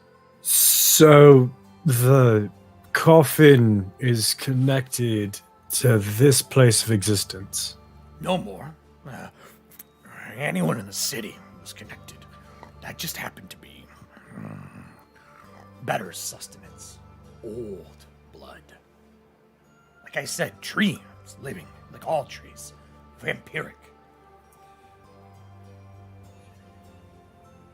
Right. So this place has always been here. Then is what he's saying. Oh, yes. Under the Vic tree, under the hill. Vic Devar and his daughter have been here for... Dad was... 1,500 years old. He is no longer with us. Killed by arrow. The ashen bow.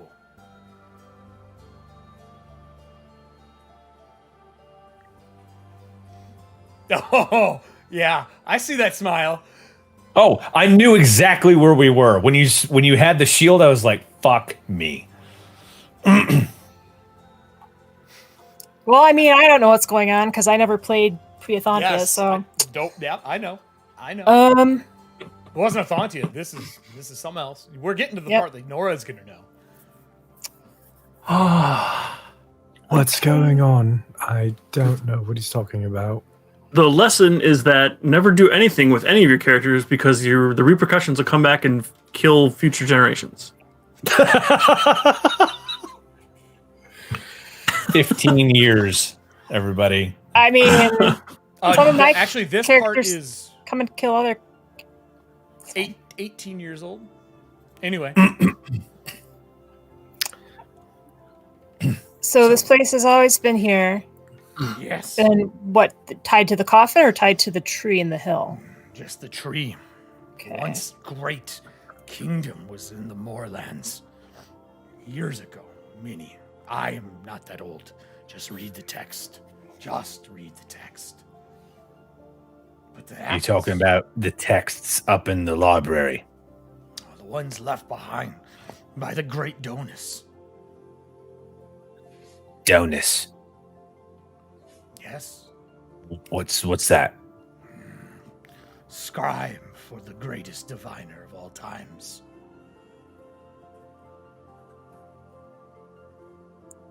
He looks I'm at sorry, Nora. He's like, I missed the part where this relates to the coffin and Coffins. Azarak. Accidental. Or maybe purposeful, but I did not do that. Someone else did. Fed the tree. Yeah.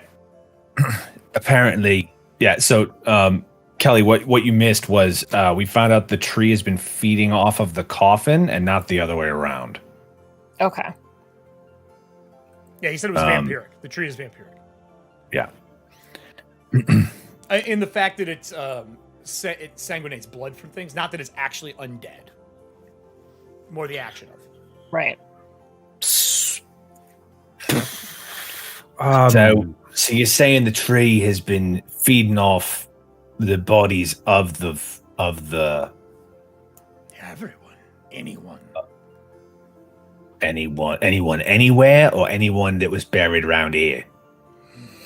Is this tree is this tree feeding off of people who are still alive?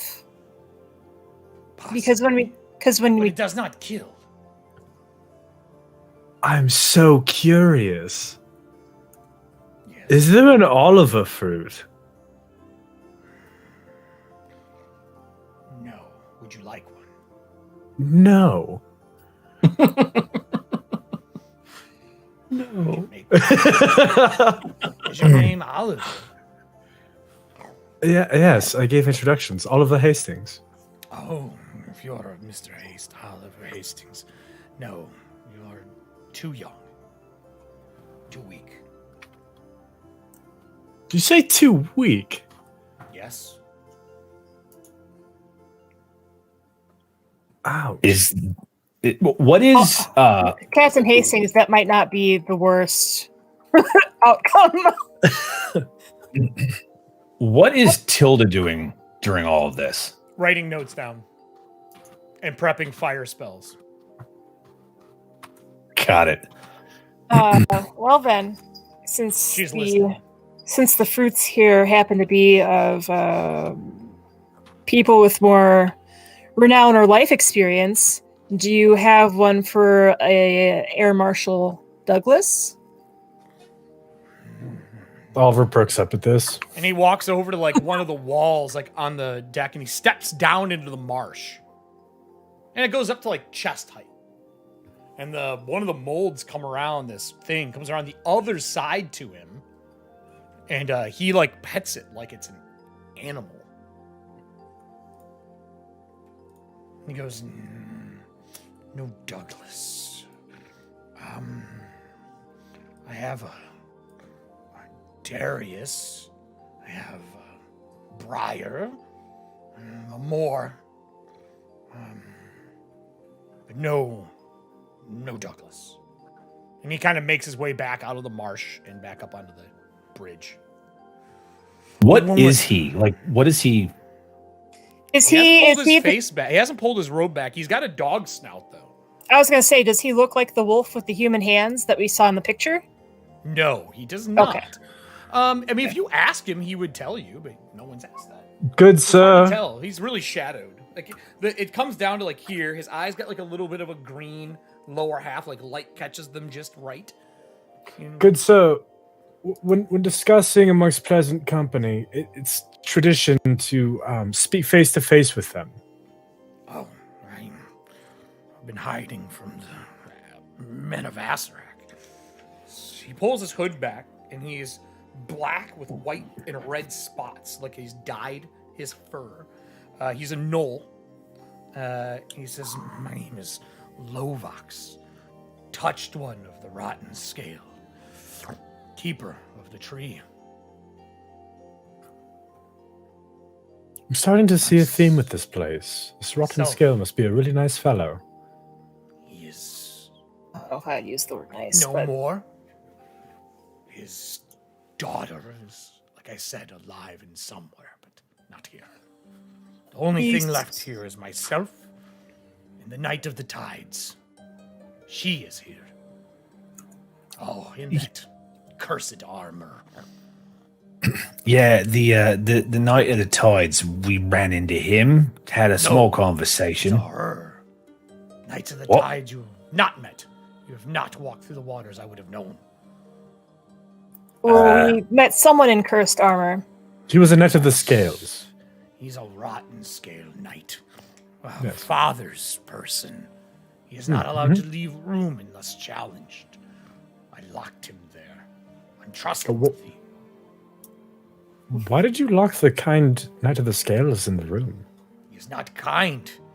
He hunted and killed many powerful people to feed to the tree. Captured lieutenants and horrible acts of atrocity. But if you're the keeper of the tree and he fed the tree, isn't he your ally? Our job is to keep the tree safe and fed properly.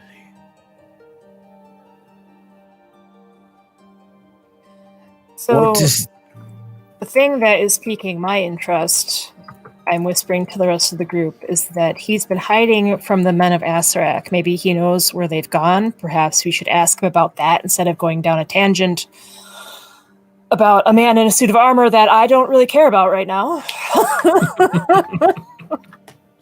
I mean, that's fair.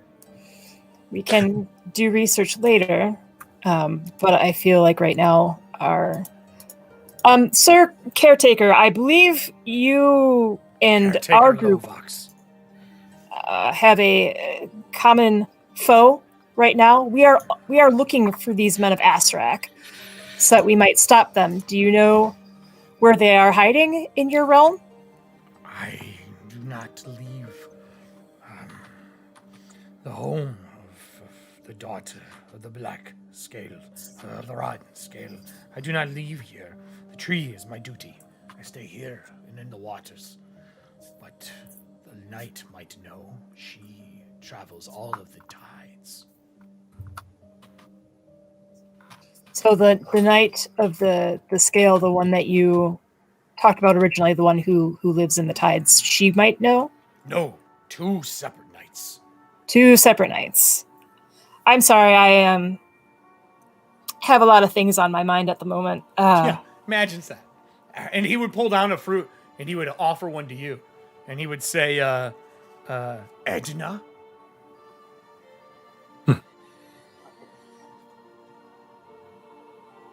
I'll take it. Yeah, it's squishy, like Like literally, like a thick candy apple skin filled with liquid.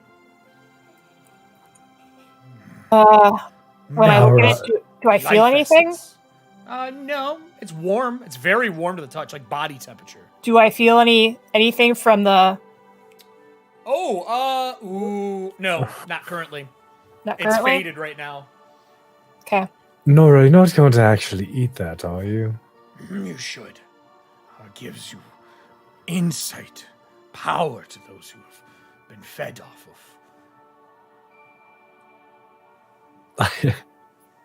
Now, mate, just for clarification, when you say fed off of, like, they're not imprisoned somewhere. It's feeding from the land that it's taken in, right? It's not like When you slumber, it creeps into rooms, homes, and eats, drips. Minor cuts, scrapes, nothing that will kill you, just draw blood. and that's in the area, or is that everywhere? The tree travels far. It grew dramatically with whatever was in the coffin. Once contained to this hill, now spans miles. Do you know what's in the coffin? No, I do not. It was drained to rejuvenate and grow the tree. I don't think the cultists of Asarak knew what was happening. They were mad that they could not open the coffin. They spoke about it much. Most died to the rotten scale night. A few others to the Lady of the Tides. You can see her if you wish. I can walk you back to her. I think we're good. I think Nora's eating. I think Nora's eating that apple. No! Who you all? No! No. Okay, so she bites. Okay. Like you turn back. Listen, goes. Here's the thing. Oh God. Edna died on her watch. I think as Nora's Tilda's. breathing, I rolled a natural one. Tilda does not notice you're doing it, or she would have swatted that shit out of your hand. all of her, This happens every time. Kelly's like, I feel guilty about something happening in the game. Let me punish myself. can Oliver react to Now this? Because he's been And this watching is a way, this? This is a way for her to find out what happened because even Edna doesn't know. I mean, Yeah, I blood assume wise. most of you are staring at him, not at Nora. 'Cause No, you've been Oliver talking and asked. conversing with him. Oliver asked Nora, "You're not going to eat that, are you?" And Oliver, she takes a bite. can he not like? We can roll initiative because Oliver was paying more attention to me after I grabbed the Sure, fruit. go and ahead. was You guys looking can at roll it. initiative between you two. Is it like those wax soda bottles that you bite a piece off and then squeeze the liquid out of? I got an Star. 18. They are very. I got much like natural that, 20. But like Fuck. candy shell. She's like, what? What fruit? You're And Oliver's like, no. I thought you didn't need to eat. I'm just like, No. God, Oliver, you dropped your pocket. What? that's such a cat move. Nora just Oh. catted me. I do speak cat, remember? Oh my god, it's like the dumplings from Boston, I do speak cat. the soup dumplings. Those are so good. I know, right? Like the yeah, the sound really good right now.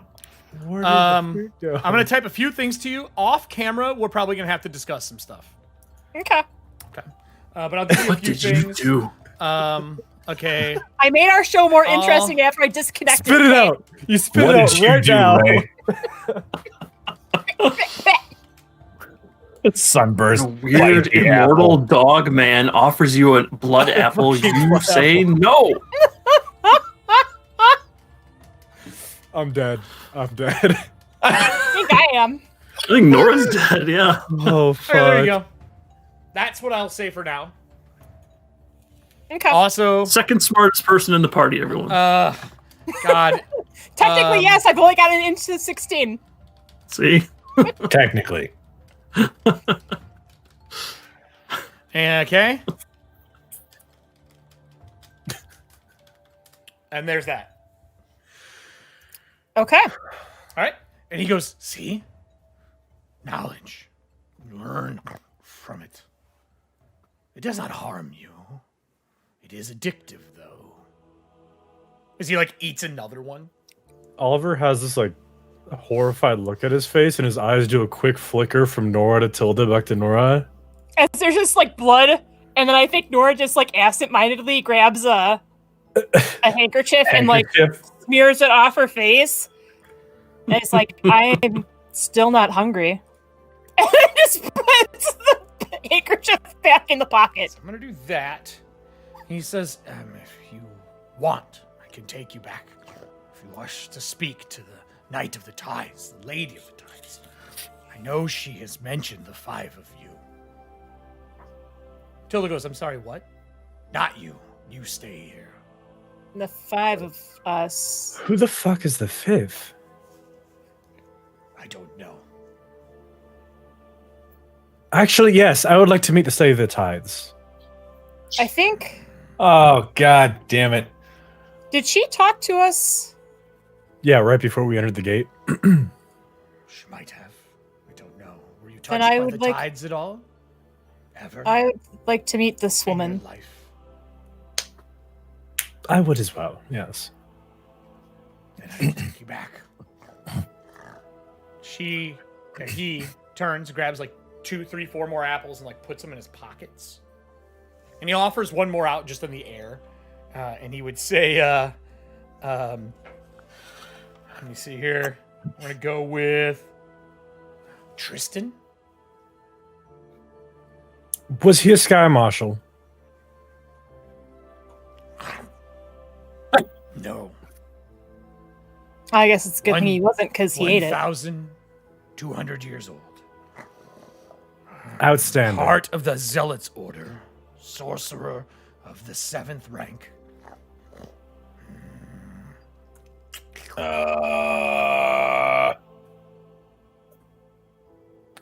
Does that Nope. No idea. You need Nothing? to make a 40. Okay. You just Why do you make a tempted 40 somebody in else with the Arcana? tree of 40? forbidden knowledge. Is that even feasible for you? say it again, Eric? What? Can you make a 40, a 40 with Arcane?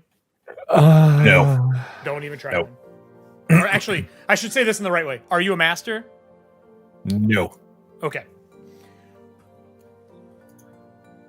And he walks into the swamp and he like starts parting the peat moss and like the creatures that are like cleaning the walls look, like not look, but like move towards him. And he like pushes them. They kind of like float away from him. He's like, stay near. You'll be safe. And the vines of thorns stick down more and more the further back we go. Now, what I'm going to do is I'm going to take the dynamic lighting off the map so you can see everything, because you've been to all the rooms now. I'm going to save it. As he takes you around back to a woman standing in this back room. The landmass that's over here is just a sand bank. There's a hole in the wall there, big enough for a person, like a tunnel that's been dug out. There's like claw marks all over it, like something manually dug it, and that goes out somewhere. There's vines, and now you're actually pushing through, and he's like moving the thorns away with like a stick that he's picked up. He's like, don't get cut unless you wish to leave memories with the tree. If you don't want to get cut going through here, I need either acrobatics or an athletics check to get through here. Acrobatics. Tilda goes, hold on, are y'all leaving me here?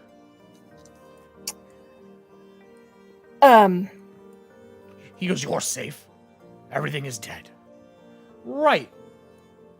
I will have the hound stay with her, and I'll tell the hound to guard her. All right. The hound has a She name. goes- Rivet. Well, She goes, okay. And like sets down. She's like, yay, adventure. As you guys are like making your way out into the water. Wow, I was really tempted to hold the broom out to Tilda. I'm just gonna keep walking. Wow. So as you make your way back, he makes his way all the way back, and there's a woman standing in front of an altar that's here. Tides hang in this room chest high. Daylight lanterns are snuffed out to like a 5-foot radius. I don't know if you can see this artwork, so I'm going to blow it up. She is covered in crustacean-like shells. Her right hand is a claw. Her left hand, right hand's claw. Her left hand is normal. She has a large sword scabbarded down the back. She's wearing almost like a mollusk and overgrown crown. Her pale blue skin tone, blue lips, and like white eyes with blue edges, milky looking. And she's holding a small blue orb that she's looking at as you walk up. And she goes, Lovax, why are you bringing... And she turns and she goes, oh, you're finally here. And she grabs the blue orb and sets it on the altar. And just kind of floats in this small basin. She looks up. She goes, thank you. She says, yes, mistress. Yes, sorceress. Yes, daughter. And he makes his way out. Says nothing else to you. When he walks by Nora, he does offer another apple, knowing that you've already eaten one. I need you to make me a will save. Unless you're just going to take it. Natural 20 on that one. Then it's up to you. No, I'm not really hungry. He goes, memories Thank of you, your though. kid? Your child? You don't wish for memories? I'm sorry, what did he say? He says memories of your kid, your child. You don't wish for them? What the fuck?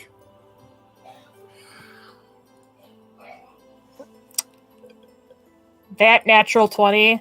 I mean, it's your choice at this point. Otherwise, you would have not have been able to resist it. Right. There's, I think there's a reason I don't remember him. Thank you, though. Keep? Wish to take? I can wrap it. I'm gonna roll. And he like holds it up, and you know every time someone said no to an apple, what happens next? He eats it. I'm going to take it. I don't want him eating it. Okay. So you have the apple. He takes a piece of burlap out that is like almost like a pitch inside, and he wraps it around it and twists the top, and he takes a piece of the thorn vine and wraps it around, and 2 pieces go down, and he pushes them into the apple. He's like, you must feed it. Once a day, a drop of blood. And he hands it to you. All right. And he wanders by, and she goes, the woman, the knight, she's big. She's maybe 6'6". I have it big on the screen just so you can see her. She goes, I have been hoping to see the 5 of you. Who's the 5th? It's Jin, but don't worry about it. It's fine. Oh, the spirit? No, it is not the He's spirit. not here with us. Ixnay on the spirit. Jin stayed back with Tilda. Oh, did he? Mm-hmm. Damn it. He's like, not that. And she goes, He points looks at up. Everston. He looks at Everston. He's like, "Sorry, mate. I tried." I knew it. May I? Would you like to depart with him? I can have the tides take him.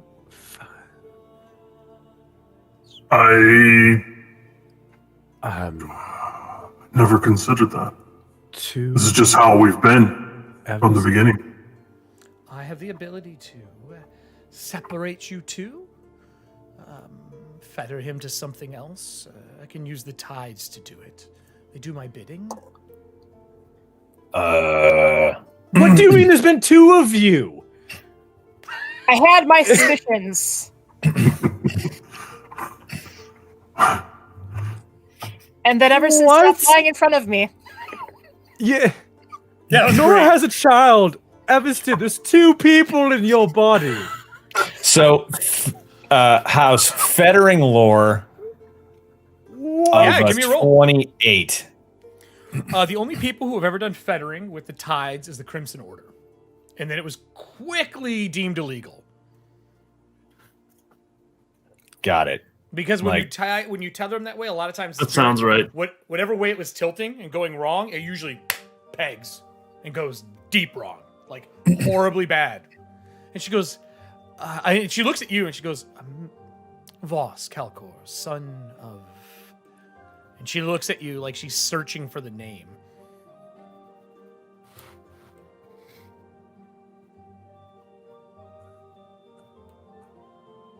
Did you give it to her?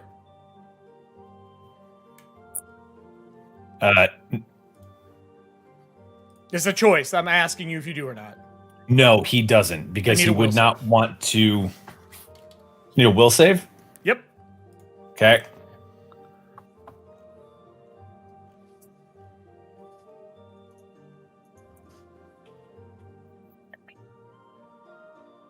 I'm using a hero point. All right. Eat that apple. Eat that apple. Oh, wait, that's someone else. That's someone else. God damn it. It's only an 18.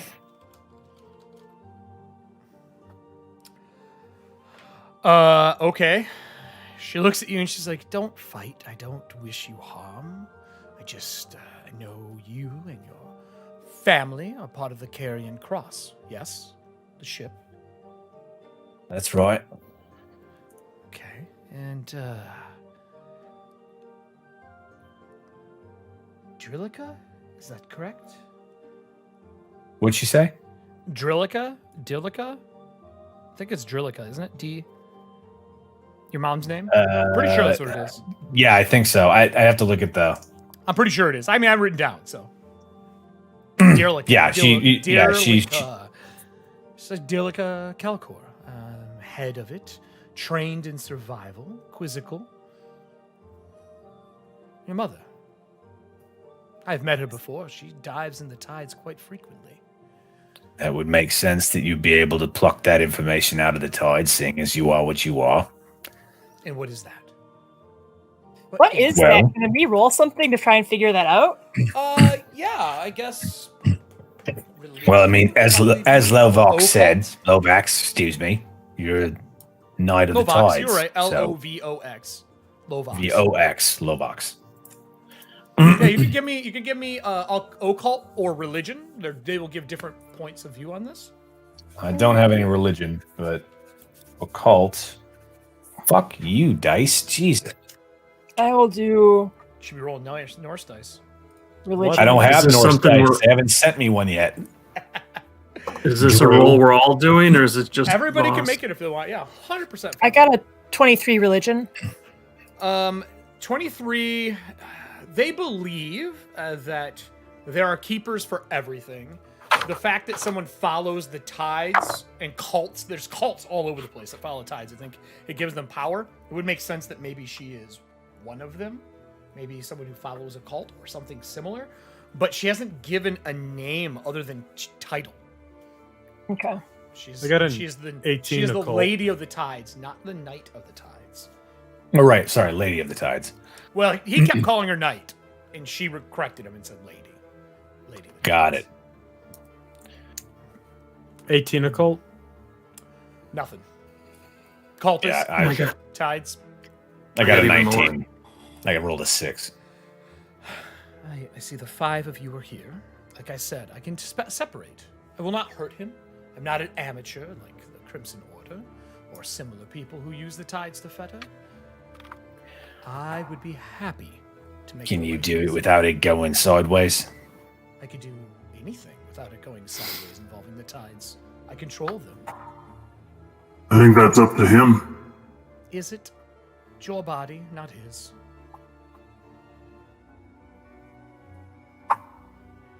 I'll kind of speak inwardly to him. He's and still say, sleeping. Oh shit, that's right. Shit. Wake up. Wake up, you You trying to wake him up? cut purse. Wake up. Give me an intimidate, because that's probably the best thing to use. Is it Carl? No, it's not Carl. It should be. Fucking Carl. Coral. What's up, 18. you little He doesn't shit? wake up. He stays asleep. Hmm. She says, you can decide later if you don't wish to decide now. I offer you freedom from him. He weighs you down. You would run smoother without him. The engine that is in there, as well as it is made, is not made to run with 2 souls. Voss, without missing a beat, not looking at anyone, just kind of nodding his head, like, "You got that shit right. I don't make it to hell 2 cells." So, And then You he did looks at this, Everston. Voss. He looks at Everston and he says, "I'm sorry, mate. We don't know what happened. I don't know how it's in there. I just knew that it was. Wasn't sure how to say anything about it, but obviously you've been talking to him." So she does that, and she has her hands in front of her. You see out of the tides these tendrils, like octopus-style tendrils, come up and like wrap around her and leave. And in her arms, she's holding like a couple of pieces of jewelry in like her hand. So, I've been calling, asking for you for a while. If you are willing to talk, I am willing to help. If you're not willing to talk, I am willing to let you leave, and I will find somebody else. But I do need assistance, and you're the closest thing I have to skilled adventurers around here, or skilled anything for that matter. Voss is not allowed to leave. My father would forbid it. He doesn't know that, but Who exactly was your father? my father is a myth, a legend to many. He is a ancient being, no longer with us. I was born from the very tree that was here, but apparently it happened, and then I was turned or corrupted when the world broke. It's taken me time to gain control. And I'm at that point now. My tides no longer swell and attack random cities. I can keep things in check. I've stopped your city from being attacked by the tides in the crater. It was a small mistake, but I was chasing something. That Akata should not have been in the village.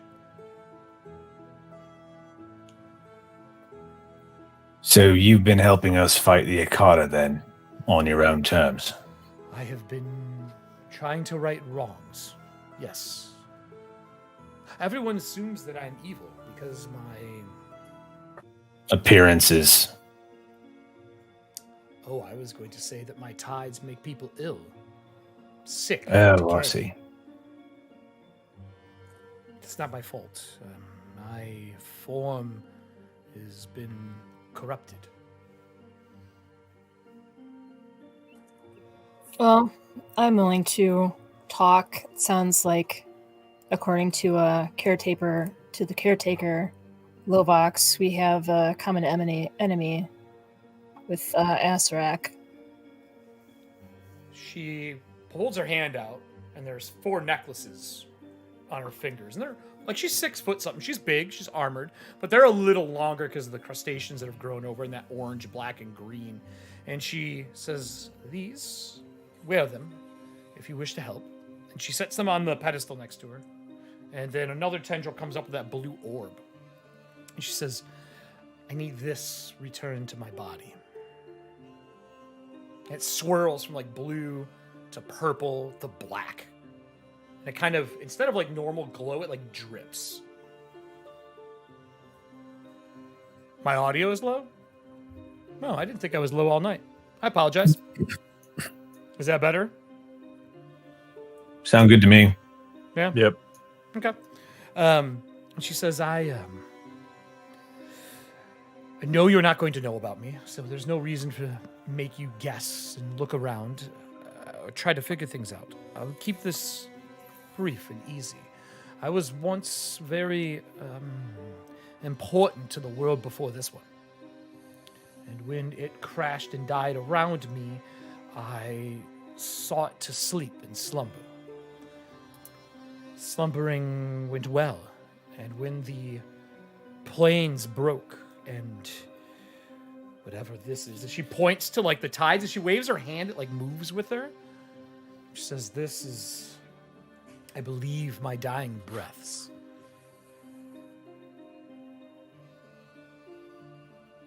I need to be rejuvenated. This, as she points to the orb in her hand with her claw, she says, "This is what I need brought back to me, but it will not be easy." I have a question for you before I accept Of in course. assisting you in your endeavors. Your caress touched upon my instructor, my teacher, my Sky Marshal Douglas. Yes. Do you know then what has transpired or has become of him? He is unfortunately diseased in a way that I cannot fix. While the tides are my breath and a consistent dying one, what they carry I cannot control. It's like saying that oceans can be stopped from destroying things or carving a way through stone. I believe you're... When one is sick, then they cough. They can't control. Yes. So I put myself here, trying to lessen it. The tree helps keep me semi-healthy, but not all the way. And this body is just something I use in the meanwhile. I believe he is unredeemable. Turned, his gaze kills others and brings him into his fold. He left the city. I watched him ride along the cliff edge. I believe him to be in the city to the southwest. Langingston, if I believe that is the name before the Sundering. Fortified city. You could seek him there, but I think the three who went after him will probably bring him back, if there's anything left. I can help you with that too, if you wish. What does your other form look like if this isn't it? I don't know if that's something I wish to share. I mean, with all due respect, love, if we're gonna try and find it, it's gonna be helpful to know what we're looking for. How familiar are the five of you with anything that is not of what's in this room? Things of the Never, other realms, places of being. How familiar are you in your studies, Voss? Or Nora, maybe she may know. I mean, they're not as great as they could be, obviously. Do you know other I did a planes lot. exist? I got a 28 Arcana just in general. Yeah, you know other places exist. They're just super dangerous to go to, and bad shit happens when you plane travel. So no one does it. I say that. She goes, I am a creature of shadow. I am a heritage of I should just show you. I think it would make a little less issue. And she would turn, like, walk behind the pedestal, and she sets her hands down on the dais in front of her.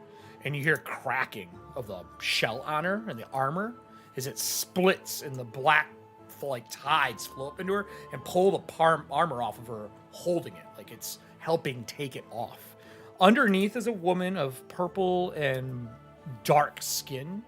Her face is scaled, similar to almost a siren's. Light to a grayish color from the face down. Long fingers. She says, I am born of draconic heritage. This is my, as one would say, form for humans. My other form is too large to fit in this room.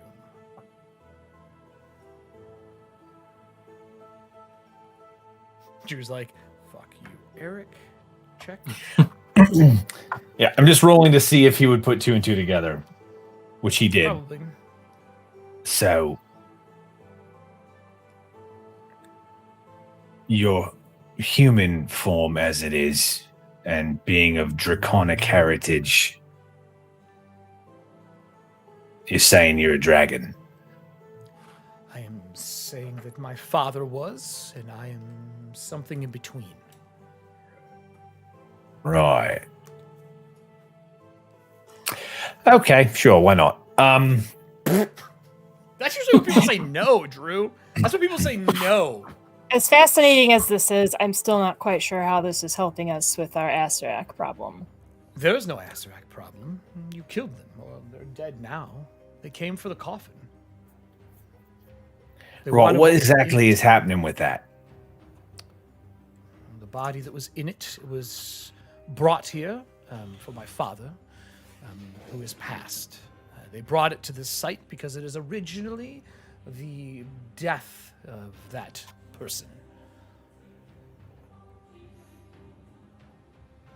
Vengeance. It spans generations. So they were just bringing the body here as a show of respect? I believe so. My father was a follower of that, as you call it, keeper of Asarak. Him and his compatriot, who became a person of great power later. They dealt with the afterlife and the death. But this one bested him, and that bested person is in the coffin. This is all way above my pay grade. It is above mine as well. All I want is this delivered to me. That is it. All you need to do is sail out and merely drop it into the tides. I have no way to get it from here to there. The tides cannot touch it. They cannot move it. They cannot use it. I need someone to physically take it. I've tried to convince Lovox to do it, but he refuses to leave the tree. That damned tree. So, I ask you to drop it for me. If not you, I will keep searching. I can't promise that... Well, let's just say, I hope you help me. Oliver moves and takes an amulet from where she placed it Okay. and puts it around his neck. And then he holds out his Okay. hand for the pearl, or the object, glowing stone. She says, you don't hold this one. It embodies you. It marks you. It leaves behind a symbol.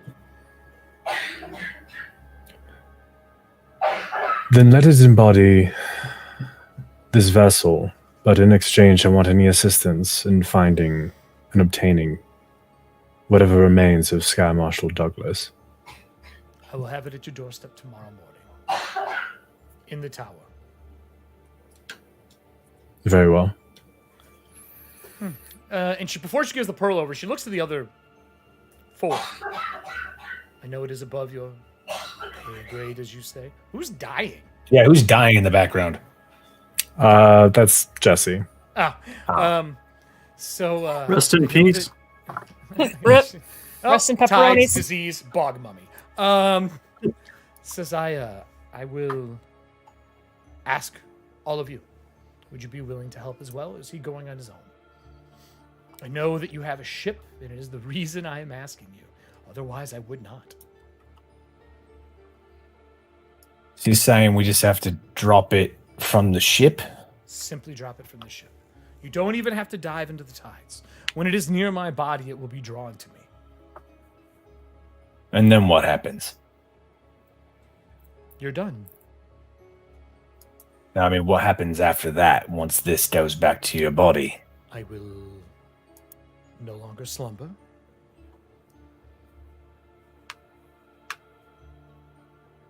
That's it. Simply that.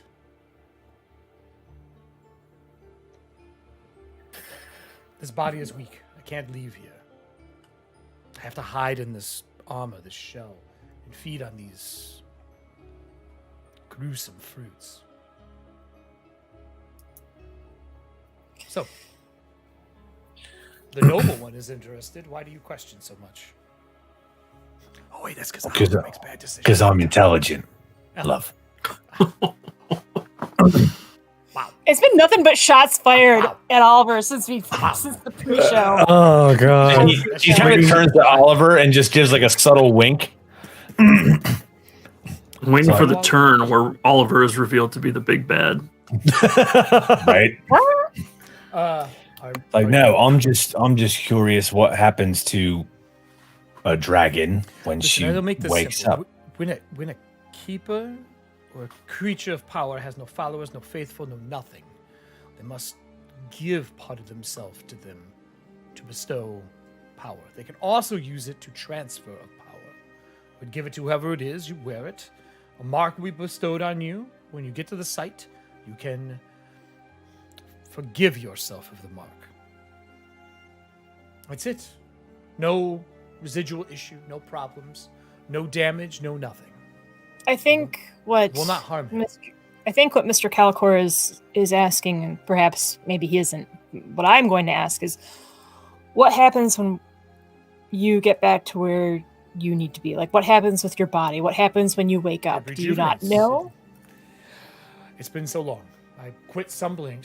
It may be today, maybe tomorrow, maybe 6 weeks from now. I don't know. I just know that I will be reunited.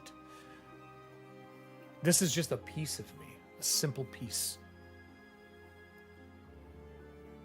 And this body I'm in is currently marked. By giving this pearl, I will give up the mark. She was a devoted follower to a keeper she did not understand. What happens to your body when you give up the mark? This one, it will decay, wither, and die in a matter of moments. Okay. She is not needed. She was not a good person, if that makes a difference for you. I have a thought. If I'm to serve as a host, is anything going to happen to my body when your energy goes to your vessel? I don't believe so. You will bear a mark. That'll be it.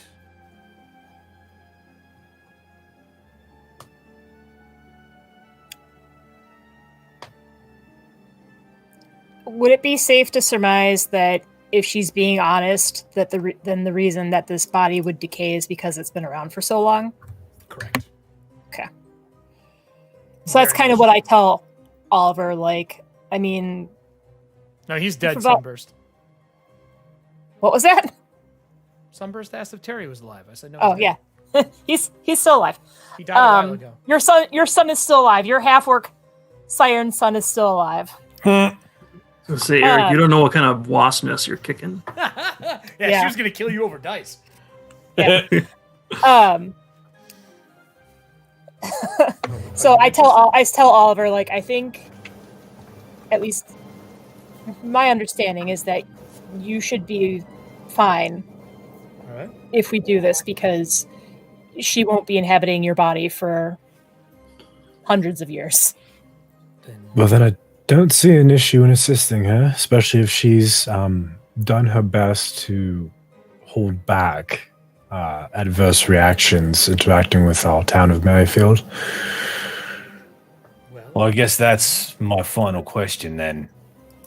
If you get your body back, what happens to the tides? Oh, they don't leave. They're permanent. The dying breaths of me have been leaving for 50-something years. They don't just magically vanish. I'm not concerned about the tides. I was not expecting the tides to vanish, but if you rejoin the rest of yourself, will there be an adverse reaction? The control that you have over the tides, will that break? Will the tides go back to being out of control? I don't think so.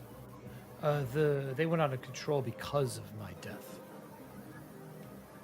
There was nowhere for me to go, and being one of the last of my kind, The world did not take it well. We are Something. directly bound. Sorry. Sorry, what'd you say, Eric? So we are directly bound to the world as these primordial versions of draconic creatures. One of us dies, the world suffers. I see. And Voss walks over and he picks up one of the amulets. Alan, your mic is blowing hot like crazy. I don't know what keeps happening. Okay, now you're good. So after we're done assisting you, would it be too much to request your guidance and protection for the town of Merrifield? I don't care either way for the town. There's nothing to protect. Why don't you just move your 100 or so people away? While it may not seem like much to one as powerful as yourself, the town At your has mercy right now. There is no power here. the town has still grown to have some meaning to my compatriots and myself. And your assistance in securing it and protecting it could help it grow and nourish, and in turn, I don't believe the religion that is there, the true faith, will be very happy with me staking a presence there. Let's not make deals that can. I can offer this. I will do my best to make sure that the tides do not swallow the city. I can at least do that. And they wouldn't know I'm doing it, therefore your true faith wouldn't be angry with me. very well. Okay. Can you do this within 2 weeks? Maybe 3? The travel will be far. And I will get you a map when I get you your lost friend.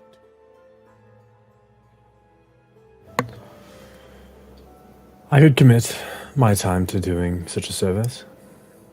What about the other 3 of you? Oh, I thought that Voss was taking a necklace before I don't know. Did you, Voss? we got. Yeah, after that speech, he says, "All right," and he'll take a necklace. Okay. It is a really dark, pewter-stained locket with a deep, deep purple amethyst on the front of it. There is a wrap of scales around the edge of it, like leathered, like actual scale. It is a rich purple and black scaling, almost like a midnight color. And they all look the same. They're all identical. They do look the same. Okay. Yeah. He's like, then she says, what about the other 2 of you, and what about the one inside you? I'll be honest, I don't care if he helps me or not.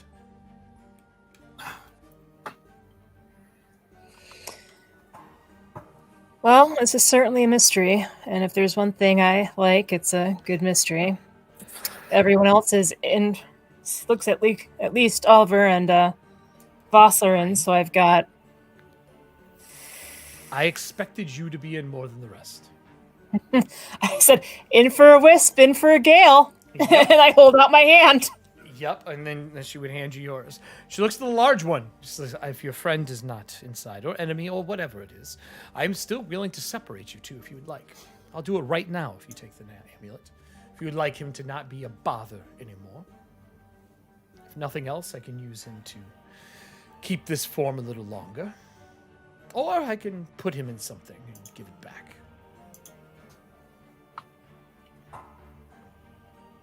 If you could fetter him somewhere where he could thrive, perhaps.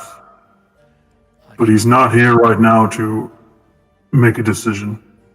He doesn't need to. It's your decision. It's your body, not his. I won't kill him. It's ours. mean, technically, they did go in at the same time, so. Yeah. How about if I make him your... How about if he's still with you but not in you? Is that fair?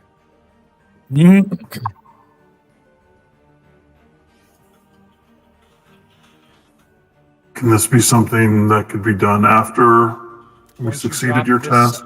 I won't be here anymore. It's more of a time thing than a desire to do it.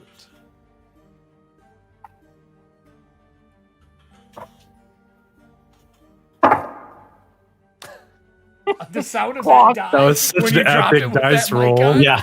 God damn. Boom. That's what happens when you roll dice with a voice mod on them. That is amazing.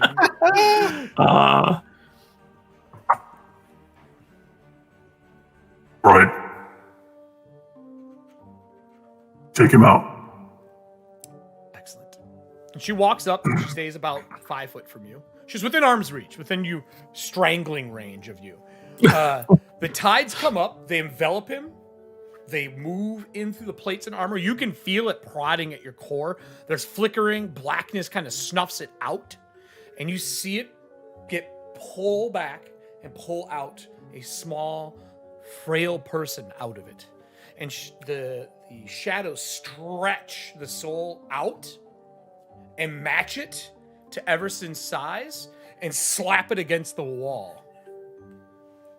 There, he's your shadow.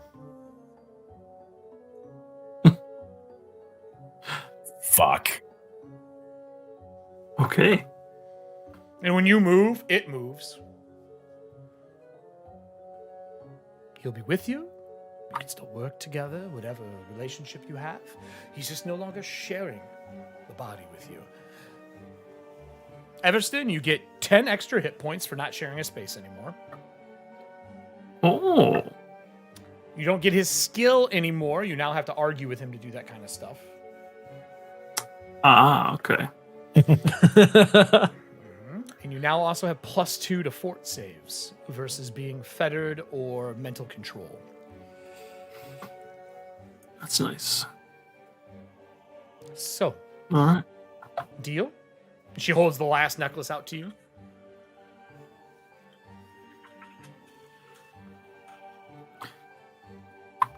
Oops.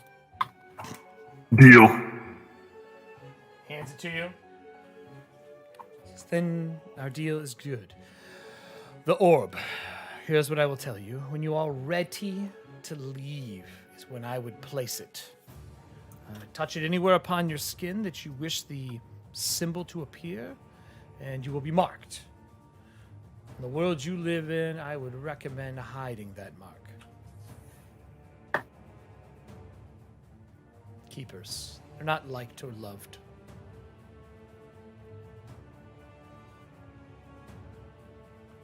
Excellent. Douglas will be there for you tomorrow. And the tides swell in the room up to like her neck. And she goes, I wish you the best. If you need me, this body should be good for a few weeks, but gone after that. And the tides flow back and she vanishes in with the tides. Left behind is that carapace armor just laying around on the ground. But amongst it is her sword. Oliver will walk up to the sword and examine it. It is a long sword, a little bit longer than normal, not quite bastard size, not as broad. It is got dragon scales on the handle. The blade itself is ebony black with a purple tip to it. And there is an eye in the center that blinks. Green. Sight beyond sight. Green with purple striations in it. Not that. It's a dragon eye, not a Thundera eye. This is old. That explains why the token for what's his face over there in the other room looks like Mumra. So, Voss, you would know this is definitely pre-sundering without even having to cast anything. Nobody makes shit like this anymore. Right. Oliver will kind of kneel down and put a finger on the hilt. Okay. Are you taking the scabbard and the hilt? It's not sheathed right now. The scabbard's laying next to it. The sword's laying outside of it. When he picks it up, does it feel like it could be serviceable like his saber? Oh yeah, it's really nice actually. So it would technically be agile, so I could still be a swashbuckler and do You swashbuckler don't know. things. You'd have to play with it. Now He'll take it. Okay. He'll take the sword. All right, you scabbard it. Do that. What are you doing with the orb? Putting it like a bag or something for now?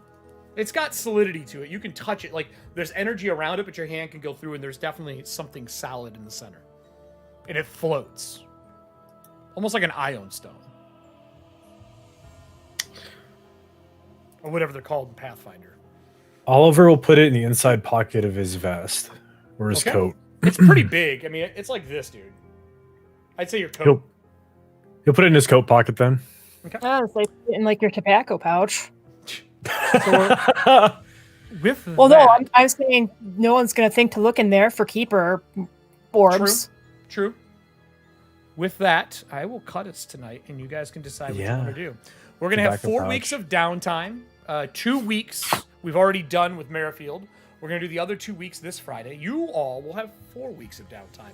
Giving you time prep to do this. I will give you information about Douglas, where you need to go, and this will be our first adventure not in Merrifield. And it'll definitely be on a ship, and it'll definitely be repaired by then, and I might even blow it up once you get out to sea. But there will definitely be some ship combat coming up. And with that, that's the end of this one. Boy, I know Voss and Everston probably have a gajillion questions on what happened, but I don't want to do that. I don't want to air that here. We talk behind the scene. I think Nora actually knows a little bit. She's not from stories, but that's it for us tonight. Thank you. Sorry for the technical difficulties. We've never really had any like this. I'm gonna blame OBS. Yeah, we're gonna blame OBS tonight. I'll stitch those together though. No big deal. Sabrina, thank you for stopping by. Thanks for the sub that went out tonight. The follower. I think we're 1 away right now. At 100, we start the map. So share with your friends. Have people show up. Discord is down below. Join us. We play games all the time. We have a community night every other week. And on top of that, we just play games anyway. Like I've been running Warpaint, Cyberpunk. Tomorrow night, I will be over on Cypher Unlimited for the good and the bad. Ooh, another subscription. Yay! The good and the bad of gaming. Coal, basically nice and coal. So I'm going to be handing out some coal tomorrow. I'll hand out some good stuff, but I'm going to hand out a lot of coal. And then the Thursday, I'll be on Band of Badgers for their Christmas party as well, with Norse Foundry talking about something special we got in the works. Anything special going on with anybody else here? Drew, you've been streaming real fucking late night. Yeah, my sleep schedule has been royally effed since COVID began. The only time it's been normal is when I was been working. I've also been playing Cyberpunk, but I've been streaming that, but for no one in particular, really. But yeah, if you haven't yet, go give a follow to Strength 24. That's me. And if you still need any Christmas gifts for men with beards or women with beards, but I don't know why that would happen. Go over to Beard Struggle and use the code. You'll get 15% off the order. And don't you? Aren't you streaming Cyberpunk right now, or you've been streaming Anthem still? I'm streaming a bunch of stuff. I was streaming Warzone again the other day, and Anthem, and Cyberpunk, and Phasmophobia, because we've been playing that a bunch still too. So such a great game. I love that game so much. And the prison just came out. Anybody else got anything going on? Everston, you got any new shirts out? No. No, I need to get in Oh. high gear and do some. Hey, Sunburst. I know you can hear me on a 30-second delay. We got the Oliver stickers out. Oliver sticker is out. Yeah. Yeah. Oliver sticker is out. And then we have the last sticker, Stop it. the next show, in a new hoodie coming out. And like I said, stay tuned. If you're not in our Discord, join. We are in the middle of designing patches for the show.